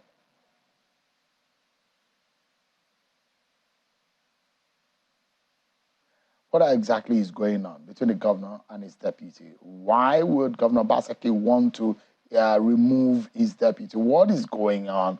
Tonight, let's get to talk about these issues. I'm being joined by Mr. Mwante Adaze, who is a lawyer and a former communications commissioner in Edo State. He's live here with our Abuja studio. And we have Mr. Olu Martins, who is the director, Canvassers for Democracy and Rule of Law. He joins us virtually from Benin City. Thank you so much, gentlemen, for joining us tonight. Let's begin with you. You are on the side of Mr. Philip Shuaibu. It's interesting that you've abandoned your former principal, Governor Obaseki. Well, let's get straight to the matter. What is going on? What makes Mr. Shuaibu think that Mr. Obaseki wants to impeach him? Yeah, thank you for that question, Sheon. Good evening to our viewers at home. You said I'm on the side of Shuaibu. I'm always on the side of the oppressed. And what inspired some of us to support the governor in 2020 was when the impression was created that he was being oppressed in the APC, which made him to leave the party. The man dies in any man who fails to speak up against any form of injustice. The governor, just as the deputy, were elected on the joint ticket. And I think there are 4 factual points I will make, and I'll make those points seriatim. Before the PDP primaries, I have it as a matter of fact and on good authority that the governor wanted his deputy to run for the Edo North senatorial tickets. And the deputy governor was approached by a former governor asking him to run. He had not indicated any interest to run, and as such, he declined that request. And who was he to run against? Comrade Adams Ushomole, a mutual benefactor of both the deputy governor and the governor. And from the time the governor noticed that the deputy governor was not ready to run, his attitude towards him changed. And of course, as a former member of the House of Reps after the elections, the deputy governor was invited to attend the inauguration of the current National Assembly. And of course, as a matter of courtesy, he exchanged pleasantries with the former governor, Comrade Adams Ushomole, and which this particular incident did not, augur well with the governor. And that same day in the evening, most of the social media, influencers of the governor started attacking the deputy governor. This I know. I mean, launch all manners of invectives on the sitting deputy governor. And the third factual point is that there was a meeting at the governor's residence where the issues of principal offices would be resolved. First, the deputy governor was not invited to this meeting. And of course, before now, it was the deputy governor and I who coordinated all the cases of the PDP candidates, from trial court to the Supreme Court. Having played that role, Kotti demanded that he was supposed to be invited to that meeting. When he got to wind, he felt that maybe it was out of inadvertence he was not invited. He went to the residence where this meeting was to take place. The deputy governor of Edo State was turned back by the governor's security details. After several attempts to get at the governor, and after several harassments, the deputy governor had to go back to his house. That is a third factual point. And remember that the deputy governor, having supported the governor, has a right to run for the office of governor. And of course, recently, his body language indicates that he's interested in running for the ticket, that's a governorship ticket, of the PDP. And the moment you identify with him as a friend, you are tagged an enemy. And that was why I left the PDP, because I was being witch-hunted. The governor told several individuals that his grouse with me is that I became close to the deputy governor. This was the same person that we all rallied around to support, the deputy governor. Everybody would rally around to support the governor. So when it came to the head that the deputy governor, there was plots to impeach him. And we have facts, there are factual points. Who are those planning to impeach him? Of Is course. it in the House of Assembly or where? The governor has instigated that plot. 12 members of the House of Assembly were approached, right? And amongst the House of Assembly, there are 1 or 2 loyalists of the deputy governor who got wind of this plot. And they need 16 members. So 4 other members were to be sourced from the 8 APC members. But when they now saw that the plot will leak once the APC people are aware, there was a final plan for a meeting to hold on the 6th of this month in Abuja, where 4 members' signature would have been forged, the impeachment plot to be arranged, and if the deputy governor was not comfortable with whatever had happened in the House, he could go to court. And when you impeach a deputy governor, it's very difficult to bring him back because the judicial process is very long. All right.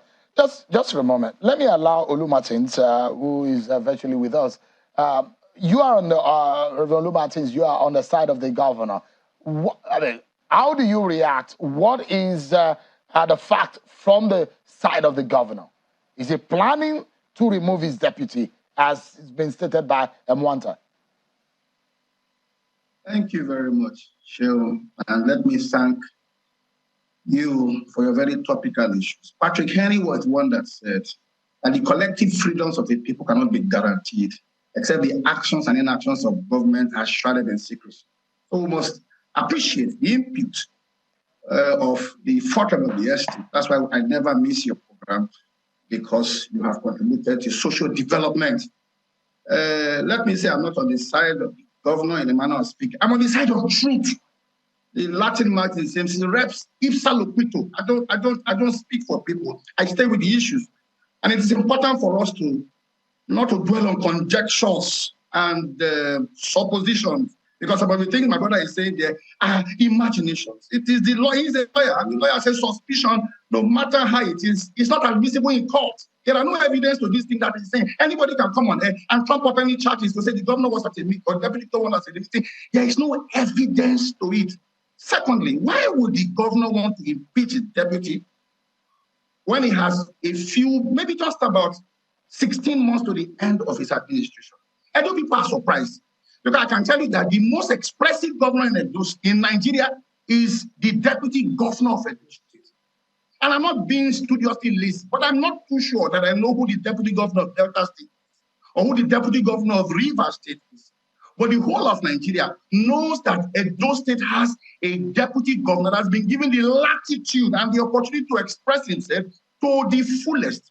And we have seen that in two instances. Number one instance was when the governor and his deputy moved to the PDP. In fact, the crux of the crisis that the governor had with the PDP is that the PDP, as at that time he moved in, wanted to give the governor a deputy. And the governor said, this man has been with him. We will sink or swim together. And there was a rift between the party and the governor because of his stance with the governor. We remember in no distant times, sir, where the very voracious former governor of Rivers State made very unpalatable statements about the deputy governor of Edo State. In fact, he said, "Who is your father?" And we remember how the governor stoutly stood for him and said, "Look, this is my deputy governor, and he has all of my support to do the things that he's doing." So we are surprised. The whole of the sports festival was within the purview of the deputy, governor. So the deputy governor in this Edo State has had an opportunity to express himself to the fullest. So we are surprised. Edo people are finding this a little bit surprised. I think, if you ask me, what is happening is that is preemptive. I was student union president, and I know that at times I heard from Bush Radio that people are trying to do something. So we will, as comrades, we will go out and quickly cry because we are trying to be disruptive. We are trying to, distract the whole process. So, impeachment process is not clandestine. And at any rate, impeachment over what offense? Do you just impeach a deputy governor, like that? What is the offense for impeachment?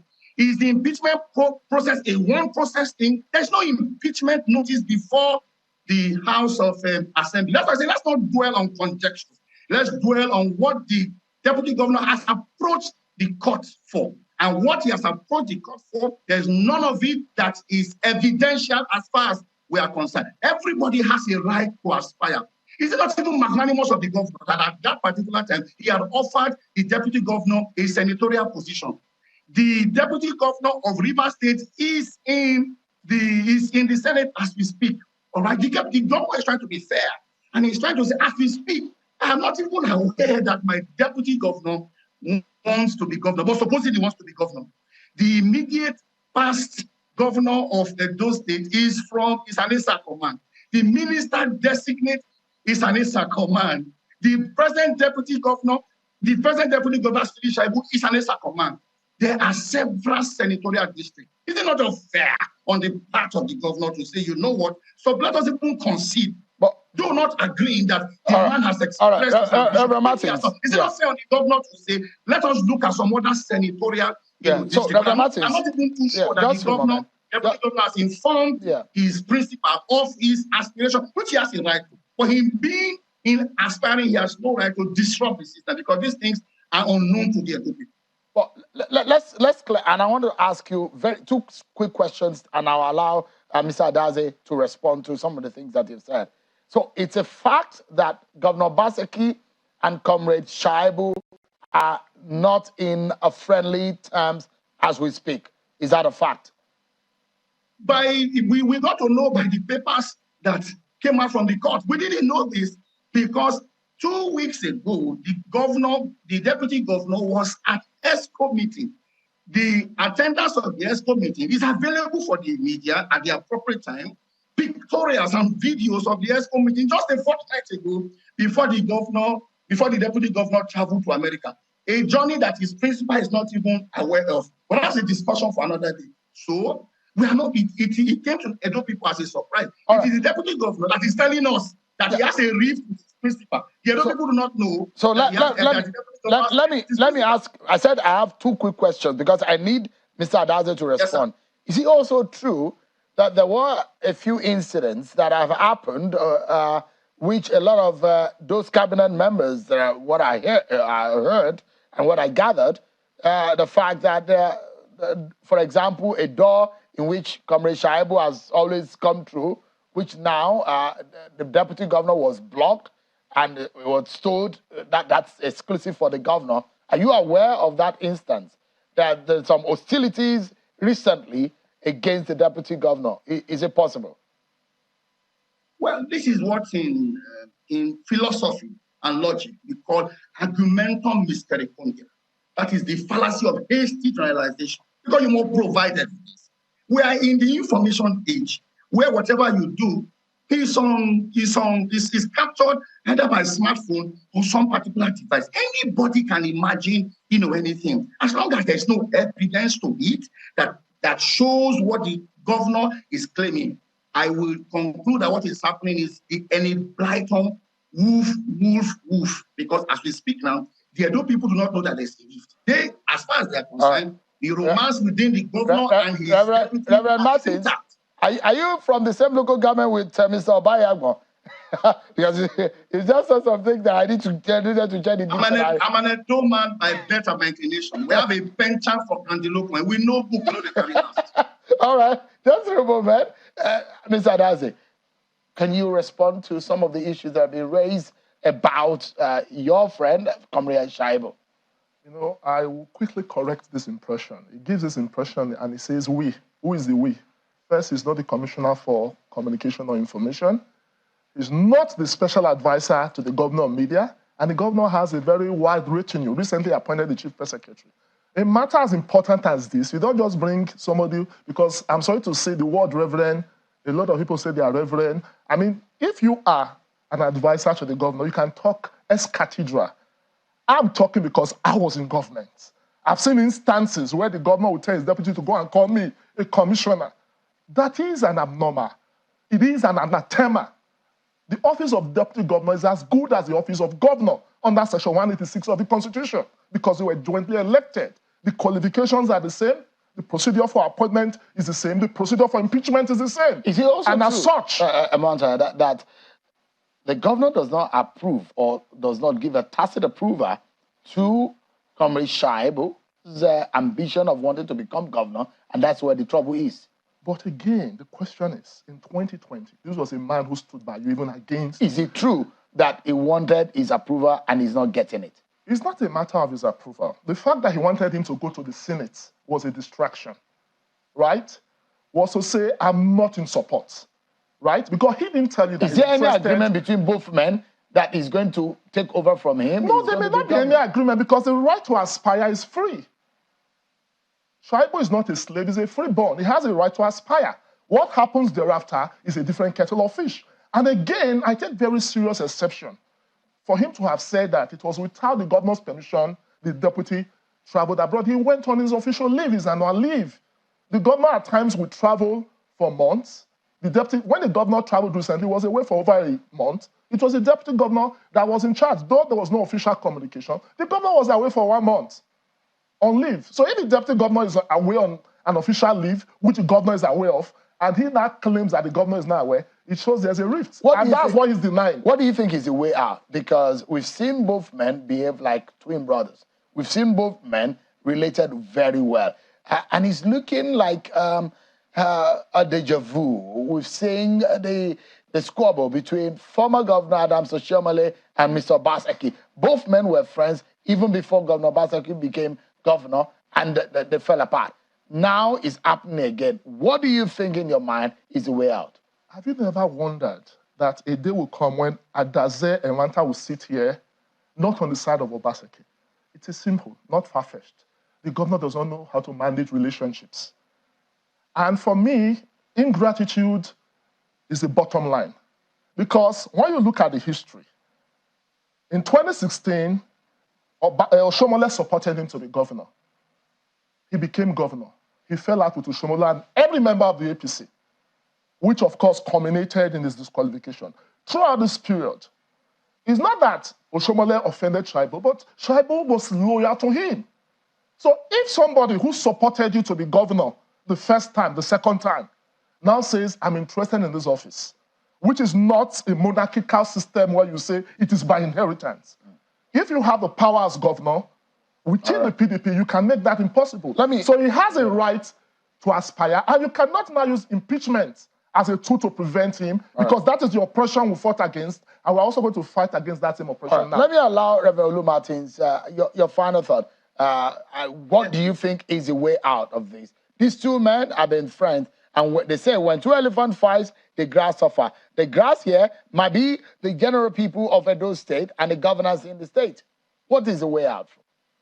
Well, first of all, let me say that Andrew Ewata is not the spokesperson for the deputy governor. The deputy governor has a chief press secretary, because he's asking my stake. I'm an Edo man by birth and by inclination, according to Galo's metamorphosis. And like Ojukwu said, the death of every Nigerian affects me because I'm involved, because I'm a Nigerian, I'm involved. So I don't like all of those aspersions, because it's beginning to look like Andrew Ewata is for hire. A few weeks ago, he was on AIT speaking for Kenny Maswadu. Now he's here speaking for the deputy governor, who has a chief press secretary. Talking about ingratitude. We're aware that the governor, I have the picture, the governor sponsored the 4th wedding of Andrew Ewata sitting there with you. He made him commissioner from SSA. There are a few people who have risen from SSA to become commissioner. He moved from SSA to become commissioner within a very, very short time. I'm displeased when people think that public office should be used as a reward, quote and unquote, for work done. I am here. Gentlemen, we are totally out of time. I wanted you to give us a way forward. Appointment, and I am not trying wolf. Yeah, what do you think is the way forward? We need to close now. For opportunity is weak people that look for position. Weak people look for position. Leaders look for opportunity to serve. Till tomorrow, I am still on rallies. I am still on protests. I'm not shouting. I work for the governor. I have not had any appointment, but as long as the governor is delivering the dividends of democracy, I am appointed. So the way out is for the governor. The way out is for the deputy governor to take it easy. He has a right to his. There's no point in rocking the boat. If he thinks he can't work with this, we are totally out of time. Then he can resign for public. Reverend Olu Martins, thank you so much, gentlemen. We're totally out of time. This is imagination. Thanks for having me. Yeah, thank you so much. Thanks for having me. But that's our show for today, everyone. It's Friday. I don't know how you're going to spend yours, but don't forget, on Sunday, I will be back at 8 p.m. Don't miss it. I'm Shuaibu. God bless Nigeria.